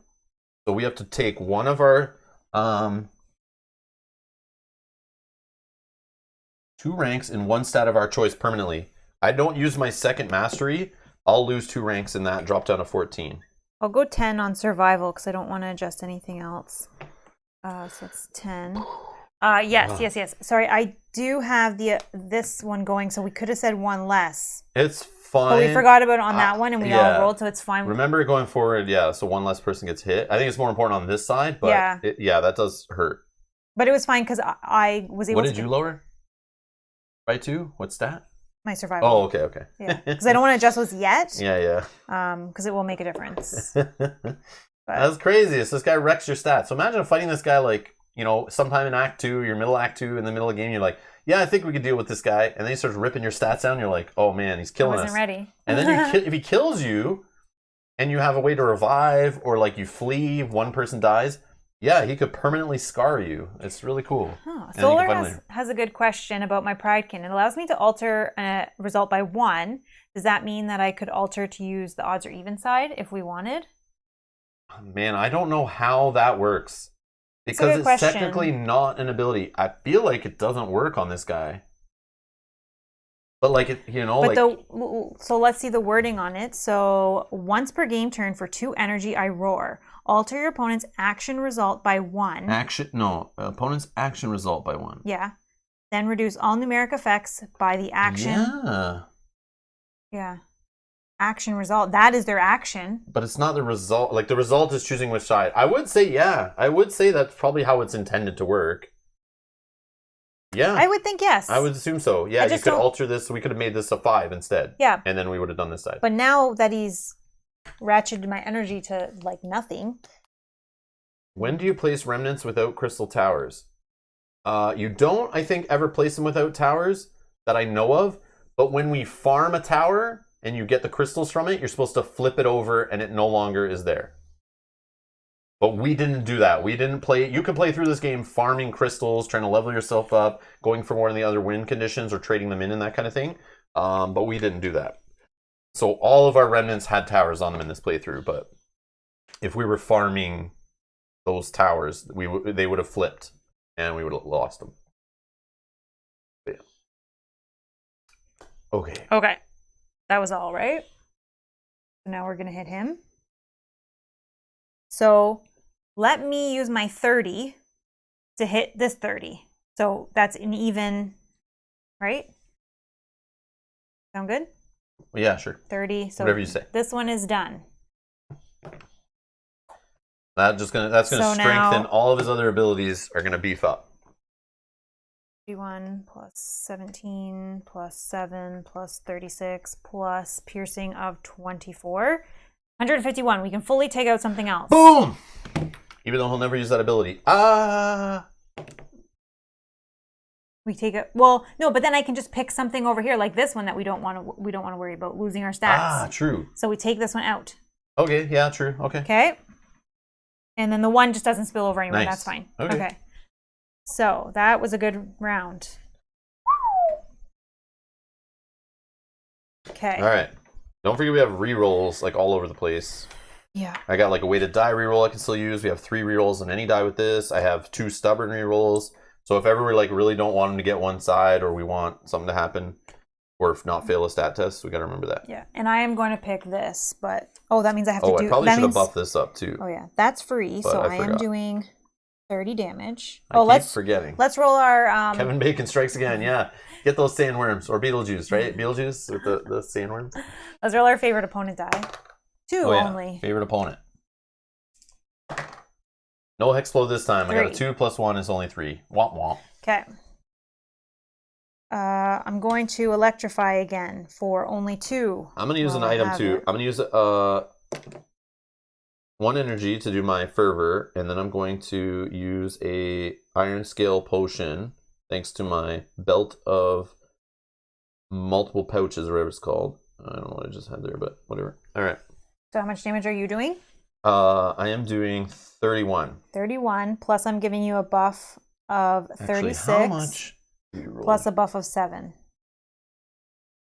I passed the stat. Hold on. 32 damage. I definitely passed. Leather grip. Sorry. Totally not that much. 17 plus 7. Sorry, 32 for me. Okay. Perfect. So I'm saying he cannot do the one that reduces our stats. Sounds good. We're really hoping for an odd here. Because then he's only going to do this one thing, right? 4. Ooh. Reroll it. Okay. Here, reroll this. Soaring Sky. What is that? I don't know what you that reroll is. that. That's called a cocked die, my friend. 3. That's what we want. Okay. Beautiful. 3. So he's only doing this one. So it's a group health. Oh, yeah, it's plus more than that, It's right? going to be definitely more. So group health and navigate. Target suffers 6 health damage, but +1 for the difficulty. And then, hold on. We can reduce it by half if you pass. Strengthen this damage by 2 for each other ability at 0 vitals. So it's a plus 5. So he's actually doing 11. Okay, but I can make this only hit one person. Sure. And how about we say... let me do my block thing. Yeah. 9. So I block for 24. Okay. So then how about we say you? Sure, I'll be the target. Because then you block it, right? So first you have to do navigate. Roll a navigate. Oh, your navigate's only 6. It's okay. I'm blocking it 2. all. Oh, you got it. I still pass. Okay, so I reduce it by half. Yeah. So it's 5 damage only coming at me, but I'm blocking for 24. Okay. And we know he doesn't do the rest of this stuff. Yeah, so that's good. That's good. So now let's smash him. Oh, and counterattack. He targeted me. Oh, no target for my tail. That's true. But that's okay. That's fine. That's fine. Okay. We got this, I think. But anyways, I will... oh, yeah, my tail's not as good. 4 plus 3, 7 from my tail. How dare you? How dare you? Okay. So that's good. So we're doing what? 30 plus 32 plus 17 plus 7 plus 7 plus... 5. Oh, I hit minus. 30 plus 32 plus 17 plus 7 plus 7 plus 5. 98. Okay. So we're doing this one? 102 left on there. Okay. We don't hit with 2 tails because Mel reduced it down to 1 target using an ability. Which you just spend the energy to do whatever ability I didn't need to. It just does. You probably shouldn't have used that ability because it would have been better just to hit. But it's fine. It's fine. It's fine. He wouldn't have died or anything anyway. Yeah, it's fine. Let's get him. Okay, so... Oh, yeah, and I go up 6 energy because I used an Iron Scale potion on that turn using my Belt of Awesome. Okay, so let's roll favorite opponent dice first. Okay. Yeah, I'm just trying to remember... 3. What are you forgetting? I just need a bizarre... Iron Scale Potion. Yeah, it's negate all conditions and either heal 6 health or raise 6 energy. Yeah, okay, perfect. Thought so. Alright, so I got some energy out of that. Okay. Roll your favorite opponent die first and we'll start there. I rolled 3. Oh, again! Double hex! Whoa! Boom, Hexplode. So okay, 10. so that's 10. 10 plus 14. 4, 14. That's great. Wow. Genius making Hexploding dice, or exploding dice as regular games call it. Hexploding is cooler. But anyways, yeah, definitely the Hexploding is happening and I love it. I love that mechanic in games. So fun. All right, so this is free. I'm doing 30. Explosion! Exactly. And when both of them do it, it's even crazier. Yeah. Okay, I'm spending my last 2 to do my Electrify one final time. So this will do another 36. Oh yeah, am I even playing here? I don't know. I was so excited with those explosions. My mind is But 2 blown. times, that's crazy. I know, I'm sitting here like stunned that it happened.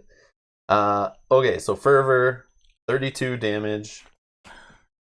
32, plus I'm bumping Oh, but I succeeded on another thing. By 17 plus 7. 33 Last damage. time 33 damage. 33 damage. Yeah, sorry. I keep forgetting when I do those skill rolls to bump up my glory. It's okay. And then I'm going to roll against to get some block action. It's a hex, so it's blocking for 32. 32? 32 block. Okay. 32. Yeah, we're just messing this guy up. Okay, so we're going to see what he's doing. Rob, are you using the correct D4? Does it matter which D4? They're all the same. One's brown, one's orange. In most cases, you're supposed to use different ones, but they're the same numbers on them. I don't remember. Oh, yeah, okay. All right. Owen being the rules lawyer, I know. It's supposed to be the brown off this art on this card. So it's supposed to be the pyramid along with the 6-sided die. So yes, maybe the brown plastic is a different weight than the orange plastic. Maybe I'm cheating. I don't know. But you're right. You're right. I'm being too loosey-goose. It's yeah. I should be rolling this one, which maybe not is as lucky. The hex is on a different number. Is it really? No, it isn't. Is it? No, it's not. It's on the 4. It's exactly the same. It's the same, Cohen. It's the same. You just... He's messing with you. No, maybe. I don't know. Maybe there's a misprint in the book or something. But yeah, it's on the same.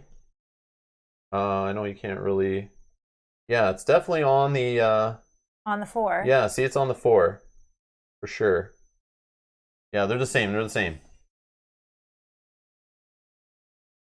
Yeah, it's on the 4 for the triangle shape, the D4s. It's the 4 is the hex. On a D6, the 6 is a hex. But on the D10s, a 1 is a hex because you want lower. Cohen says mine are different. So I don't know who's wrong then.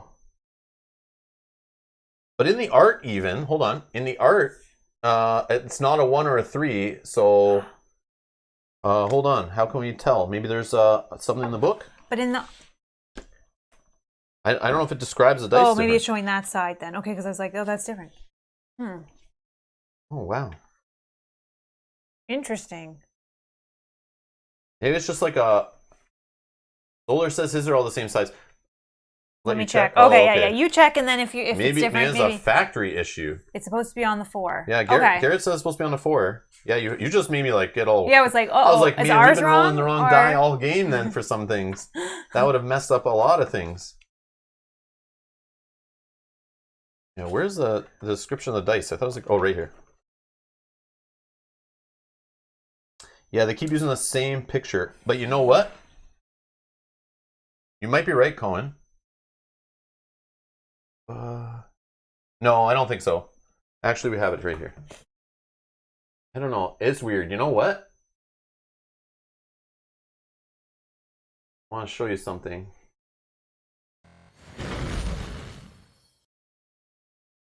So it says pyramid and sand dice 4-sided. These 3 4-sided dice are numbered 1 through 3, and a hex is considered to be a result of 4. So they're supposed to be the same. Okay? But look in this art. What is that number hiding there? Because it's obviously not a 1 and 3, but is that a 4 that's hiding behind that blue die?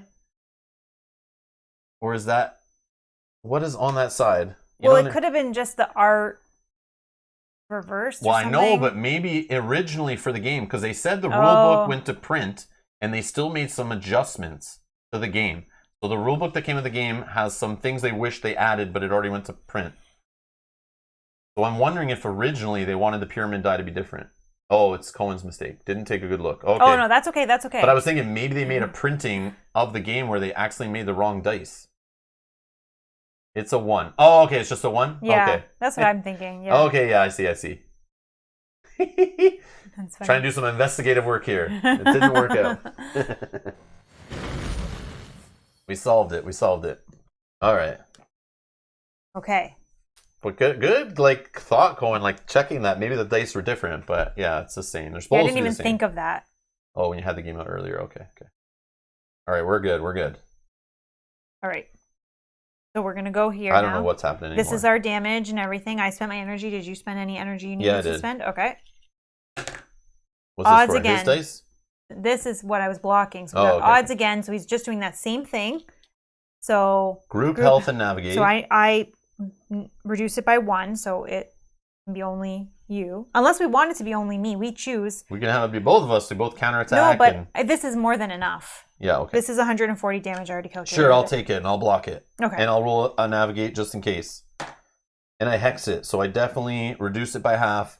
I smack it away with my fervor block ability, my giant shield or whatever. And your tail does what? And my tail hits him for 7. Okay.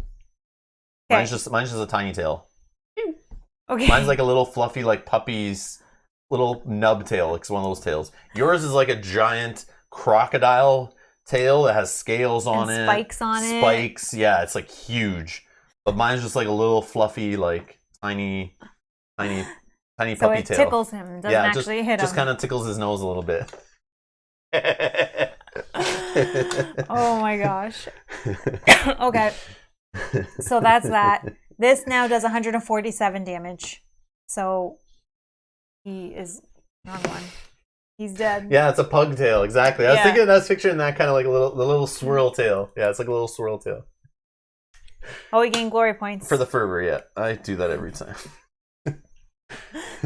Solar has that like copied and pasted in like a text file. You just keep pasting it again. I know you do.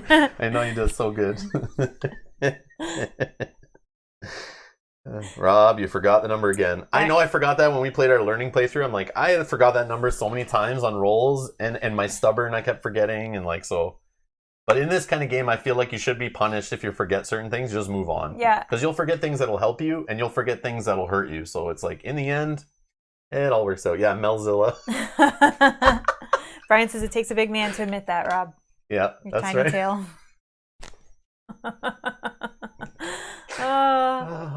Don't you have a double tail from Evolve? Yeah, but it's still... Yeah. He doesn't have as many evolves as I have here. Alright, so we kill this guy? Yeah, we kill him. Boom, we kill everything that had health, we win. A winner is us. Let's read some story. I'm sure there's something good here. Let's read some story. Oh, there's probably a story when we first encounter him, actually. We read it, no? On the act we read it when we triggered the downfall of Ferrara, but we didn't... Right when Ferrara crumbled, we read that, but... Yeah. Endgame. So there's defeated triggers. Oh, you're supposed to read something when just a hero dies in combat generally. Oh, that never happened. Victorious. Read this aloud if you complete one of the 4 win conditions. Oh, there's not multiple endings? Oh, so spoiler if no, there is. There is. Okay. It branches off into separate endings based on whatever. Okay. Here we go. Everyone gather round. Gather round, children. All right. Victorious. The heroes save the Ravager before the battle. Okay. Before the battle, we should have read, standing before this mountain of a creature, you're mesmerized by its behavior. This isn't the first time you've seen it breach the surface, but you're hoping it may be the last. Acting on instinct, you duck to the left as a huge boulders rain down from above. You're a little closer than you would have liked, but it simply can't be helped. The dry rock shatters into clouds of dust as it smashed to the ground next to you, blotting out a few remaining rays of sunshine from above. The Ravager continues to climb, the surface cracking like glass, opening wide rifts all around you. For a moment, you're unsure that your actions today will make any difference at all. But then you see it slow. The creature comes to a stop. It's a gigantic living tower of muscle. The heat it releases is unbearable, but you're certain of one thing. This thing seems tired. It pauses, soaking in the rays of the sun. You stand near it, feeling a strange kinship with the creature. This was created by the gods long ago, the stories say. Why couldn't you help subdue it? The scholars of Pharaoh have outlined the way. Heroes aren't meant to slaughter all the problems presented to them. There are other ways. So after the battle, you're nearly blinded by the light reflecting off the pale pink crystals embedded deep in its carapace. For the better part of 10 minutes, you've been working to tire the creature. This has been the hardest trial of your life, but from your vantage point down here, it's truly making a difference. The crystals were blood red in the beginning, but the creature's body is cooling, and the crystals have been steadily losing their color. The beast seems to be moving slower and showing its signs of fatigue, as if it were a gambler who had drunk too much broy. It lists from side to side, and when it tunnels under the ground, it struggles to break the ground. Keeping the pressure on, you duck through a swarm of crystalline beetles, narrowly avoiding a particularly large specimen. The closer you get to the Ravager, the more numerous these vile things are. They don't seem to care for flesh, but the voracious things leave deep lacerations. The crystals, now drained of their heat, seem to be changing the beetles' behavior. They are much more aggressive. The Ravager breaches the surface several paces in front of you, and the creature barrels straight at you, its maw open wide. You scream in defiance, not willing to kill this titan. You focus your last assault. The surge of power issuing from your arms surprise even you. For a moment, you wonder if it'll work. And then, all at once, the Ravager slows to a crawl. You look on, dazed in disbelief, and watch for the better part of a full hour as the creature descends back into the earth. Is that it then? Is it over now? Someone's saying, did you read the wrong one? No. The heroes destroy, not save? No, there's still more. Watch, oh, okay. watch. I know, I feel the same way. But it literally says victorious. Read this aloud if you complete one of the 4 win conditions. And I've just read this. And then it goes into the heroes destroy.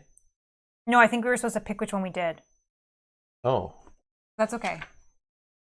Right? This one is the hero. Oh, sorry. I see. The heroes save the Ravager. Yeah, oh my god, I'm so dumb. So just ignore that. I know, it felt super weird. All right. I was like, this doesn't make any sense. This is the ending. Oh man, just spoiled another ending for everybody. Spoiler warning, of course. All right, let's get back to it. Getting tired. All right. So the heroes destroy the Ravager before the battle. I should have read. Yep. You've worked toward this day for many weeks, preparing for the unknown, a battle with the Ravager of Shurax. Several times it has breached the surface near you, and each time it submerged back below the ground before you could engage with it. Today you're ready. You felt the tremors and have come prepared. Your equipment is in good order, and you're confident in your abilities. But just how will you use them? How on earth will you be prepared for this moment? The fleeting thought is gone with the wind. As a mountain of debris, sand and silt erupts in front of you. The Ravager is far closer than you thought. Close enough, in fact, to leap out onto its crystalline hide. Banishing all thoughts of fear aside, you leap upward, your blade finding its target, sinking deep into the muscle of this beast. It's all adrenaline now, and your heart beats furiously inside your body. The heat this thing gives off instantly scorches your skin, but the pain must be endured. You are here for the betterment of the entire world. Your name will be written in the annals by Feroran scholars, if they weren't dead already. Your name will be announced in the arenas the world over. Your name will be taught to the children of the world. Focusing on those thoughts, you force the pain away and begin your assault on the Ravager of Shurax. So now, after the battle, typical Rob error. I know, so bad. Let's just skimmed it over. Okay. After the battle, for long minutes, you've endured the heat coming off this creature. You are as high up as the dust clouds, moving toward the creature's head when disaster ensues. It suddenly changes course, diving back for the earth. In a moment, you'll either be crushed by rock or incinerated by the heat rising in the beast's throat. Long gashes have appeared along its head, each spewing fire as it moves. For once, in these last moments, facing the creature, you feel you're certainly failing. It hasn't been enough. You're going to die this day. The creature twists, throwing you from its side, and you fall for a time and land hard on your back. Not a moment too soon, you propel yourself backwards against the ruined rock, just barely avoiding a falling crystal. You leap up and charge the beast as it barrels into the earth, likely trying to recover from its wounds. Your thoughts are as clear as any you've ever had. No, this is our moment. The Ravager dies today. You put all your weight into your weapon, its edge opening a wide gash in the Ravager as it dives before you. You yell so loudly, the dead hear your call, but your legs are solid and you hold tight, continuing to open the wound deeper. Then the blade pierces the inner lining and liquid fire envelops you. You don't remember what happened next or how long it took before you to awaken, but then you did. You're awake and the Ravager has stopped moving. They all know your name. You vanquished the Ravager of Shurax. The end. Stubborn McStubbornface and the Ravager of Doom is, yes, a great title to this story. Imagine the children learning about the name of Rob's hero. Stubborn McStubbornface, the Ravager of Doom. What a saga. So they killed it or saved it? We killed it. We misread the saving thing. That's a whole other ending based on another win condition that we did not do. I was dumb and totally skimmed that part at the beginning. I thought I had to read that just because of what I read at the top. But yes, that was cool. Very cool. Thank you all for following along. That was awesome. Yeah, that was cool. Man, this game is so cool. I'll admit, at the beginning when I saw all the extra stuff they added to the game, it sounded cool on paper. I didn't know if they executed properly or if it made the game way too fiddly and way too complicated. It may have, but remember, going into a HEXplore It, and I've been trained playing Volume 1 and Volume 2 already a bunch. Playing Volume 3, it was a little annoying at the beginning. There's so many things to remember when we were learning this game. But once you get through this, the learning, and you get into it, it's just more goodness. It just adds layers on. But remember, if it stresses you out, if you're forgetting numbers and triggers and abilities, which we did multiple times. And I'm sure there was treasures we could have used there and abilities I could have used to just be more efficient in that final battle or, you know, along our journey. If that's going to stress you out that there's so much to keep track of, so much to remember, and it just gets crazier the more hours into this game you just get more treasures, more abilities, more missions, more ongoing effects, more map tiles. If that bugs you, and it's going to, you know, stay away from this game. But if you're okay and you just relax, have fun, enjoy the story, create your own adventure, fight your battles, don't stress out about past errors or things you forgot. It's a fun game. I love it, but you have to be into the whole dry erase boards, mathing it out, creating the story, and just having fun. And okay, lots of dice rolling. Lots of random deck draws and dice rolling, and tile drawing, you know, all that stuff's all random missions and all that. But that adds to the replayability of the game. Yeah, it does add to the replayability for sure. But for some people, that's not their type. Yeah. Some people want to play a campaign game, like kind of, and it's not a campaign game. This is just one playthrough we just did. Yep. But it feels like it's like pretty long for just one playthrough, and you can play through it multiple times and see the story and try different roles and fight different bosses and go for different win conditions. But man, I think they did a beautiful thing here. But I don't know, like it feels like it could have been, maybe they put too much into it. I don't know. But now that I've played it twice, there's still things I still wrap in my head around and things we haven't done. We never fought in the arena. We haven't seen all the bosses. Obviously, we didn't do all the win conditions. We didn't farm any Ravager crystals ever. I haven't bought any of those items that use platinum, really. We did a couple in our last playthrough. But yeah, I don't know. There's so many things to do in this one. I feel like this is the most replayable one based on the multiple win conditions. Yeah, I agree and with that's that. without adding in expansion, allies, legendary cards, and adding in other bosses and stuff. Apparel. And the perils from the living cards. There's so many things that could definitely spice this up and change it to make it even more replayable. This is mainly just base game stuff we're playing with. Mainly. But there's obviously some expansion stuff mixed in. But crazy. But thank you everyone for hanging out with us. Thanks for going through this playthrough. It was fun. It was fun, for sure. It was fun. I'll probably play this game again on the channel at some point. It won't be anytime soon, I don't think. I'm going to put it aside. I have other games to get to. But I could definitely see this being a solo. I want to try this game solo. Like I've played all the other ones solo. I think it's really fun solo. I also want to try one of these games at a higher player count. 100% Brian, this is a sandbox game. Yeah, if you weren't here when I was explaining this yesterday multiple times, sandbox game. What Doc Hogan said in the chat was he considers these games an adventure toolkit. Like you literally can just, it's very modular. You pick what you want to put in the game. You can pick making the complexity even higher if you want and ratchet up the difficulty. You can make it easier. You can shorten the playtime, lengthen the playtime. There's so many modes to this game, so many optional components.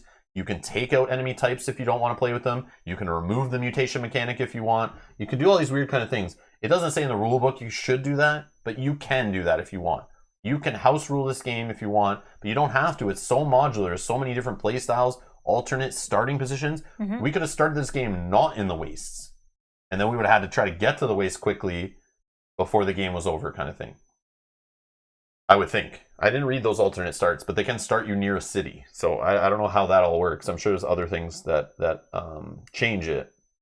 Yeah, but we would need to get back in the waste to create hot tiles for... But maybe that changes that whole mechanic. Maybe, I don't know. I'm not sure. Maybe he starts in Act 2 already, and then he's coming to kill you. Yeah, maybe. It's in the storybook. I'm sure it says it like right there.